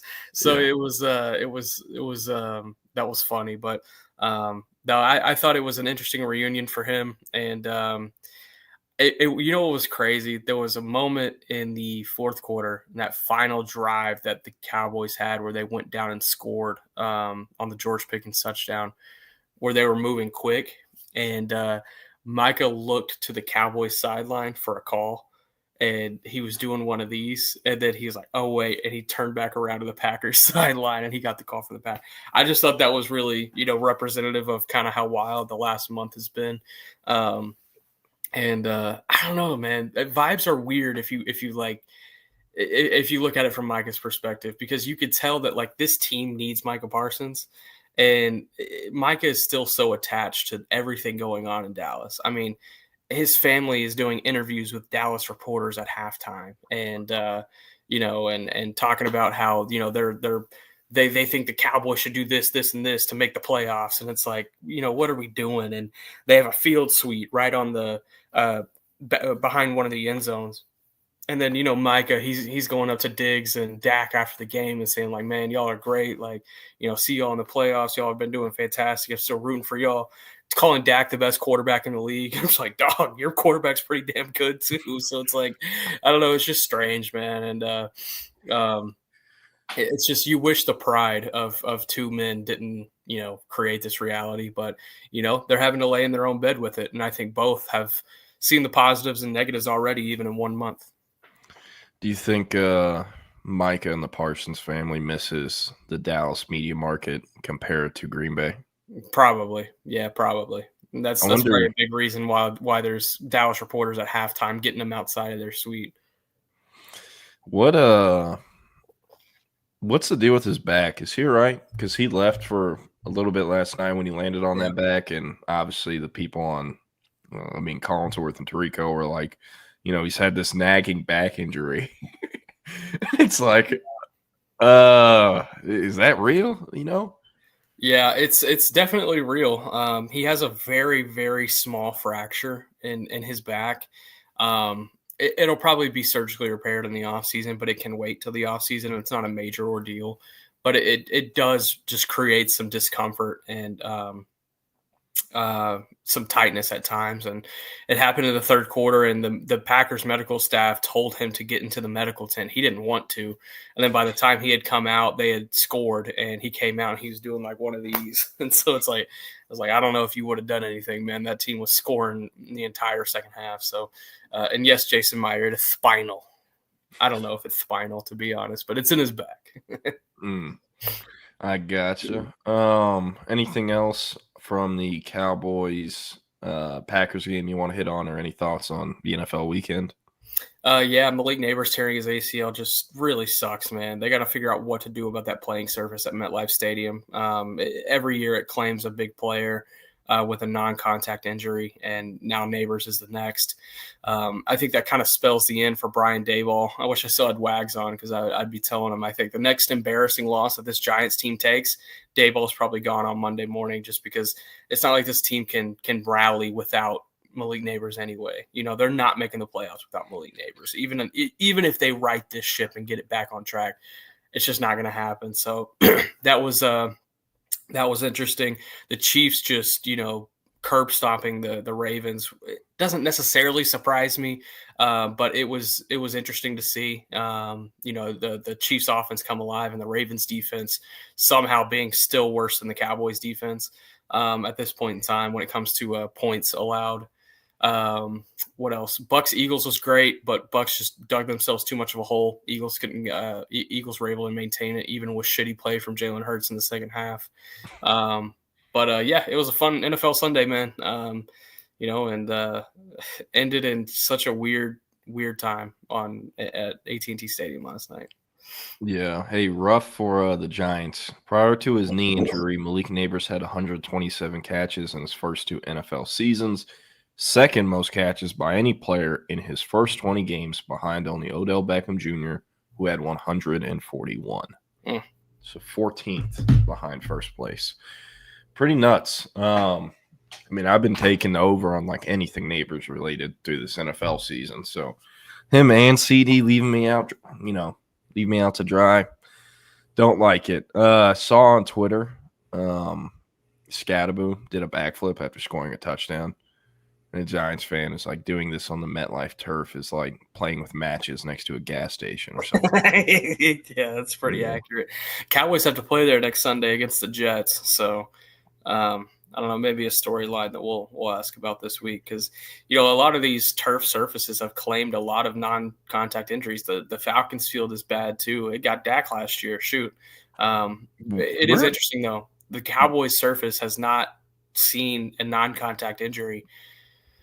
Gosh, I mean, they had one Thanksgiving last year with a corner. Man, I can't really think of another. I mean, they have been pretty solid with that surface. I don't know what it is, but they've had some good luck with that surface. Yeah, I was going to ask where the Cowboys stand for turf. I mean, it'd be interesting if they ever had grass in there. I don't know if they can do that with that stadium. I know they can. They can. So during the Copa America, which is like the South America version of like the Euro tournament, and when it was hosted by the United States last summer or the summer before last, it has to be a grass surface. And for the World Cup, it's going to have to be a grass surface. And basically what they do is they lay out the grass and they have like this red light, like UV light system that kind of goes all over the field, and it acts as sunlight for the grass, and they actually do a really good job because you compare it to all of the other stadiums that have to do the same thing. Atlanta Mercedes-Benz Stadium had the worst surface during that tournament. I mean, guys were slipping and concrete was being exposed because guys were ripping grass out by running. I mean, you just can't have that happening. And then MetLife was just super slippery, and so there's been some issues in trying to figure out like the perfect grass surface, but every soccer player that came over from South America during that time said that AT&T Stadium had the best surface. So, credit to them. They put a lot of money into that. And that was, whenever I asked, I was like, why do they have the best surface? It was like, well, they put the more money into it.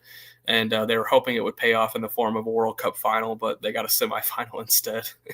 Yeah. Hey, I mean, a grass field for the Cowboys would be cool. I know the Cardinals, they play on grass in that stadium because they grow it outside and then like wheel it in underneath. It's really cool. Yeah. One of the end zones. So I didn't know if the Cowboys had that set up or how it worked. This is very random, and it'll be the last thing we talk about the Cowboys before talking about Texas and college football or whatnot. But notice last night watching them, it's like, hey, Trayvon Diggs is wearing these like white sleeves on his legs instead of just like the traditional kind of blue Cowboys leg sleeves or whatever, like everyone else. It's like, man, why you can't just look like everyone else? And also, like, it's a Dallas Cowboys, man. They have the most recognizable uniforms, most recognizable logo in sports.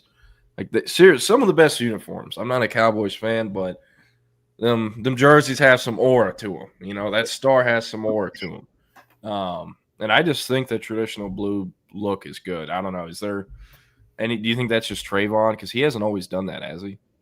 I honestly am not an equipment watcher. I'm one of the worst when it comes to that. Like somebody be like, "Oh my God, did you see the gloves that CD was wearing?" And I'm like, "No." Yeah, I'm a bad equipment watcher. So I'm sorry, I don't have an answer for you there. I don't know. I'm curious if the NFL fines for stuff like that because the NBA used to. He won't get fined for that. He would get fined for like cleats.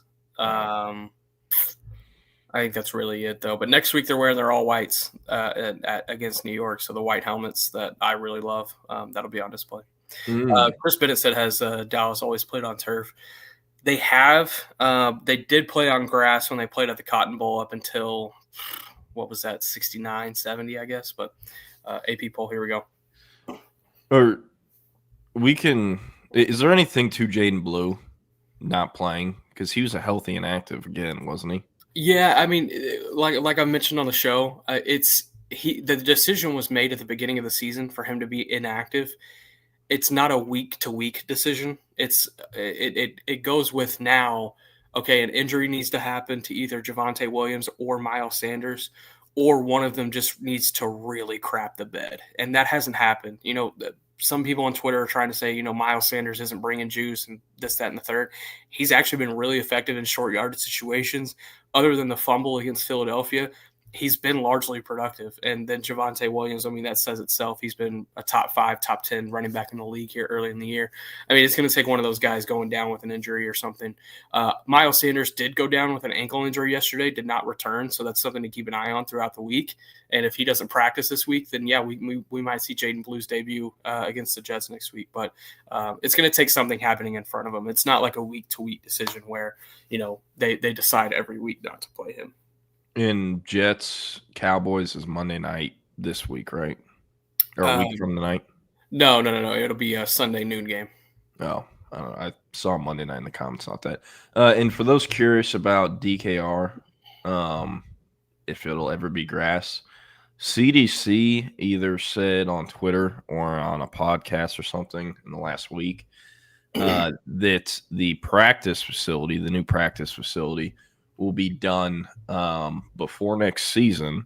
Wow. And that when it is done, CDC is leaving it up to Sark to decide if he wants the playing surface at DKR to remain turf or to switch to natural grass. So I can't really imagine him not choosing grass, considering most of the SEC is grass. But, I mean, if you have at least one turf practice field, you can still get away with it with having the stadium be grass, because when they play at Mizzou or these other schools that have, turf, you can practice for a week on the turf to get used to it. But anyway, some college talk. We got the AP poll came out yesterday. Texas now behind both major rivals. I can't remember if they were last week, but Oklahoma and A&M at 5 and 6, Texas at 9. Longhorns might be a dog going into the Red River game. Who would have thought that? Any schools standing out here to you where it's like, whoa, they shouldn't be that high or that low, anything like that? I think it's just fascinating that Texas Tech continues to knock on the door of the top 10. Virginia sneaking in after their big win over Florida State. Florida State tanking all the way to 18 was a little bit of a surprise to me. I figured, they're still better than 14, 15, 16, 17 in my opinion. I think they're better than LSU, to be honest. It's just, they went into a tough road environment in a primetime game and got that Chandler Morris work. No, I think one team being left out, undefeated team, had a fantastic start to the year. North Texas Mean Green, baby, 5-0. 7 receiving votes, knocking on that door, coming soon. But yeah, this Ole Miss in the top 5 is certainly interesting too. I think that's the first time in a long time that they've been that high. Ole Miss, who would have thought it? Through 5 weeks of the season, the number 1 ranked team in the SEC, followed by Oklahoma and Texas A&M, just like everyone drew it up. Yeah. Wow. Yeah, I don't know, man. Like a lot of people they get up in arms about the AP poll or the different, the coaching poll or whatnot. I'm kind of just like, man, let it play out. It gets a lot easier to decipher the polls and everything the closer you get to the season ending. And once you get close to the season ending, well, guess what? The CFP rankings then drop, and that's all that matters. So I don't know. From the college football weekend, I know you watched your UNT, Mean Green, get the win over South Alabama. Any other games you enjoyed watching, tuning into, anything like that? Yeah, I was mostly at the fair again, so I missed part of it. But Oregon, Penn State, Alabama, Georgia, and I called it. I called the Alabama win over Georgia. I'm telling you, this roster is better than I think what people are trying to pin Alabama to be. This is still a really solid program. It's not Nick Saban's Alabama. I'll agree with you, but I think it's a damn good Alabama team still at the end of the day. They faltered early in the year, and they got caught sleeping in a really tough road environment. But that is still a really solid team. And also, I'm not a big Gunnar Stockton believer. And I think this offense still has a ton of holes in Athens, Georgia. So, Alabama picked that win up. Oregon, honestly surprised they didn't get it done in regulation. But, they had to go to overtime because Drew Aller didn't have an interception yet. That was really the true reason that they went to overtime. And then once he threw the interception, the game was over. So, that was good riddance. I think first off, I love that safety at Oregon, Dylan Thieneman. Texas, he chose Oregon over Texas, Ohio State, and Georgia, and transferred from Purdue there. Last year was his This is either his first or second year in Oregon. This is first year at Oregon from Purdue. Okay, yeah. Yeah. Somehow Purdue had him, Max Clare, the tight end who's balling at Ohio State, and a few other of the top portal guys, and they won. I think 111. Yeah, Hudson Card at the helm, Lake Travis's finest. Yeah. They also fired their coach after that, so I don't know, but it's crazy how those players went off and are having success. But Dylan Thieneman, Oregon. Yeah, just a fantastic talent, and it was good to see him get the interception to seal it. But Oregon, man, I think they're the best team in the country for my money. For my money, I think that is the best roster, and that's the team performing the best right now. The only question I had going into this week was how can Dante Moore play in a really tough road environment? I think he passed that test for me. It took that offense a little bit to get going. That's expected in that type of road environment, but they really turned it on after that and 36 points and Dante played well. So I don't know, man. I think Oregon, and for my money, again, I think I would pick them to win the national championship right now. But man, some other ones. Hey, real quick, how about Decorey Moore, man? How about it? He's been fantastic. Yeah, it is. It's someone who saw that recruitment just unfold in front of me. I can't imagine the frustration the Texas staff or Texas fans have every time Oregon pops up and he's getting the ball.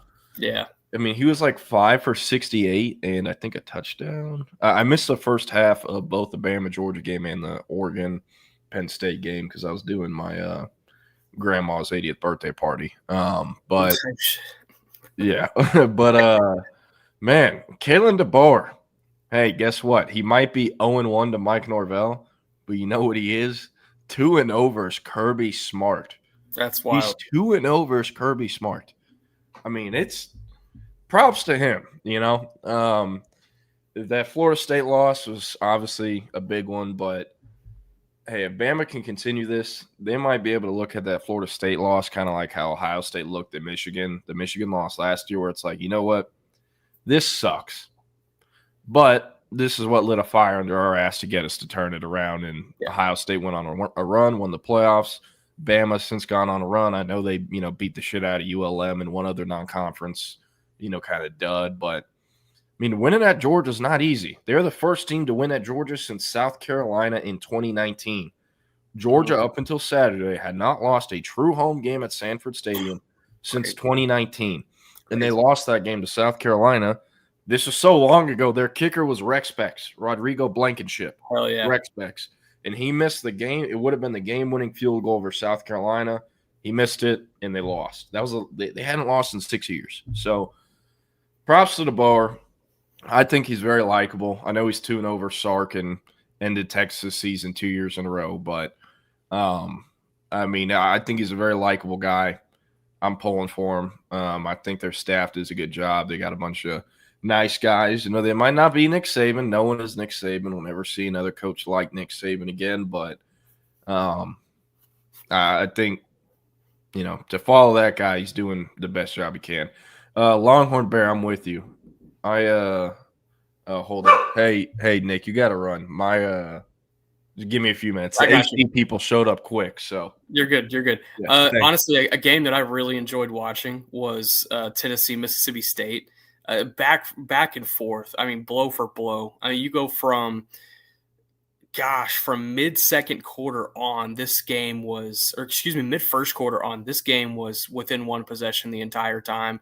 There was a lot of fun in Stark Vegas on Saturday afternoon. I still really like Mississippi State, and we talk about some of these tough games that Texas has on the schedule.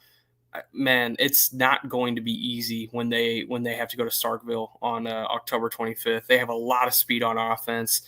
Their defense has holes. That's still something that Jeff Levy's going to have to figure out, either in the portal or with some really talented, recruits. But that offense, man, it is explosive. Blake Shapen has done a good job in being able to kind of have a little bit of a career revival, if you will.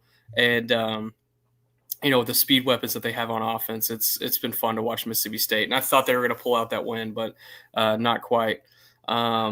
Texas A&M Auburn. Hey, shout out my boy Xavier Atkins on the 72-yard interception return to the goal line. Helped set up Auburn's only touchdown in the game. But my goodness, Jackson Arnold. He is the definition of, hey, let me set up camp in the pocket so I can get sacked and just, get absolutely obliterated back here. He has zero mind clock, zero mental clock. And it's strange because when he was in high school, he had some of the best pocket movement of any high school quarterback I've ever seen. He knew how to navigate the pocket, extend time appropriately, and find open receivers downfield in some really tight windows. We're not seeing that in college. And, I think his confidence was kind of shot at Oklahoma, and there was a lot of the issues that you could stem there from that. But here at Auburn, he's got a competent offensive line. He has competent receiving weapons. He's just not getting the ball out in time. And it's really disappointing because that was a talented quarterback coming out that I thought was well on his way to playing on Sundays. And now, he's going to be lucky to keep his job.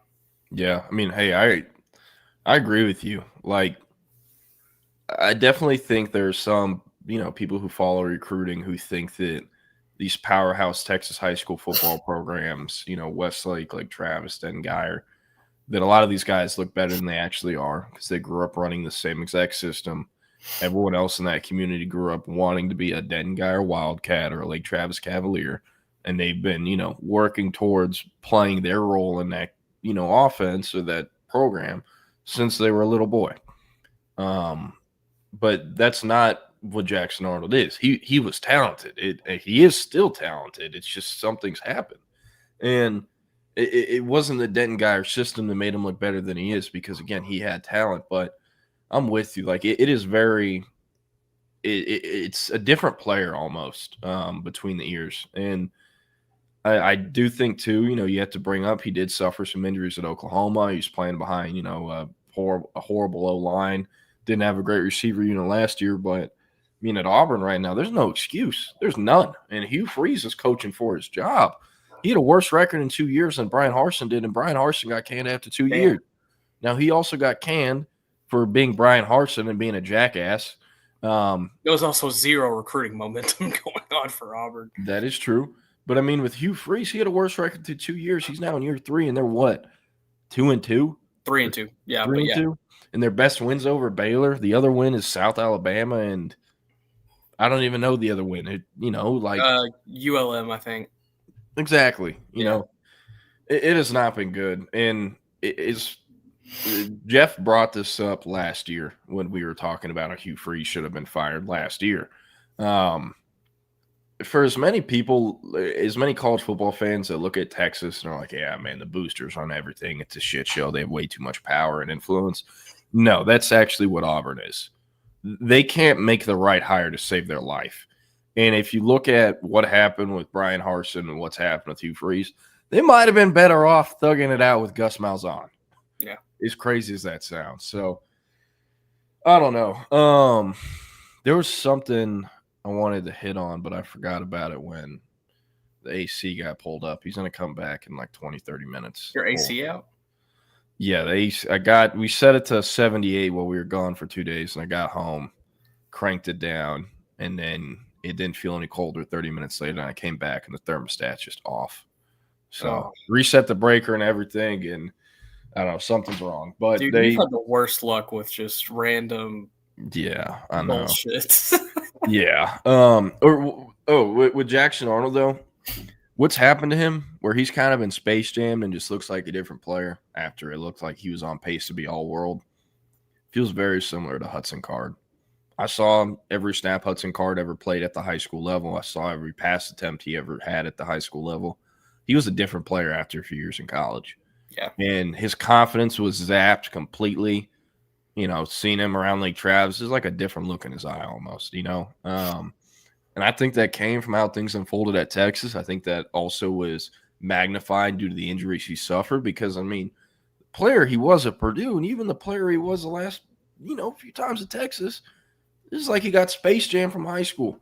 And Jackson Arnold, it looks like something similar to him. So, I don't know. You know what I would love, though?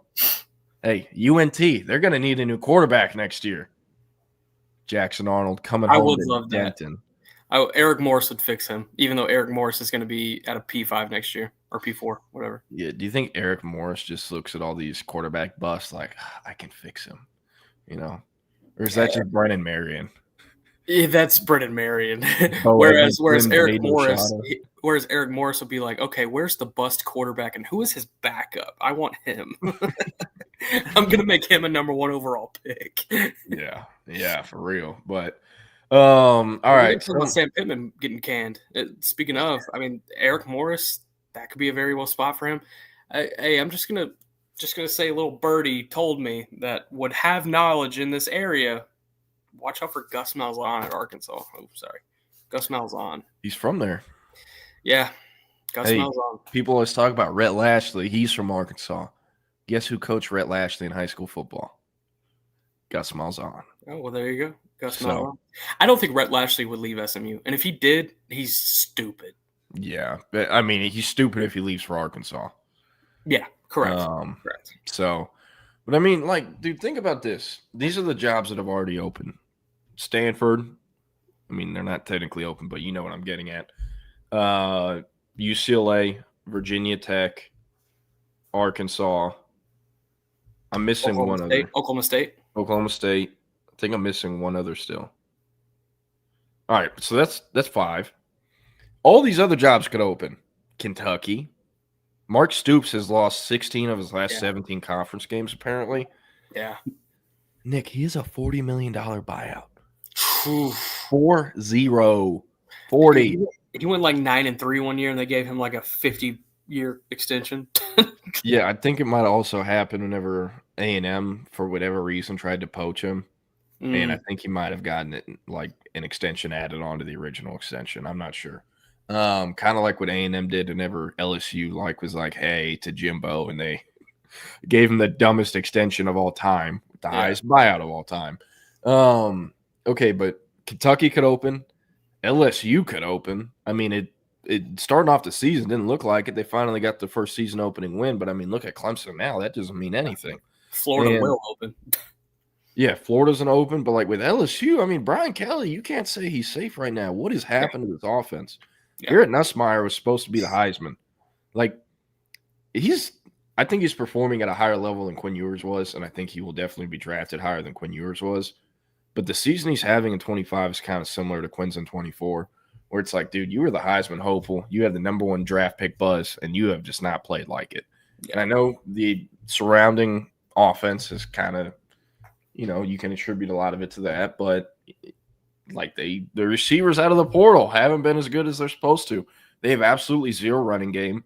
Their O-line has taken a massive downgrade after losing Will Campbell and Emory Jones. And, I mean, they lost their starting right tackle in warm-ups. LSU did. How does that happen? Yeah. So, I don't know. And, I mean, if you're LSU, like, there's no guy you can just be like, yeah, that's the hire. That's an upgrade over Brian Kelly. So, they're in a weird spot. But you brought up Florida. South Carolina had a bounce-back win versus Kentucky, but, again, it's Kentucky. I don't know. Big year for Norris and Shane Beamer. I don't know if they'll fire him because I don't really know what their expectations are up there, but maybe. And then Auburn, like I said, and if Kentucky, LSU, South Carolina, Florida, Auburn, and Arkansas all open, which is very unlikely, but if it did, 6 of the 16 teams in the Big 12 or in the SEC would be open. Yeah. It's crazy. And to be honest, there's not a lot of hot head coaching candidates. I think Kurt Cignetti is going to get a bag, but other than him, I mean, you're G5 hunting. You're going for the GJ Kinneys and the Eric Morrises of the world. Who's at Memphis right now? You're going for Silverfield. Alex Golish at USF. That's where you would be hunting in. Yeah. Hey, Arkansas, they screwed up with firing Pittman. This should have been done a year or 2 years ago. But you know what they did do correctly, Nick? They made Bobby Petrino the OC. Did you see him cleared house this morning? He's like, I'm going to make this staff my own. Yeah, he fired 3 defensive coaches already. Okay, so proposition for you. What if he wins like 8 of the next 9? No, that's not happening. Have you seen the schedule? No, I have. I definitely have. But let's just say he does. No, okay. This is why I said they made the right move making Petrino the interim head coach. Because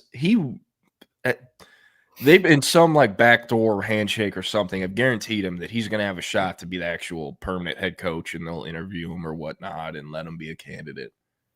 But I think they're very smart to let him be the interim because if he does shitty, which he very likely will do shitty, then it is much easier for the Arkansas fan base to not get pissed off about them not making him the full-time head coach. Because a lot of them want that. I mean, he's statistically is the best head coach they had in like the 21st century. That's so crazy.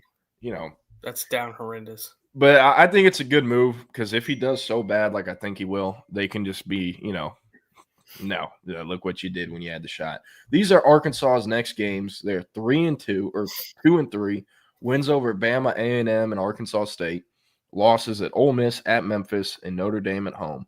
By the way, that is the most a non-SEC team has ever beat an SEC team by 43 points. Notre Dame won 56-13. So not a good look for the SEC, but I mean, it is what it is.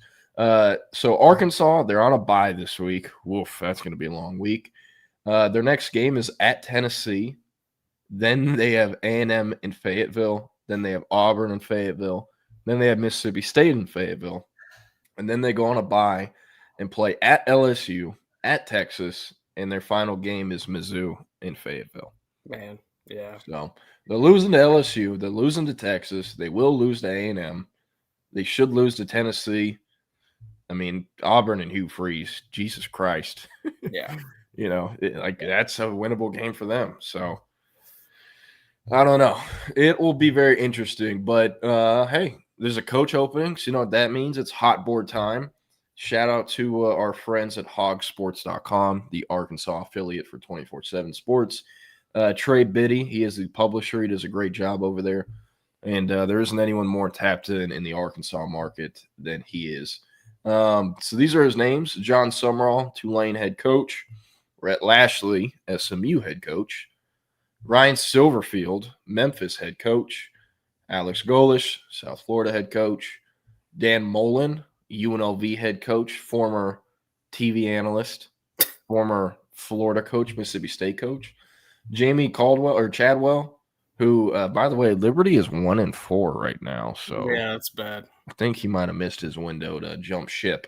GJ Kinney, Texas State head coach; Jeff Traylor, UTSA head coach; Eric Morris, North Texas head coach; Barry Odom, Purdue head coach. That one's interesting. Former DC for them who left for the head coaching job at UNLV, now in his first year at Purdue. Kenny Dillingham. I think Trey's just throwing names at this point. Yeah. I don't know. Probably No Malzahn? No Malzahn? We ain't done yet. Fran Brown, Syracuse. Rough loss at Duke for them this week. Yeah. Hey, but Jonte Cook hit all his player props. So Brent Key, Georgia Tech. Highly doubtful. He's a Georgia Tech alum. It's going to take a bag to get Brent Key out of there, but I think it does happen. I think if he keeps this team rolling like I think they can, somebody will drop a bag on him. Yeah, but I'm very curious what he looks like without Haynes King out there. Yeah, agreed. So curious to see him next year. Clark Lee, I don't think this is happening. Vandy alum, grew up in Nashville. It's his dream job. And Vandy has more funds for NIL and rev share than Arkansas right now in football, as crazy as that sounds. Bobby Petrino, the Arkansas interim head coach. Kane Womack, the Alabama defensive coordinator. It's like, Will Stein, the Oregon offensive coordinator. Glenn Schumann, the Georgia defensive coordinator. Colin Klein, A&M offensive coordinator. Yeah, right. And then last but not least, Jesse Minter, LA Chargers D coordinator. I guess there is no Gus Malzahn on here. I'll tell you what, it's very outside the box because he's at UNLV and spent like 4 years out of coaching.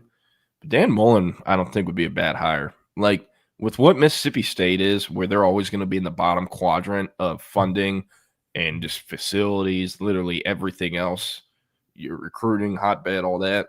Arkansas has some similarities, and if he can win at Mississippi State, should be able to pull it together at Arkansas. The problem is he hates recruiting, is very lazy with recruiting, and is an older guy. So if it works out, how long do you have him? And also, There's just Sam Pittman all over again.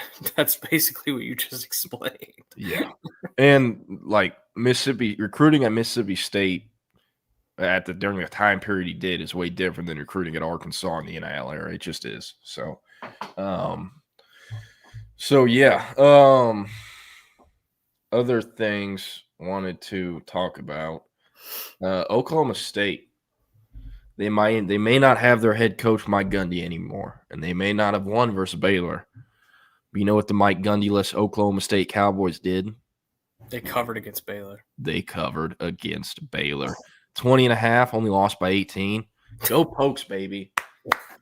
Showing some fight. Showing some fight. Patrick said, hey, Jordan, you need to see the Alvarado running back. I know it's a deep class this year, but this kid is a weapon on the field, DeMarcus Belton.